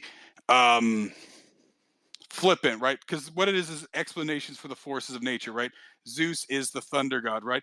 Zeus is somebody you have to placate, but he's not somebody you want to emulate, right? So that's why the Greeks and later the Romans developed philosophy, right? Because they know that they can't derive these things from the gods, so they have to sit around and they have to discuss it. It's like, okay, what is the basis? What makes right? So they have to use rationality to come up with morality, right? It's not just diktat, right?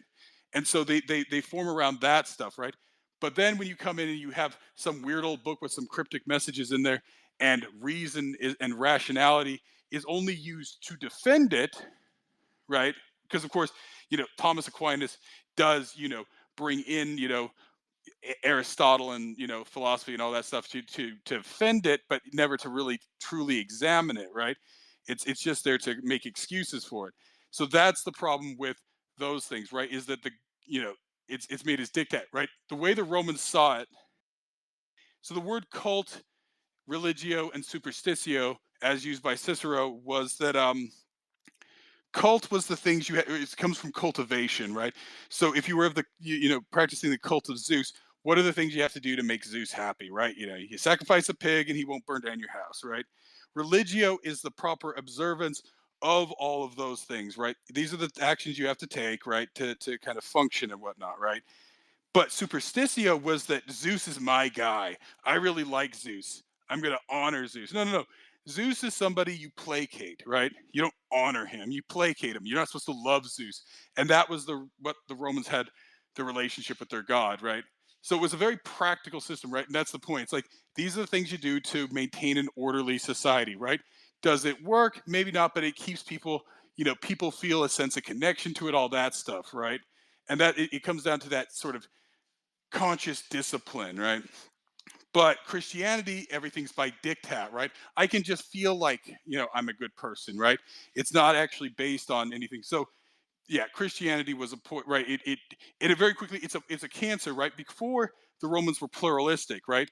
Arguably, actually, Constantine actually worshipped the sun god Mithras and only got baptized on his deathbed. He was only just using the Christians just as an untapped source of free, bodies for the civil war that was going on that he was engaged in, right? But very quickly, Christianity is one God, and that's what he wants: one God, one emperor, whatever, right? You destroy the pluralistic society, you destroy the openness of adapting new ideas that are beneficial. So that's usually the way I would argue it. I've never actually read the Well, Decline and Fall of Rome, which is lengthy. the diktats weren't substanceless. They did come from somewhere.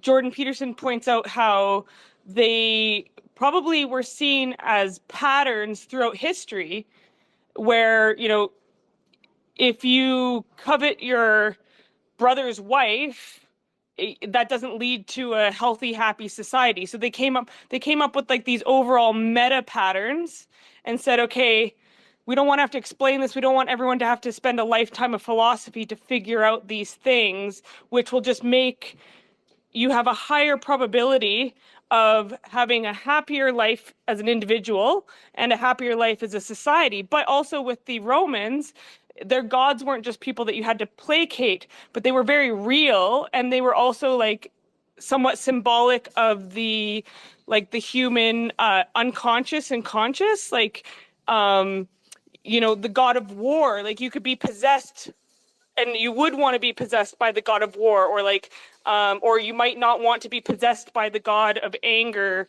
or whatever, whichever gods represented whatever was going on. I don't know if that makes sense. So here's the usually contentious statement I'll make. There is nothing of value that originates in the Bible, Old Testament, New Testament, either one, right? All of them have antecedents. There is nothing new of value. Now, there's a lot of crap that originates in there, right?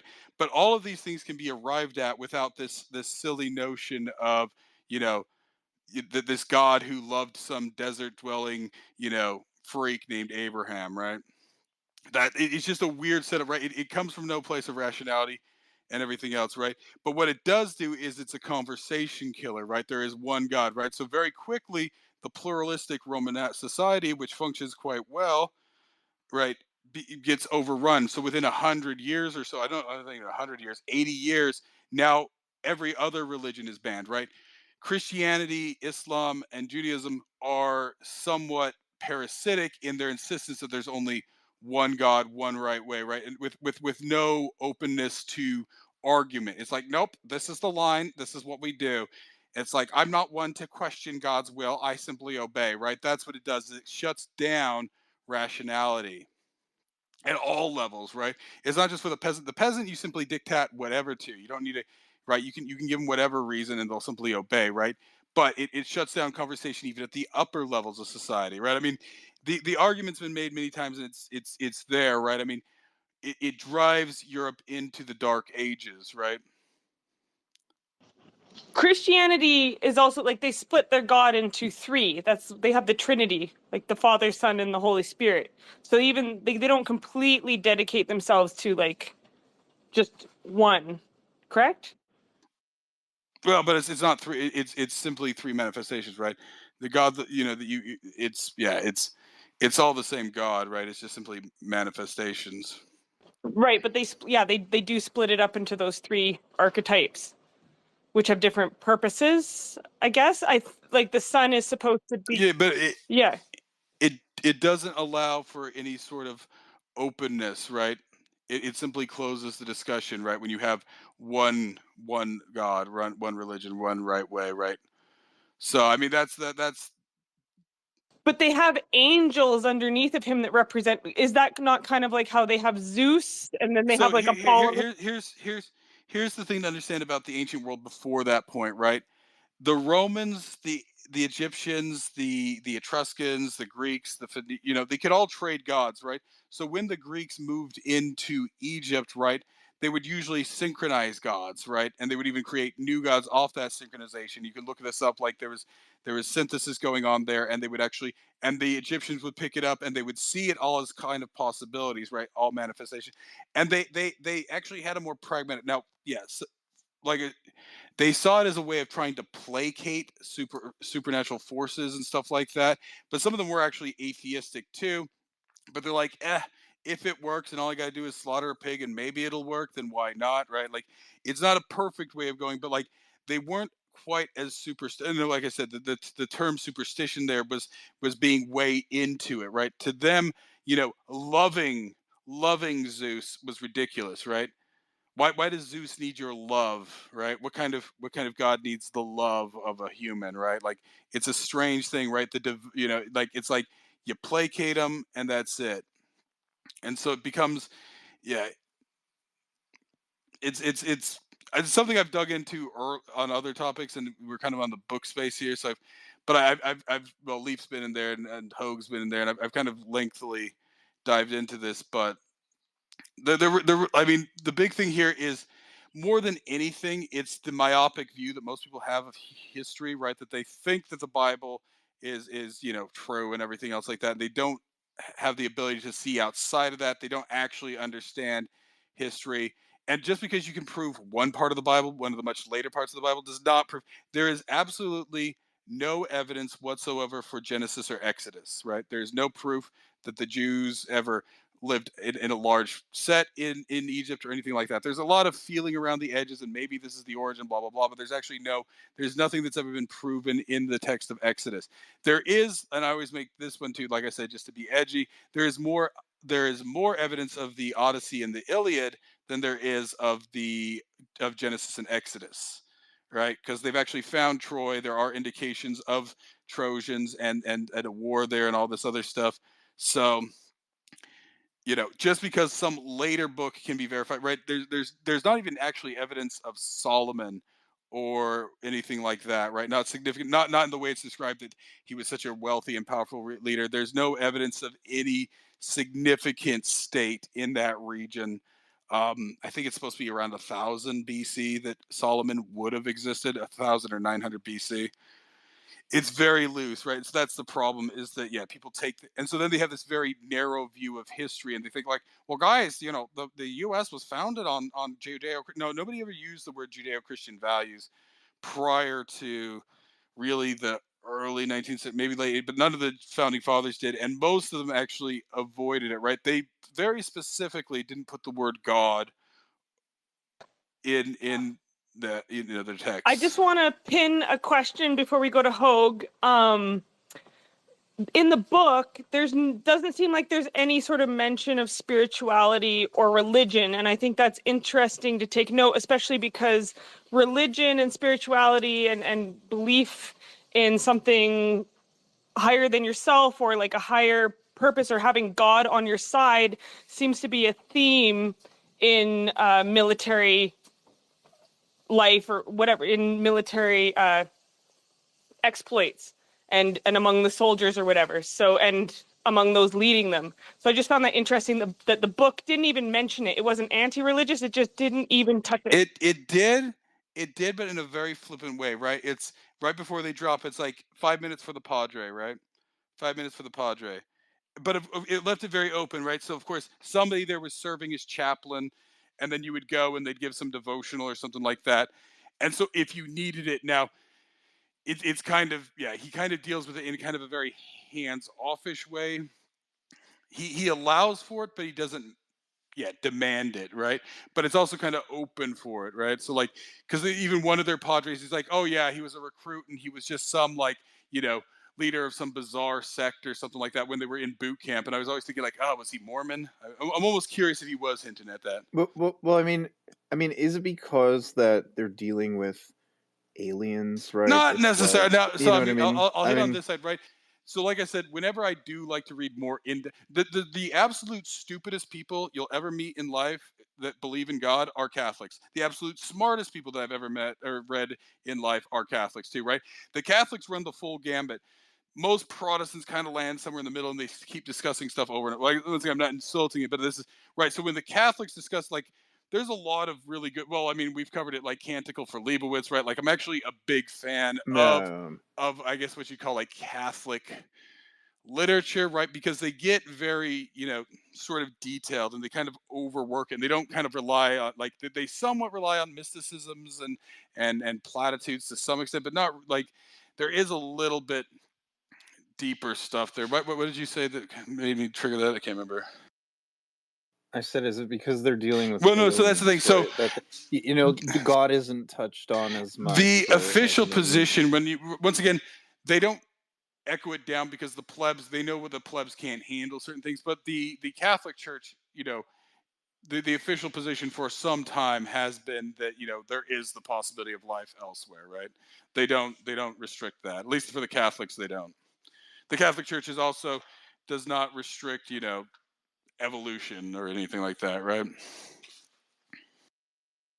There is one thing with it, right. right? Like basically the doctrine basically is assume that it's a demon if you see an alien, unless proven otherwise.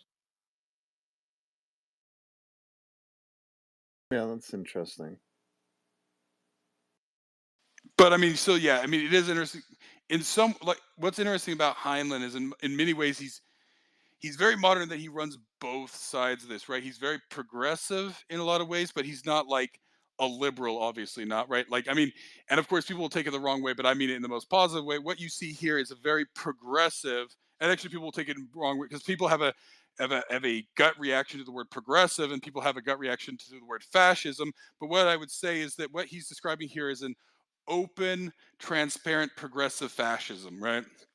In the best possible terms. And that'll probably right Yeah. the concept of a progressive fascism, and I actually like that now. I'm going to call myself a progressive fascist from now on, because that's You got to put it in your I bio. might actually, because that is what he's describing here, right? It's progressive. Yeah. It allows for openness and transparency and upward mobility and non-restriction and all that stuff, right? And it's not racist. It's not class. You know, it's whatever. It Yeah. allows people to exceed, right? It doesn't like hold them back and say, "Oh no, you got to," right? You know, Rico's father is very wealthy, right? It doesn't impose any of that stuff, and it doesn't, you know, obviously they have rights that the citizens can't just take their money freely and all that stuff, right? Because they don't want to Yeah. discourage them from freely, you know, benefiting all of society with their productiveness, right? But at the same time, they do have a very strict hierarchy, but it's transparent, right? You know what you're getting into. You know what will happen at all these stages, right? Everything is about transparency. There's no secret court, right? And that's Yeah. the important thing, right? Because supposed fascist things, right? Yeah, there's secret courts and all this stuff, and things that aren't, you know, transparent. And that's the important thing, right? Is it's fully transparent, right? And it's not unduly, right? Everything is motivated, right? It's not overly, it's not strict just for the sake of being strict, right? Yeah. Everything has to be Pr- motivated. But it's also anti-fascist, pr- like you pr- said, because there is no draft. They're not forcing anyone to do anything. Well, I mean, this comes down to what is the definition of fascism, right? And of course, there's a modern, because of course when people like the first people who started using the word fascist, right? I think in the modern were the, you know, Mussolini and all that, right? But it comes from the older symbol of the fasces, which was a Roman, previously Etruscan symbol, right? Which, yeah, was the bundle. Well, it's the axe surrounded by a faggot, right? The bundle of sticks around an axe. Fascists are faggots. It's yeah. a fact. Yeah. Solid coinage there. A progressive fascist. Also known as the LGBTQ movement. Not really. So that's the No. perversion of it, right? That's where these words, if you go back to true progressivism and true fascism, right?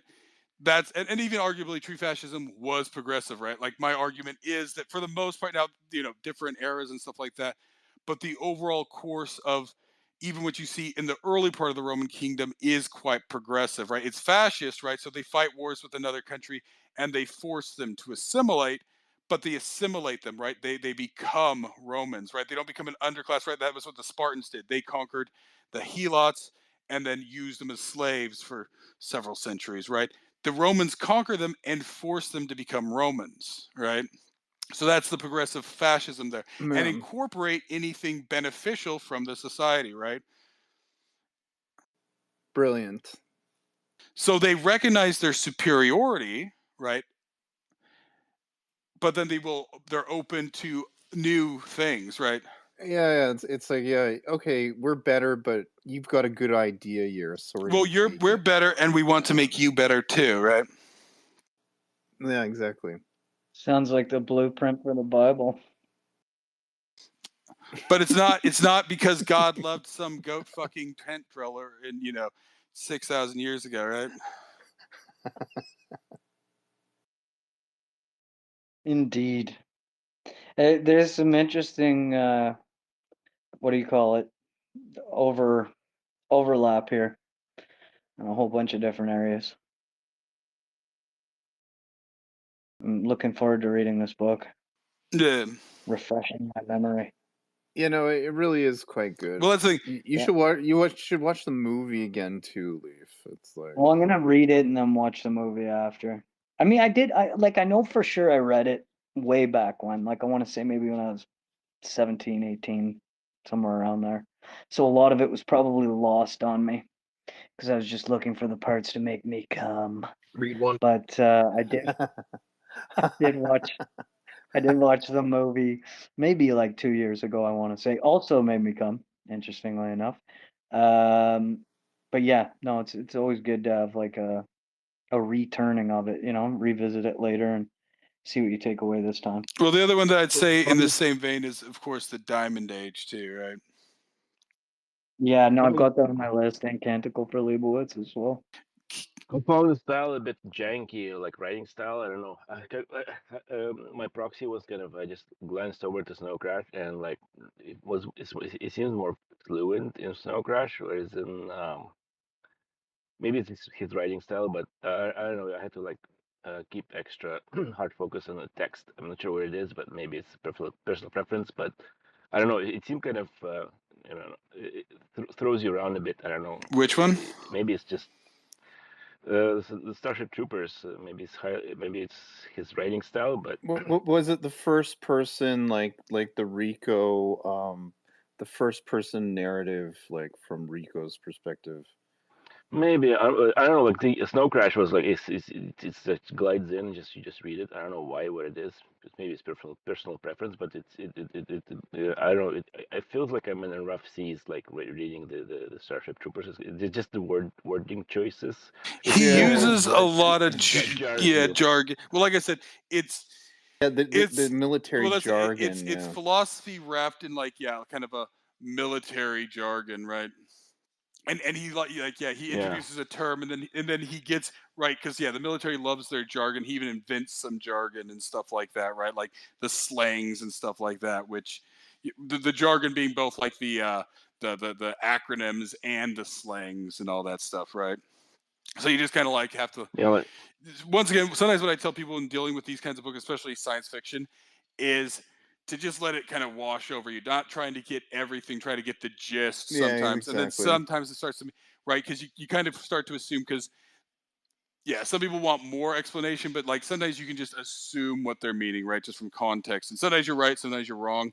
But usually, it's going to be easier. Like if you just let it happen, you can always revisit it later on. But if you make it, just like don't stress out about it. Just try to get the gist of things. What was the main phrase that they said all the time? Was it like ready to bounce or something like that?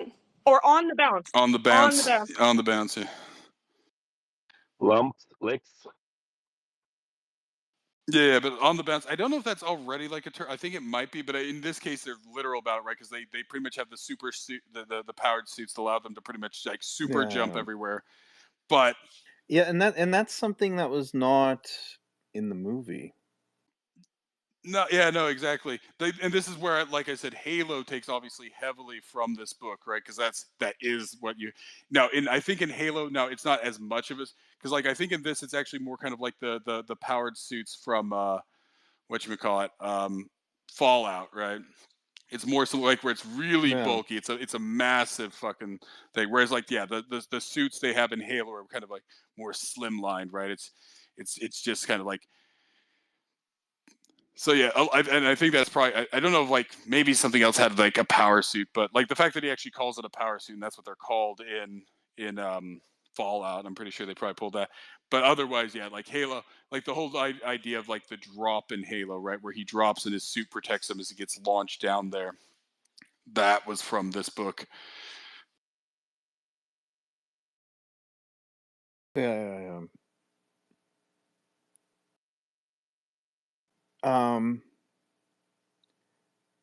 Yeah, and like yeah, the military procedures and stuff like that. I found, like you said, you have to let that stuff wash over you. Just when he's like, it is good though. Like, I mean, the thing that I did like about that is like, you're really like inside Rico's head, right? It's like, you know, like these are all the things that are going on in his head right now, and he's like reflecting on like flashbacks and stuff like this. Um, so I mean, you really get a complete picture of him. Now, I mean, when I think about this like narration in movies, I always think of the original theatrical Blade Runner, which had the Harrison Ford narration, which most people can't stand, but I actually didn't mind it. Um, I mean, is the one without it better? I mean, maybe. I don't know. A lot of people can't stand it. Now, I mean, do you think Starship Troopers the movie could have benefited from, you know, him talking to himself, Like I like, said, that's why I think the a little movie bit? I works so mean, well because it's not just trying to recreate it as, but right, he makes something somewhat yeah, yeah, different there, right? It has a lot of the same concepts and maybe not as deeply philosophical, and it has a lot of the same plot points and everything. But it's very much kind of like, yeah, it's a different movie, right? It's yeah, right, like the satirical commercials and all that stuff, you know. yeah, yeah, yeah. Those are great. Those are great.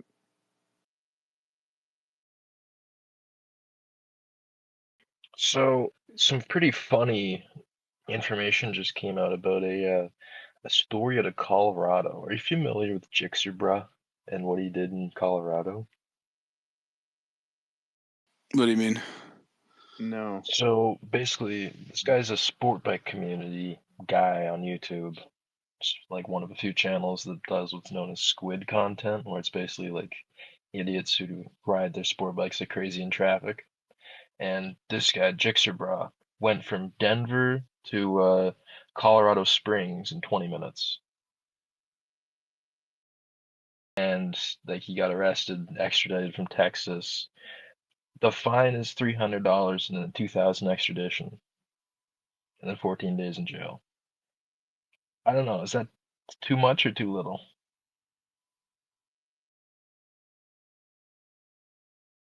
I don't know. I don't know. Obviously, the reason they do it now. This is, of course, the argument even from the book, right? Because he publicized, and this is what you're seeing with a lot of these TikTok videos, right? So there's like those those scholars in Britain who just like would walk into some guy's house and just sit around there, right? And you're seeing that, or I'm sure you guys have seen the video. There's like some chick who like jumps up on a Lamborghini, shatters the windshield, and whatever as she's up there. Because that's so like in some ways, right? Are they making an example of him? Maybe now. I don't know. He's probably made far more money than that off there. Oh, he did. Which, well, that's the problem. Like in some ways, it's not going to discourage him from doing it again. Maybe it'll discourage somebody because now that it's out there and about, right? You're going to have like 400 other assholes who are probably less skilled than him, even right, that are going to try and do the same thing and cause undue problems. So it's Yeah, it's it's hard to say. that's exactly what I'm thinking, right? Because like he has like some like I think 600,000 subscribers on YouTube, and like yeah, it's a pretty big community of people. And then like there's also other channels like Yami Noob. He's got like 2 mil, and they all just post the same kind of content where it's like about sport bike stereotypes and like riding Now, techniques if and he was properly beaten as a child, would this have happened in the first place, right? probably not. But yeah, you're gonna post it up in the nest. You can see the video. I'll take it down in a minute if you just want to see it. Now, the interesting thing here too is like they imply too that the father gets beaten as well too, if one of their, you know, in the book, if they have, Yeah. a child, like yeah, the corporal punishment has to be meted out by the state. It's a Oh, pretty good time. there was a stupid meme going around a little bit ago. I can't remember if I responded to it, but something like, "Oh, you can't vote unless." I don't know if it said anything about military. There was three things like you had to own land and you had to have kids, blah blah blah, whatever like that. I'm like, okay, well, but do you get punished for your children, right? Like that was my thought. Like because of course they just want to make a stupid. I mean, it all comes down to like what is buy-in and all that stuff. But obviously, like my argument always, whenever people say that shit too, is it's like, well, prove to me that your child's not just going to be a fucking junkie, right? It's like, well, my child's going to pay for you when you're old. It's like there's no evidence of that. I'm cursing your child's going to be a cocksucker and blowing, for heroin. So prove me wrong, right? This idea that yeah, like their children are beneficial to me. I'm not saying, I mean, but yeah, it goes both ways, right? Yeah. I would definitely be down for public flogging of children and parents.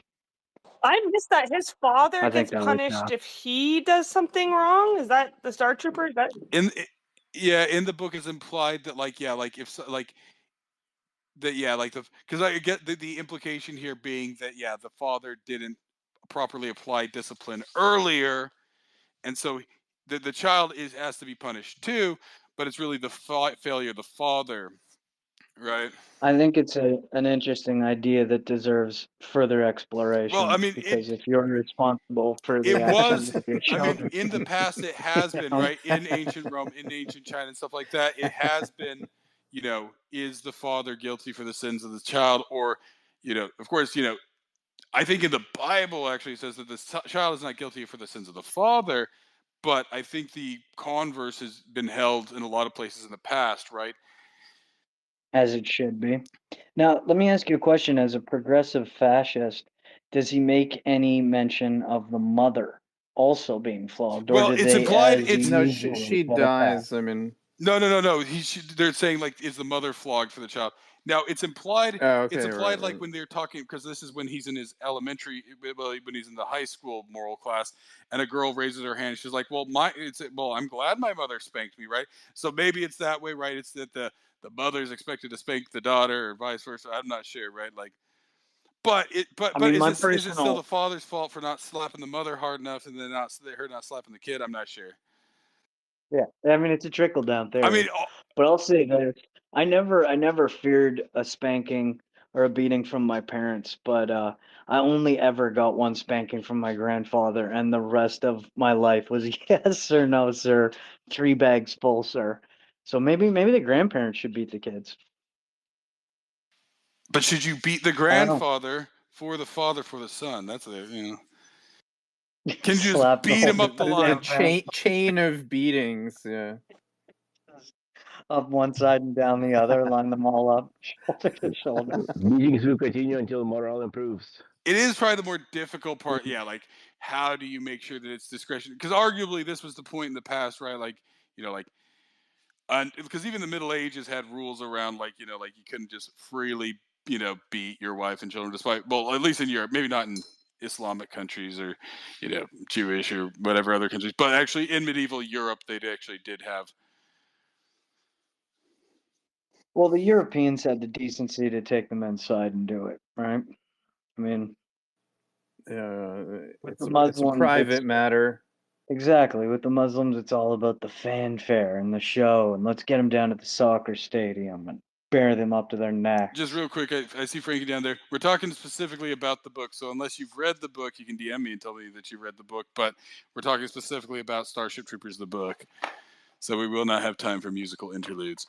something interesting about the book was the relationship between the father and the soldier, and how the father originally discouraged him from fulfilling his Yeah. destiny, which he rebelled against, of course, because he's chasing tail, and he ends up being quite successful and someone that his father and his instructor is very proud of, both of his paternal figures.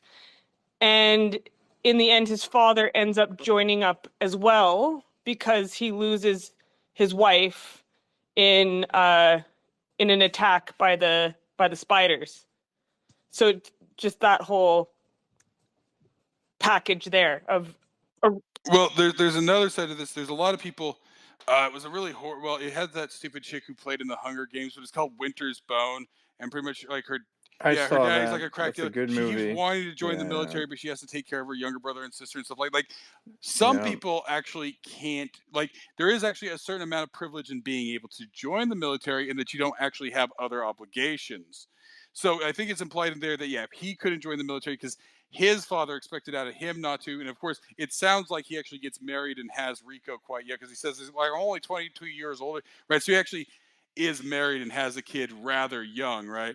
So there's a certain problem there in that even join the military sometimes, and they actually won't let you join the military if you now Winter's Bone. I don't think she was legally now was she morally obligated to take care of her younger brother and sister, but yeah, if you actually do have dependent children, and no spouse to take care of them, and no setup. Like you I think like if you prove that your grandmother or mother, blah blah blah, but you actually have to be unobligated, and some people do have obligations, and sometimes in the past, this is why I haven't joined, because even though I'm not married, I do have other obligations.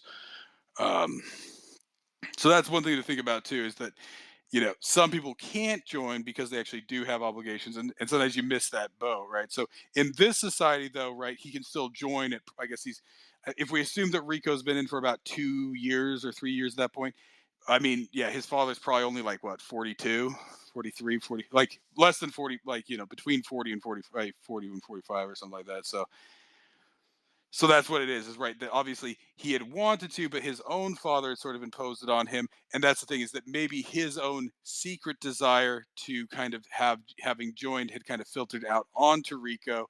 And so then he was able to later on, you know, now that he was unburdened by, his obligation to his wife and all that stuff, you know. Or he's just upset that his wife was, you know, I taken mean, I'd say it's probably, by I the mean, it's aliens, even just right? a I mean, midlife. Well, she wasn't taken; she was just killed. Yeah, killed. but Yeah, I'm that's just what I saying. mean. Yeah. I think more. I think it's both things. Right now, he's unburdened, so now he can think about, okay, well, what am I going to do? Because otherwise, he probably had plans for retirement. Being with her and her things and all that. But now she's gone. Right. All he has left is work.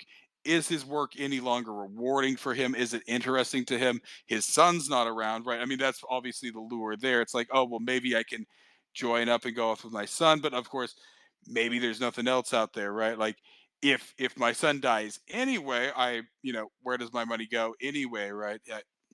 And so to a certain extent, there, it might just be a midlife crisis, something he'd want to do, but it's still open to him, right? So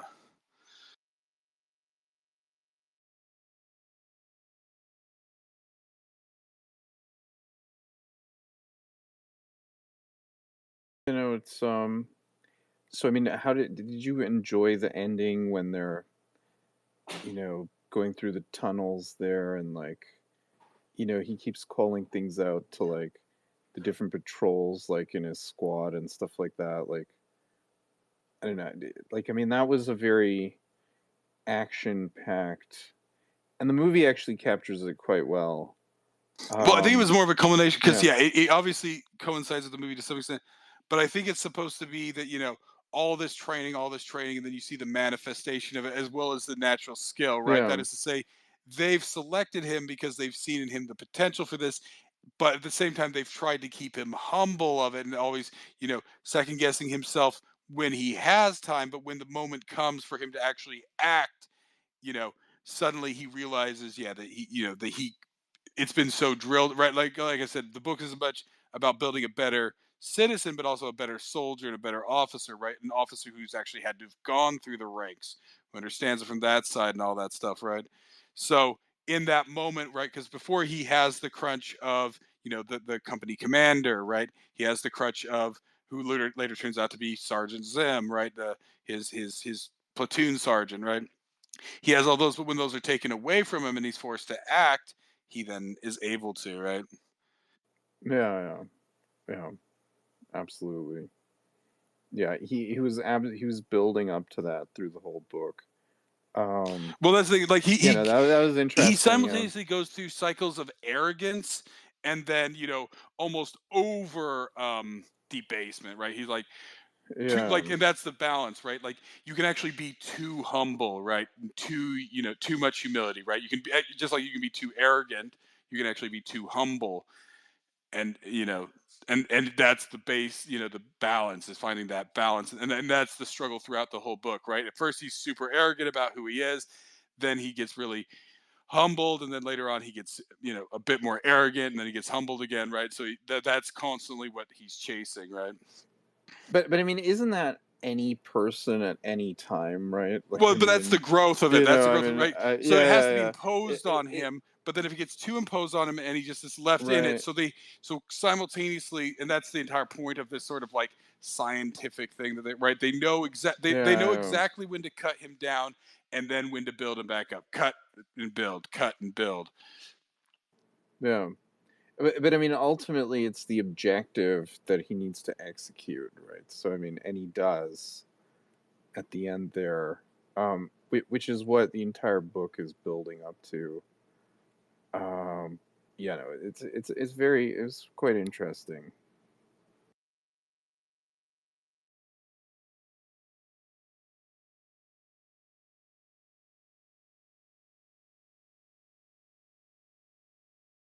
Can someone give me the Cole's notes on the ending? It was kind of I was rushing through it so that I could make this space, and it was I was listening it 2 times, and they were kind of going in and trying to catch the brain of the arachnids. So well, that's the thing. Yeah, they weren't given too. So yeah, they Yeah. were trying to get them to push them out through there, and yeah, at one point they can hear them tunneling because they have essentially it's kind of like in the movie, right, where the one well they mix the characters, right? So the what's his name, uh, Doogie Howser, whatever, right? Yeah, Because Carl. obviously the Carl character in this dies, right? But then they mix him with the Yeah. psychic guy, right? Because there's the guy who can like psychically kind of sense under the tunnels. And so he they find out where the tunnels are and they're trying to see when they're because like yeah, when they're trying to break through in a panic, Zin detects that there must be something highly valuable that they're willing to make that kind of a risk. So Zin goes in there and he does actually capture the bug, right? Because the things can't attack him to get to the brain bug, but then he's stuck down there.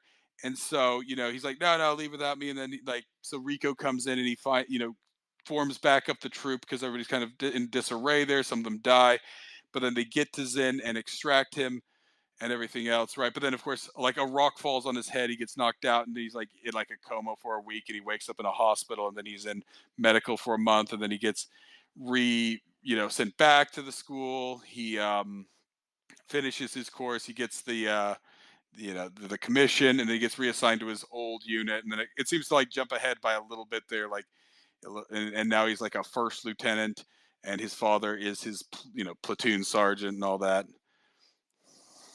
So did they end up winning? Like he ended up not getting the brain? So they did.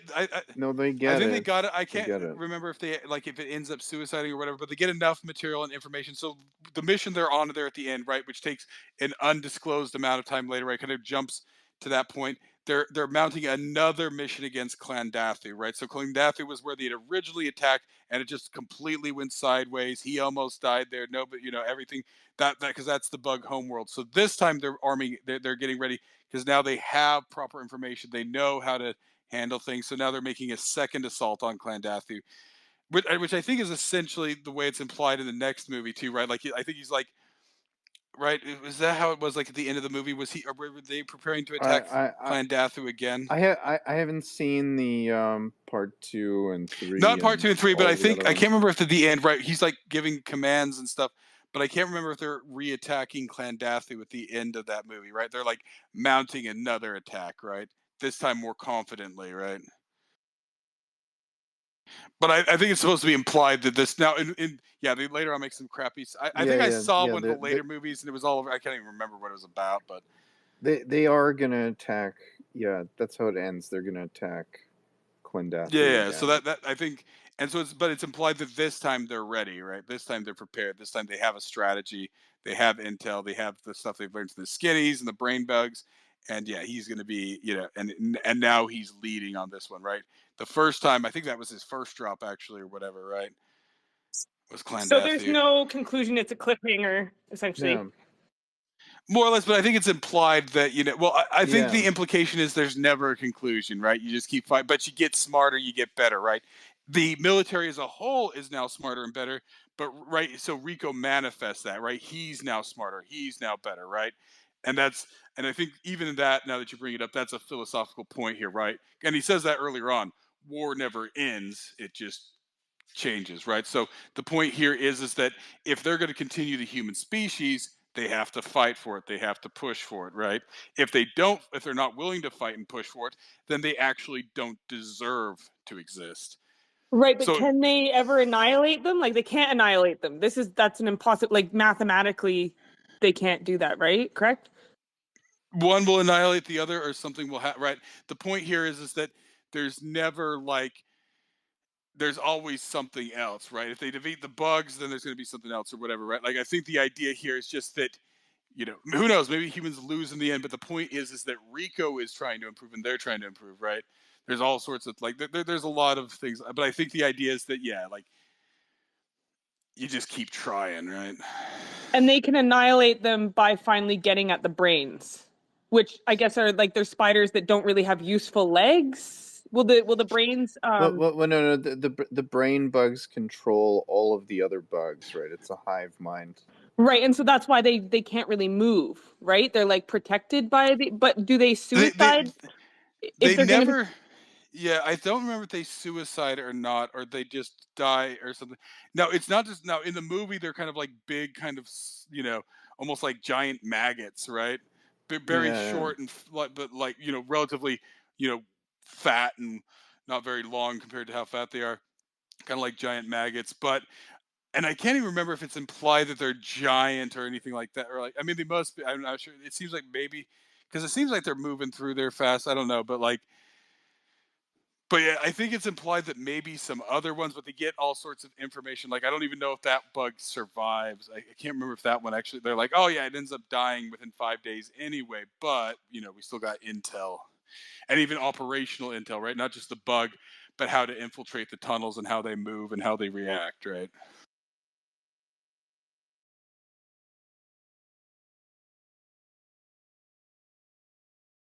I think the point here, like more than anything, is that the bugs are successful at first, and this is what you see, right? With you know, mass invasions, right? So, you know, Mongolians or whatever, right? They're very quick on the attack, right? But can they actually solidify after, right? Can they pivot their strategies or something right? When you get those kind of mass invasions, right, in the past there, right? So with this, right, very early the bugs seem unstoppable, right, because it's hard to stop, but the human beings eventually adapt and pivot, and maybe the bugs can't adapt and pivot as quickly, right? They have a strategy that works well in most cases, but the humans can possibly outthink them better. And even at an individual level, right, that Zim is able to take initiative, on his own to seize an opportunity, whereas the bugs can't do that. So would the allegory be the bugs are actually Canadians? No, I think the skinnies are Canadians, right? They're very ineffective. They'll switch sides. They're just Yeah.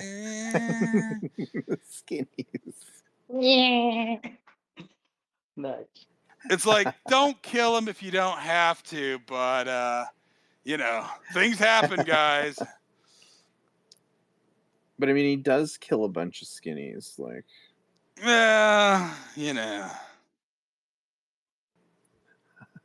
You gotta Like keep right, them in right at the mind, beginning yeah. of the book, right?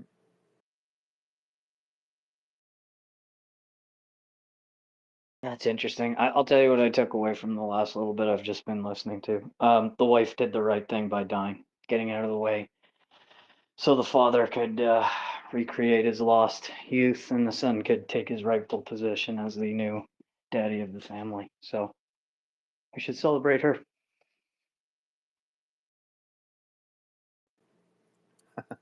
No, just me, I guess. These are my insights. Some people call them genius. No. Well, I mean, all in all, it was pretty good. I mean, it did move quite quickly, so I did listen on 1.75 to 1.75. Sometimes I, slowed it down to 1.5 speed. That guy talks quite slow because Yeah. later I listened to the first, and then I was speeding it up today. I found I could actually get it up to about 2.5, even on that one. Oh wow. Like it really was because I've tried to do that with other ones, but yeah, like the way it was mostly there toward the end where it's just a bunch of kind of like maneuvers and stuff. It is a bit kind of, I actually find it a bit tedious there at the end, right? Because he's like, oh, and then I moved over to B position, and then Alpha Quadrant needed me to pop over, so it was like a bunch of kind of like stuff like that. But for the most part, I know what you're saying, but like, I actually didn't mind that part because it's oh no, like. I'm just saying like it wasn't like I wasn't like yeah. reflecting. I was just following along. So that's where I was like I think like the last little bit there, like I just kind of like, and I was able to move it up because actually it's all relative, right? So you don't actually. I wanted to see how, like, so I only pushed up to 2.5 because once you break around 2.2, going from 2.2 to 2.5 is not that big of an increase, right? Because Yeah. each jump is a little bit less than before, right? So yeah, like I found I could easily get up to 1.7. I'm like, oh well, let's just try it at 2. I'm like, oh, this isn't too bad. 1.2, 2, and I'm like, oh, like let's just see 2. I don't know like where it would have kind of fallen off. I don't know if it's just the reader or the material, or if it's also just that I've gotten more used to it. I don't know, but yeah, and of course, I mean, you sometimes talk at like 2.5, so I'm guessing you must be internally reading at higher than that. no You guys sub-vocalization. read the book? Yeah, You no listen to subvocal. audiobook? Yeah, no, I almost always listen to audiobooks these days. It's just I can. That's how I can get through so many books, right? It's just via audiobook. Yeah. But it takes a bit to like argue. Now, of course, it's sometimes hard to say, but I mean, I'd started listening to audiobooks quite, well, not quite heavily, but a fair bit before COVID started, and then during COVID, about I don't know August or about fall of 2020, I'd just gotten sick of almost any other media, and so they just started listening to audiobooks. That's what I did throughout the like 21, 22, especially during the the QR codes in Quebec. Pretty much all I did was just listen to. I'd wake up, I'd work, listen to an audiobook the whole time. And so I got through like dozens of books in 22. Yeah, it takes some getting used to.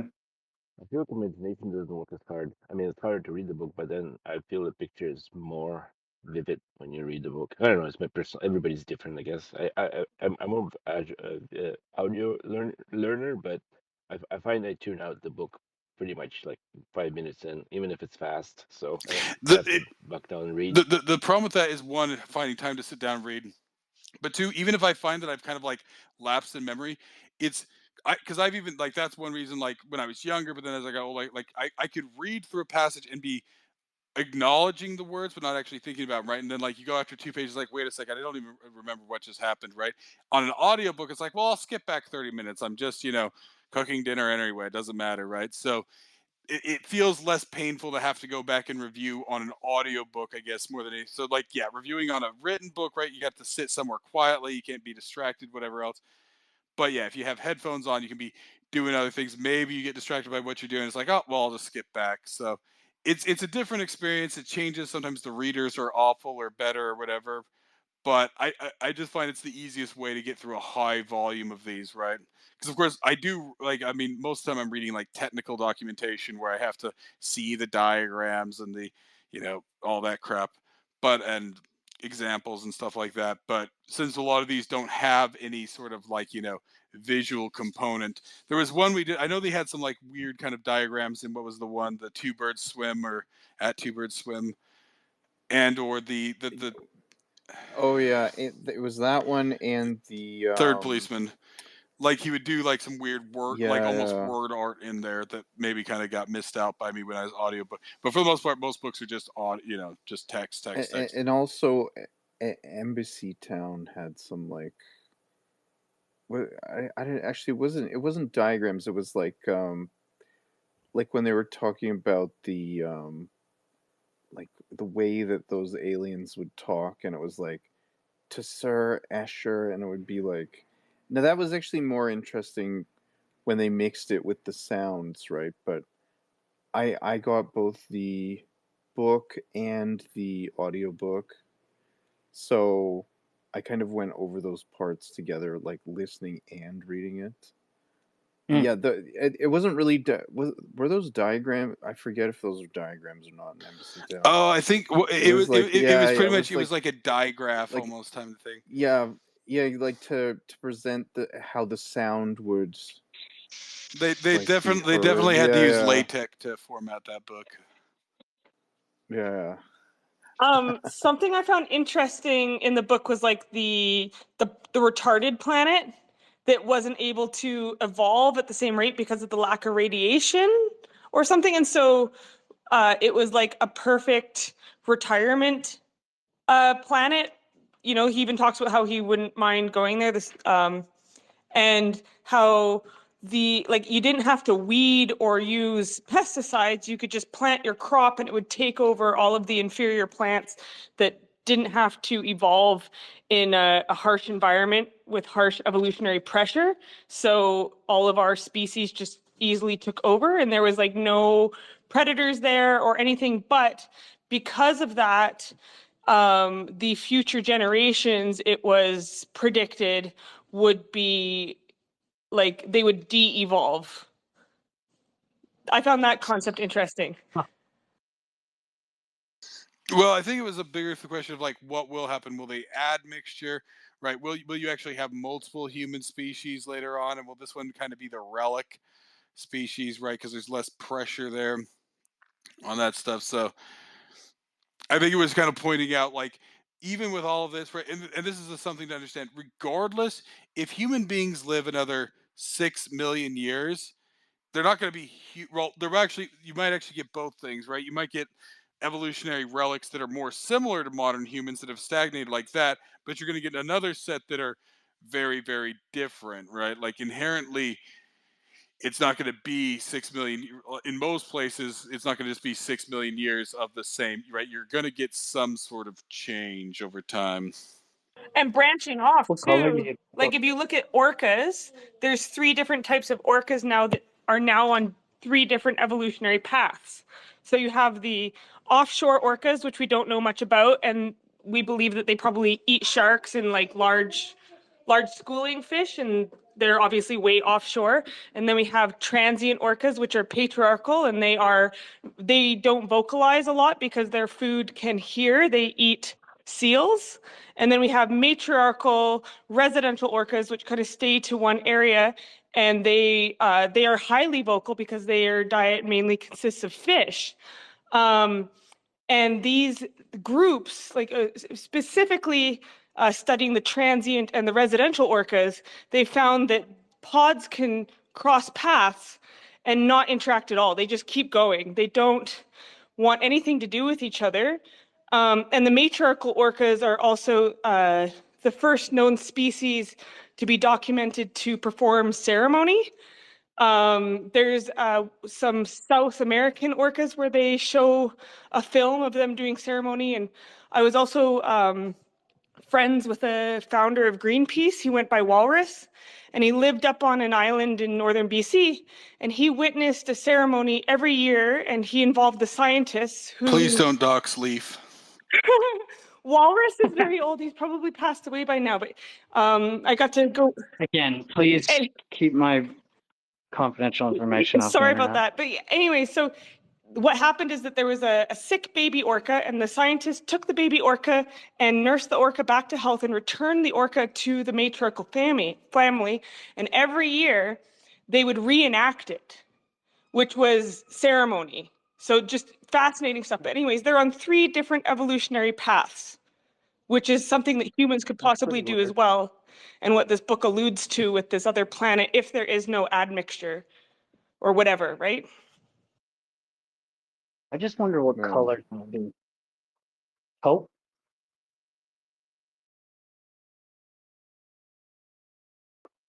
No? Nobody? I mean, we do kind of live like that already. Group of Asians. Yeah. Anyway, guys, I'm heading out. It Oh, was fuck a, yeah, it was Adrian. it was a solid book and a solid book space there. I did enjoy this. Yeah, very different take. So I mean, I saw the movie in '97. I mean, that was a big movie. Yeah, the book, it definitely adds something to it, right? It's like the movie and the book are like as good as each other, right? The book adds like that different first person like dimension with like Rico and that, right? So I mean, um, the first person narrative that you get from him, um, yeah, no, and actually like, so I mean, I went through the book on Saturday, through audio, and then I watched the movie on Sunday. Sunday into like, yeah, Sunday. Well, Saturday, Sunday, I guess. I don't know, somewhere in there. Yeah, no, it was great. It was great. Yeah, the the book when you go into Rico's story, I mean, it really does add something, even when you watch the movie afterwards, right? So, it's not like I was pissed off about anything too much that they did in the movie to change it, right? So, yeah, solid stuff.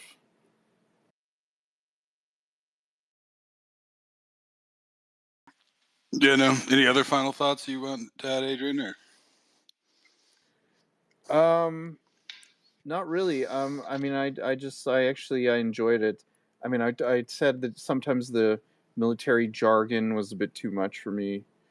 Um, yeah, the military jargon was definitely a bit too much. The military procedural aspects also got a bit much, but I didn't mind it.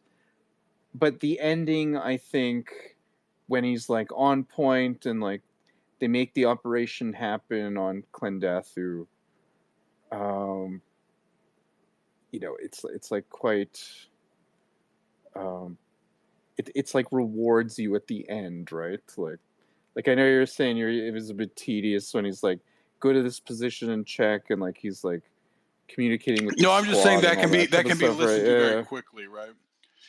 It's just, yeah, it's just action, right? It's like, okay, go here, right? So you can listen to it quicker, right?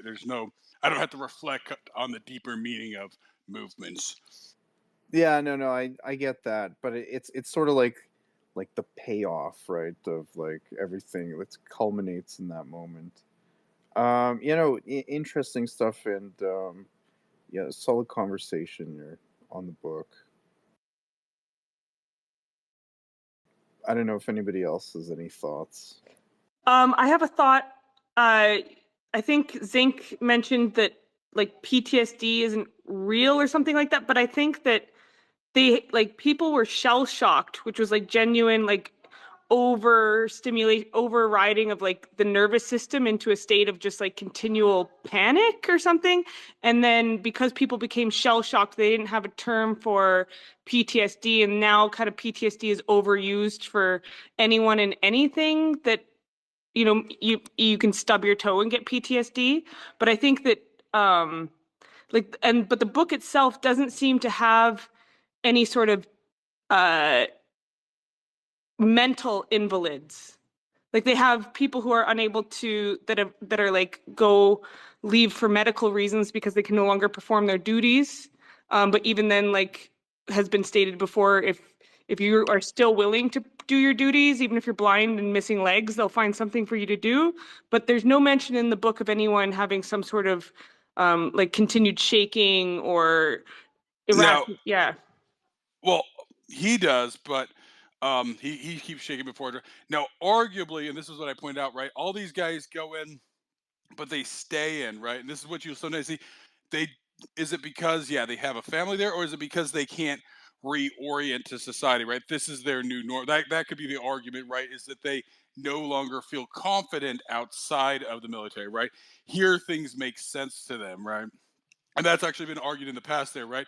That the PTSD or whatever. Now, my argument before was just that it's the pathologization of it, right? Just like when they, like alcoholism, it's a disease and you can't help it. Like it's stuff like that, right? I mean, all of human history and or any animal in any life is trauma, right?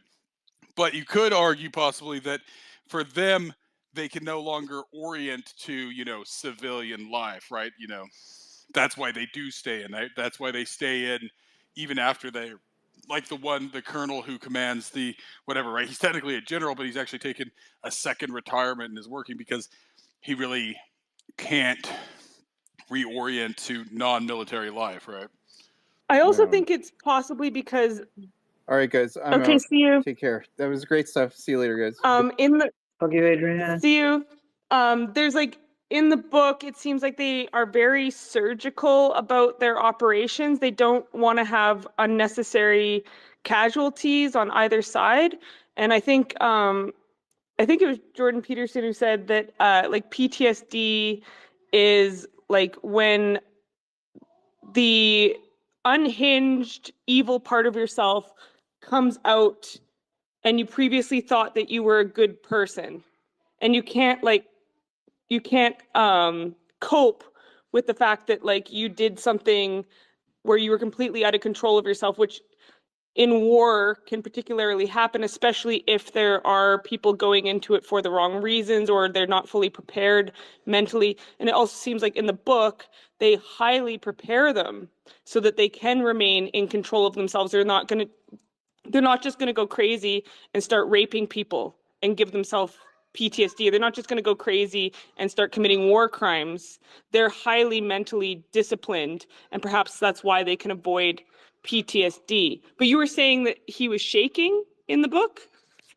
Well, no, he always said, "I always shake." That's actually how the book begins. It's like the first part is like, "Oh, we're about to drop. I always shake before I drop." Right? Oh, so pre-nervousness as opposed to like after the fact, Yeah. uncontrollable shaking, right? Yeah, it's just like a nervous, like it's just the nervousness, right? He just can't help it, right? He always drops and everything, but it's the anticipation, right? And I think he's just saying that like this is the thing, right? Like some people like it's not that you're actually like because yeah, some people's like, oh, why you like yeah, he's trying to say it's just like it's a nervous it's a nervous system reaction, right? His body is revving up for the engagement, right? And it's not that it's actually like it's something he's done, but that's just how his nervous system handles it, right? Yeah, because if you see videos of World War I veterans and they're just like uncontrollably shaking after the fact, like these old black and white videos, it's horrendous. So, but that, um, yeah, and I guess like in the book, he's not necessarily surrounded by war constantly. It seems like engagement is the exception as opposed to the rule. Well, like I said, I think what's interesting is that you don't see this described before World War One, right? Now they change, like of course we all see the George Carlin where he talks about it's called shell shock and then it's called battle fatigue and now it's called PTS. Well, it was originally like post traumatic syndrome and then post traumatic stress, right? They've changed the name a few times, but you don't really now. Arguably, right? People were damaged by war, whatever, but you don't like see it, and arguably it's just because life before kind of late 19th century was extremely stressful no matter what level you were at, right? Even if you were in the nobility, right? You usually you sometimes had that thing of like maybe some no, but like most poor people, right? Like we're used to sleeping in ditches and being 5 minutes away from life and death and everything else. So in some ways arguably it's a symptom of modern life that this idea that like oh like we talk like people kill, that's what people do, right? That's what moved people across hunting animals and all that stuff. But this idea of this like stress about it and all that stuff is more of a modern programming, right? But when I talk about, because it's the pathologization of it, it's like, oh well, I have, I can't help it, right? Like when you call it a disease, right? So coming out of the, because it also technically you could say it's in other high stress environments, right? That need so do cops have PTSD? Do paramedics and all this stuff, right? Because their nervous system's used to reacting, and then when they're coming off that, right, those high stress things where they need instant reactions, right? So the cop just barely gets off like a mass shooting, and he comes home and gets mud on the floor and his wife gets in his face, right? And he slugs her, right? Because he just I mean, like his nervous system is tuned to an instant reaction like that, right? But to me it's like this idea that like 30 years later, like in some ways telling somebody that like they have this disorder and they're just gonna have to, like it's like once you've calmed their nervous system and recalmed it after decades, right? Like keep continually telling them that they have this problem just reinforces it, right? Like you see what I'm saying there? Like it's in that immediate aftermath and maybe in the short term after that, right? Like lots of soldiers have a hard time reoriented, or even cops, right? Like getting off duty and stuff like that after extremely stressful environments, or paramedics or whatever, right? Because the nervous system is overstrained and tuned to freak out. And then at a certain point, the problem becomes that they believe that they have a problem. For years afterward, right? Like now leftists play on this, right? Because this is one of the excuses, right? It's like, oh well, we shouldn't set off fireworks during New Year's or 4th of July or Canada Day because that that scares pets and whatever. But somebody's actually brought it up, like how they've like gotten their pets used to the sounds of gunshots and all that stuff, right? Like it's something you just get used to, right? Like unless like the guy is fresh off deployment, right, and he's hearing like, but fireworks don't even, right, like that's just like, yeah, I find it hard to believe unless it's the power of suggestion, right? So if you tell somebody, it's like, oh man, like they're a little shock coming immediately off. But if you keep telling them, it's oh that's because you have PTSD. That's because I have PTSD, right? If you keep telling them that they have a problem and then they dwell on it, and it's like, oh, I can't help it. Oh, the sound of bangs. It's like, oh well, you suggested to him, it's like, don't fireworks remind you of that time your buddy's legs were blown off and you were holding his entrails in? Doesn't it's like, oh no, I hadn't thought of that, but now he's thinking like, oh, fireworks. Oh yeah, Jimmy's gut spilling out of his chest, right? Like if you keep reinforcing it, right? Like if you, yeah, I guess. I mean, that's pretty much the argument for why all the kids are gay or trans now. So I tend to agree. Isn't there also the theory that, like, let's say something happened to you that shouldn't have, that you will continually go over it in your mind over, like, let's say you have an emotional reaction. But there's a question. Why shouldn't something happen to you? Right. Well, like, Well, okay, so like the idea of like, I think she's referring to rape no, trauma. that's what I'm for saying. that. Like these no, things not happen. even like let's say, yeah, like so you have to come to grips with it in your mind and think, okay, how can I avoid falling into the ditch and getting beat up again? And so as soon as your brain figures out that problem and solves it, then you're no longer traumatized. Perhaps like it stops bothering you, it stops having an emotional reaction. Like if they're like, oh, Well, it stops controlling you, right, like right? so if That's they're in a, the problem is there's no rationalizing the trauma, right? So these guys are coming back. They've had their central nervous system scrambled. They've had their, they were in shock, etc.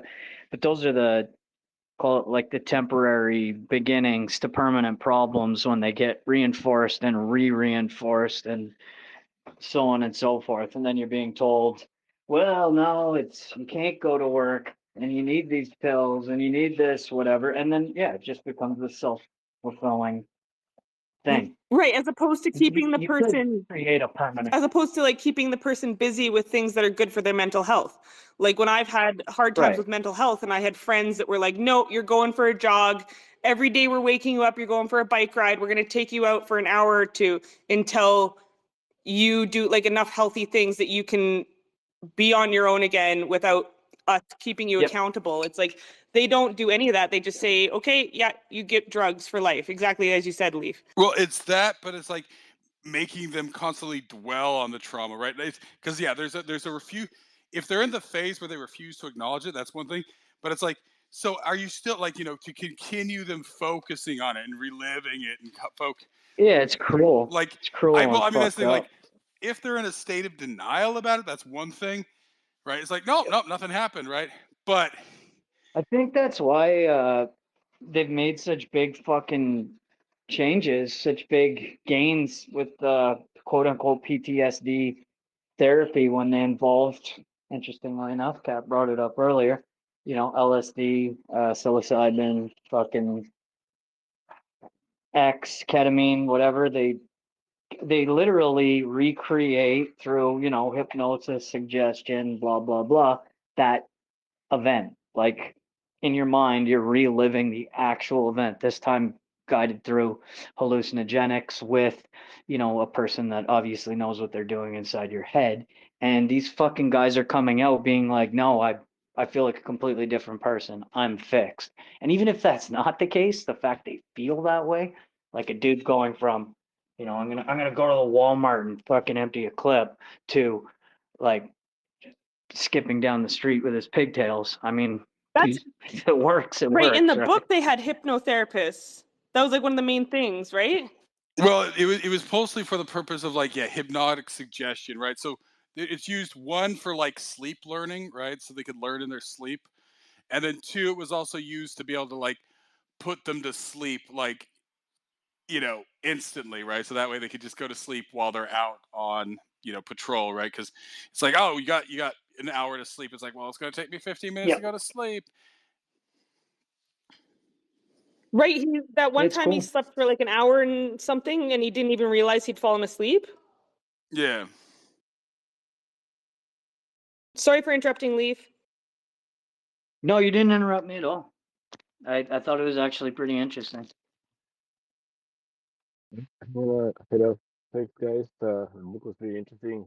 Hopefully, next space also going to be interesting as well when I read up on that. So, yeah, I like the book for geopolitical takes, and there's some interesting points like names of countries and things happened, and Cherenkov's drive, which is kind of associated with me with this YouTube video of light popping off when they start up the nuclear reactor. So that was kind of interesting. Yeah, and I enjoyed the book. I still have a chapter to finish. So yeah, but I'll finish that, and I'm glad that you guys had the space, and hopefully see you next time. Yeah, no, thanks for coming. I'll let you know when I pick the next one. Thanks. Sometimes the Yep. schedule's all over the place, but yeah. All right, see you guys. Have a good one.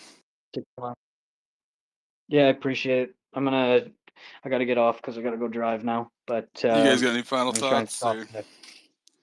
Well, I don't want to pollute it. I tried to be quiet today. This is my version of being quiet because I didn't actually read the book again. But you had read it, so that's why you were yeah. allowed. I thought you were the No, and I'm narrator, actually Leaf. You sound just like the narrator. I swear. I was like, hey, wait a second. I don't know. I don't want to dox you, but you sound a lot like him, and it's weird. According to last night, I'm Dennis Miller, and also a fat little Jew. I'm confused about who I am at this point. I don't know. I don't know anymore. Goddamn. Maybe I am trans. Fuck. But no, I enjoyed it, man. This was a cool one. I know the other one was a lot shorter story, but this was I couldn't get in for the beginning of it because I was on the road, but this was cool. And yeah, let me know what the next one is, and I'll actually, in my old man ways, read the goddamn book in time for. Yeah, we'll decide. I still need to get to the one you're reading too, right? The other one he wrote. I don't know if it'll, like I said, sometimes some books are good but not worth discussing. So it depends on, do I think this is worth discussing or whatever. Yeah, I think you'll like it. It's a good one. I mean, it's not a heavy read at all. It's actually like I've had to go back a few times because I drifted. It was moving too quickly through it. So yeah, it was cool. I'm fucking glad you did the space. Cool. Yeah, I'll let you know the next time. I'm gonna put a suggestion for a book in the DMs. It's called The Forever War, and it's also a future book. That is one I've meant to read for many years. So that is actually a strong possibility here, since we're on this, because that one has to do similar topics, but also the nature of time and all that. But do you have any other final thoughts that you want to add, Catherine? No, that was wonderful. That was a good solid 8 hours for this space. So good work on the Gulag Book Club. Thank you. I think it was only about 5 hours, right? Oh yeah, you're right. Yeah, you're right. My dyslexia threw me a curveball again. 5 hours. No, yeah, no, it was good. I'm glad you guys all came. So yeah, if any final thoughts, then yeah. No, I mean otherwise, yeah. I think there's a massive misinterpretation of this book out there to discourage people from actually taking it in. Right? They use the scare word, which maybe we should embrace it to dissuade them from maybe progressive fascism. Yeah, progressive I want to see fascism. it in your profile. Multicultural, and it even says it open to sex, nationality, whatever, right? Disability, right? Like, so long as you can cognitively understand the oath, right? And they even let women fly. And that even goes back to the Roman stuff, the nature of an oath, right? Can you actually make an oath? And actually, that's where the Roman salute, right? Whether you have to put it at 45 degrees or it's straight out, right? The Roman salute. And making an oath, right? Well, no, that's what it is, right? You make, I know. So it was just funny. All roads lead back to Jerusalem. To Rome. I love it. Oh, sorry. Indeed. Well, thanks again, guys. Thanks for coming, Mr. E and Farm Boy, and I'll let you guys know what the next book is. Maybe I might do the Forever War. Like I said, it kind of goes on my whim. It's not like I try to take people's suggestions, but I am but a leaf in the wind. Cool, man. Thanks a lot. And Fuck you, farm boy. See you guys later. Have a good one.